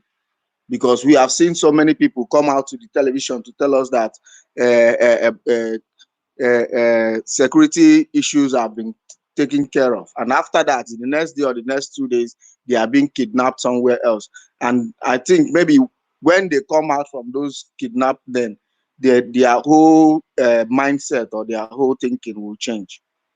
Mindset. Thank you very much for all these all you're doing, and we thank everybody who is coming out to say the truth the way it is, so that this country will change and change forever. Thank you very much. I yield the mic. All right, thank you very much, Noni, for your wonderful submission, and thank you for your kind words. Without people like yourself and every other person, there would be no space. So I thank you guys for always making time to join in the space. Ivy, I will come back to you. Let's quickly pass the mic to Budget. Budget, you have the mic. Thank you, Mindset. I greet you, my fellow Nigerians, and I hope you're all fine and well. A lot has been said. I've been here for about 5 to 6 hours, probably. But I will start by saying this. You see, the people of Nigeria must understand their holistic situation. It is not okay to look at it from one point of view and come to a conclusion. You must look at it from within and outside the country. What is happening? Those who are speaking, what are they saying? What are their intentions? And I always tell Nigerians, you must learn to ask questions also to understand your reality and understand what is coming. Because if the US that are speaking, they really care about Christians, why are they still supporting Israel that has killed more Christians in Palestine and Gaza, even across the Arab world, destroy churches? They are still Israel's biggest ally, irrespective of the Christians that Israel have killed. And they are the ones now telling you that, oh, they are killing Christians in Nigeria. Because a lot of Nigerians, when they talk of, oh, the Arab world, they think that, no, it is Muslims that are there. They don't know the Christians in the Arab world are even far more than the Christians in Israel. The Christians in Israel are just about below 2%, 1 point something percent. And even then in Israel, the Christians go and do your research how they are being treated in Israel. But they are still America's greatest ally today as we speak. So, but the reality is, if you look at it, even the Ted Cruz that opened his mouth to say, oh, no, there is Christian genocide in Nigeria. And we have seen this pattern. This is not the first time. That is why I always tell Nigerians, it's not just about what is happening in Nigeria alone. Know what is happening across the world too. You must be enlightened. So that if anything is coming, you have an idea. At least the least is have basic knowledge of things that are happening around you. The same Ted Cruz, when he was campaigning for the US to go and bomb Iran, he had an interview with, what's this guy's name? Carson. And Carson asked him, okay, what is the demography? What is the population of Iran, the ethnicity of the people of Iran? This guy didn't know. But he wanted change in Iran. He wanted the US to go and bomb Iran. And these are the kind of ignorant issues that have been coming up, but Nigerians are not aware. So they can easily say, oh, Ted Cruz is saying this about Nigeria, so he's totally right. He has the interests of Nigerian and Nigerian Christians at heart. But he has never condemned the Christians that Israel have killed. In fact, he's supporting the same Israel. So let's know what we are doing. Let's know who is saying that they are fighting for us. Because at the end of the day, I've seen enough to know that only Nigerians can save themselves. Our unity is our only saving grace. If you like, keep dividing yourself, you are going to perish in that division. Someone opened his mouth here also to tell us that, oh, let the US come and take over the resources of this country. The ones that are the failure of the government is clear, and it's clear for even the deaf man to see and the deaf man to hear and the blind man to see, that the government has failed to utilize our resources to benefit our people. This is the simple fact, and the fact that we as a people cannot generally see that we are the victims in all this and unite to demand and take back control of our country, take back control of our resources, and work to benefit ourselves, to have a Nigeria that will benefit all of us. We keep playing politics of religion, tribe, and region, and we are expecting a different result, a different outcome. It's never going to get us anywhere. If we are going to continue on this trajectory of religion, tribe, and region, in the next 100 years, you will leave this battle for your children, your children's children, your children's children. In fact, the future generations to come will come and continue this battle. And this is the sad reality and the bitter truth that a lot of Nigerians cannot swallow. Let me move further because Master Chef came here to say earlier. I was on that space that she held. And she came here and she was glorifying and romanticizing an extremist, practically someone that said he will act in a tyrannical way against our fellow Nigerians because he suited her narrative. And some of us that push this so-called issue of, oh, is Christian genocide and all this, nobody is saying Nigerians are not being killed. Or Christians are not being killed. But if you try to remove from the equation and just segregate it to make it look like it is one session, then you are playing the politics of those that are actually doing the destruction of this country. I put a post earlier, I think some hours ago, on the comment section, where the ultimate terrorist of this world, Netanyahu, was saying, and it's all this boils down to this religion, ethnicity, way they used to divide and brainwash people. And it is working. That is the sad reality, that you see people that are supposed to be enlightened enough to know the situation and what is happening. But they have allowed themselves to be brainwashed, to be pushed because of maybe personal sentiments or religious sentiments or what will I put it? Or monetary sentiments, if I can put it that way, financial gains. Because some of them are being paid to come and push these things, while some are just pushing for the hatred and lack of knowledge that they have, on even the religion that they are hating. And even on that space whereby Master Chef was glorifying, just came here to glorify this same person that was acting that way. Someone was saying, oh, he does not care if other Nigerians are being killed. All his brothers is Christians are being killed. And others were echoing it. Now you can now see the reality of what we have been telling you people. Because she also came here to quote the Bible, which I loved. I loved as she quoted, because some of us that we listen and read other religious books to understand the people we are living in a country with. You know, she said it, and she said it beautifully. Speak for those who cannot speak up for themselves. This is what the Bible teaches. But you are here saying you do not care that others are being killed. Rather, you are only interested that Christians are being killed. And you are in a country whereby you are looking to have unity, development, and progress. So now, what is the difference between you and the terrorists that are still killing Nigerians? Because they are also pushing that kind of ideology. That is their mindset. That they do not care that we have a country whereby people are supposed to be living in peace and harmony that will benefit all of us. Rather, they are interested in only their agenda. And if you are not aware, these terrorist elements that have been pushing and have been destroying many countries across the world were all sanctioned and sponsored and armed by the same US that we are talking of today. Who sponsored Al Qaeda? Go and check. Go and do your research. If you don't know, the same US. Who is sponsoring and created ISIS? Israel. So if you are coming here to tell us that, oh no, let them come and take over the resources that someone said Nigeria is not wealthy, that what do we have? That the US have it, and yet they have everything. They still went to Iraq and stole their gold. If you are not aware, go and check what they got out of Iraq. Gold.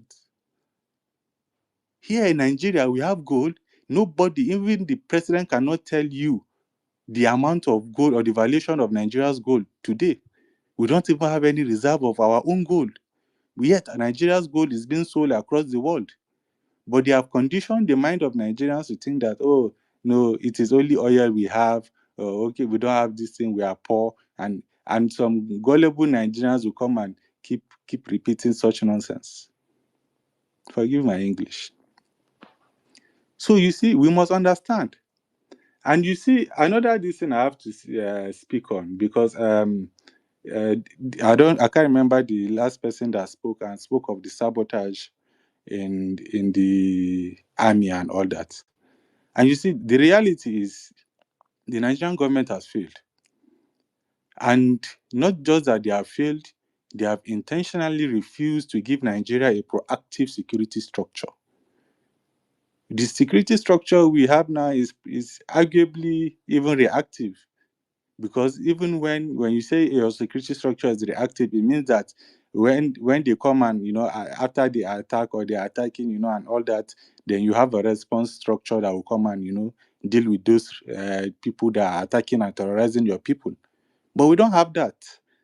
Our own security structure is just record keeping. We just do record keeping.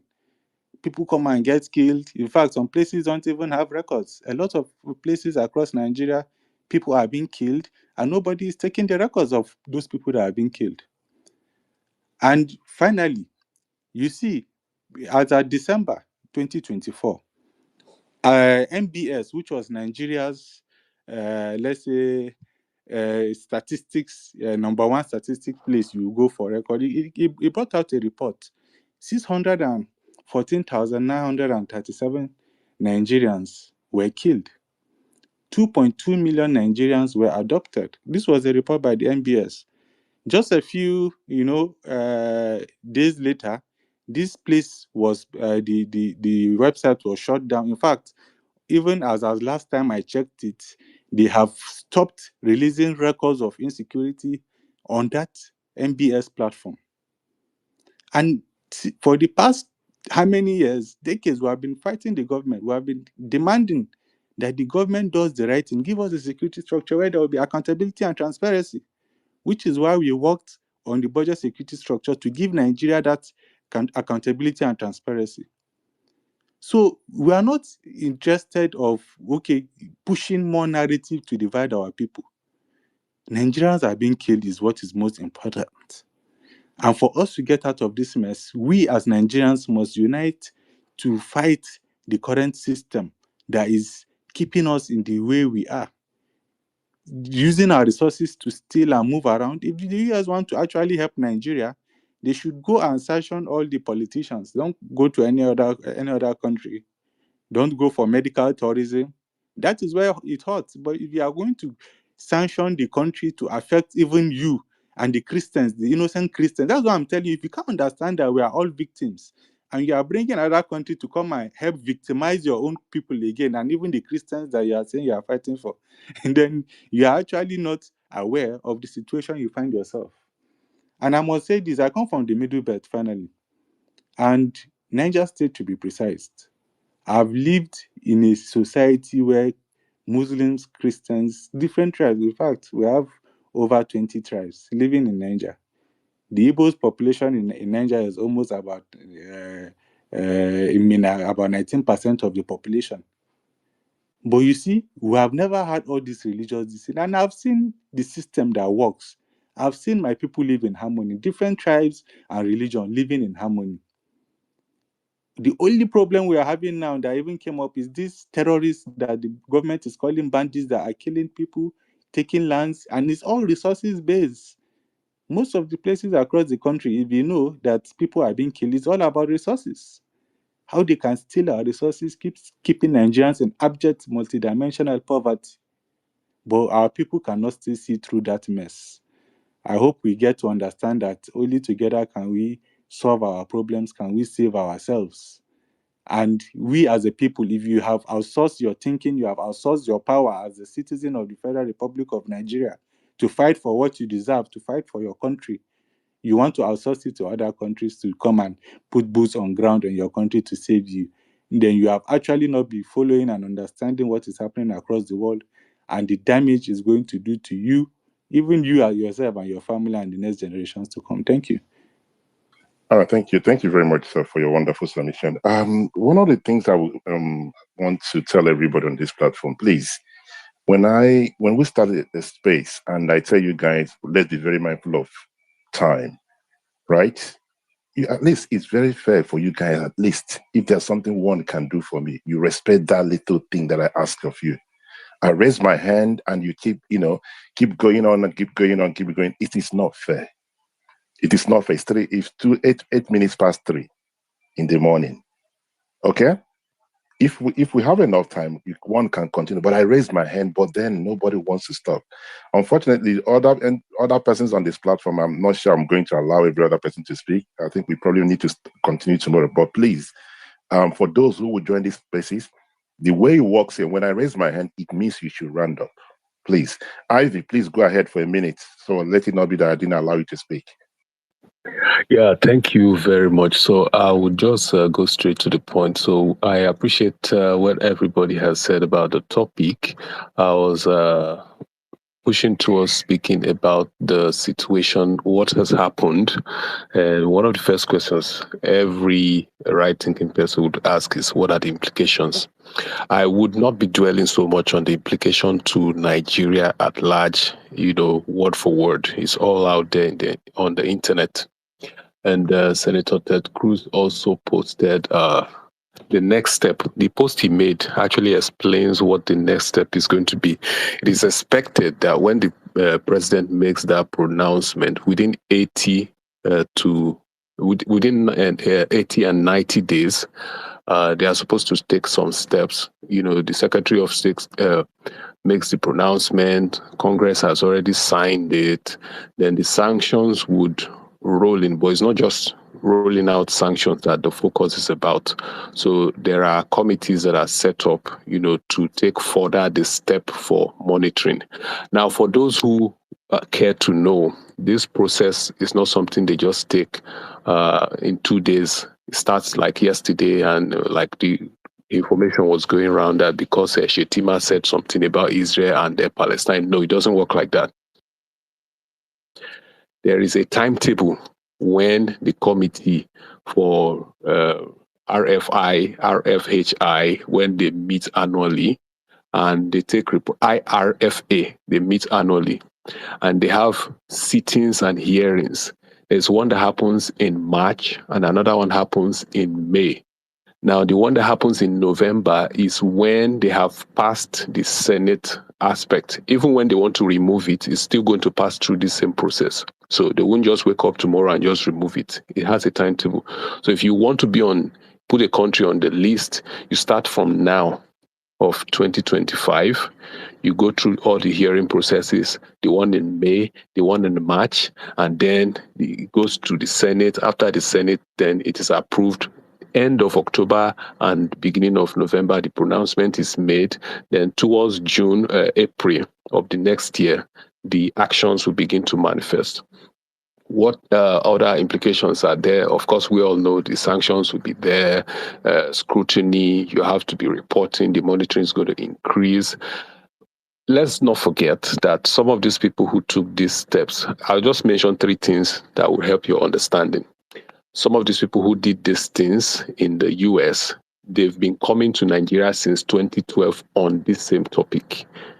You know, some for NGO reason. They had NGOs that are related to helping people who are in IDP camps. They come regularly. I can show you a list of videos of them having Christmas in IDP camps when we, who are Nigerians, have forgotten that we left people in IDP camps.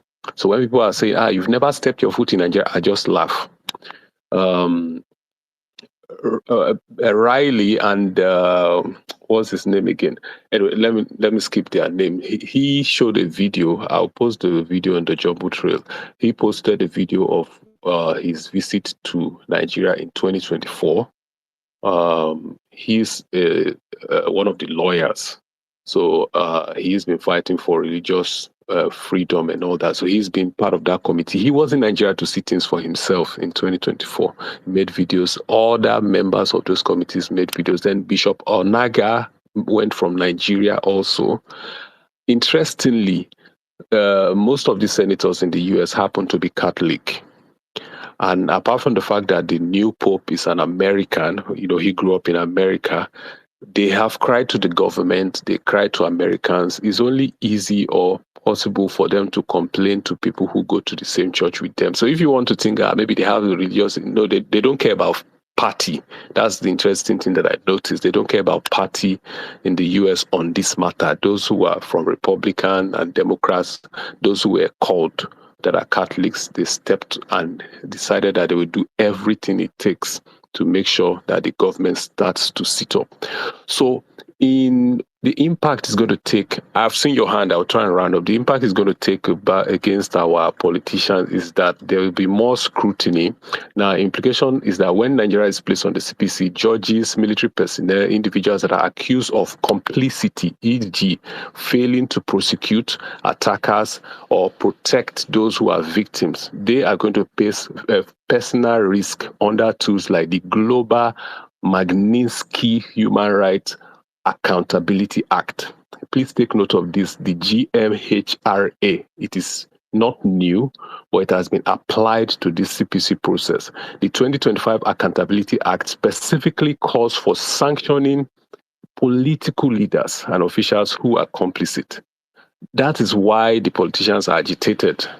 And in details, part of the details includes that if you have funds you are trying to move within American banking system, it doesn't necessarily mean you put money in America.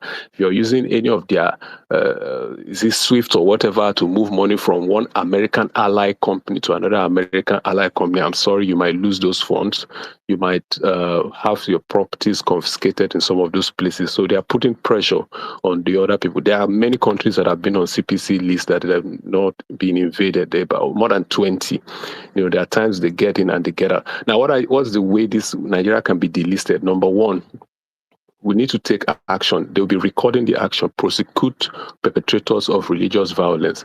There have been examples of people who do that, like Burma in Yama, was removed in 2021. Arrest victims, arrest and convict the headsmen, the militias that are doing all of this. Number two, protect religious minorities. Pakistan was taken out of the list when they did something like that in 2021. Deploy rapid response when people complain. Number three, reform and suspend blasphemy laws. This is in specific to Sharia laws because the documentation they have more than 200 pages documenting how, even though we claim that Sharia law is going to be for Muslims, people who are non-Muslims have been used, Sharia has been used to cheat against the rights and freedom of those who are non-Muslims. Deborah's case, for example, you're All right, sentencing sorry. So somebody I'm to gonna death by come in stoning. now because I've not done this today. I told you 1 minute, right? And I told you I'm gonna round up. Sorry, can you mute your mic for a minute? Okay, can you mute your mic for a minute? It's very important. No problem. It's very important, at least, if not for anything, you guys respect somebody's time. I told you we are rounding up for 1 minute, and you see my hand. You say you see my hand. You will continue. You guys are not being fair. We can continue this conversation. I'm sorry. No, Please. it's okay. I mean, there's absolutely no reason to tell me you're sorry, whereby you have done what you wanted to do. It doesn't help me. My problem is timekeeping, and if somebody cannot respect my time, I don't like it. It doesn't matter whatever anybody's gonna do for me. All right. But guys, it's been a very interesting conversation. Hopefully we'll continue again tomorrow. But please, anybody coming on the speaker section, if you're not going to respect my time, please don't join this platform. It doesn't matter how important your speech is going to be to me.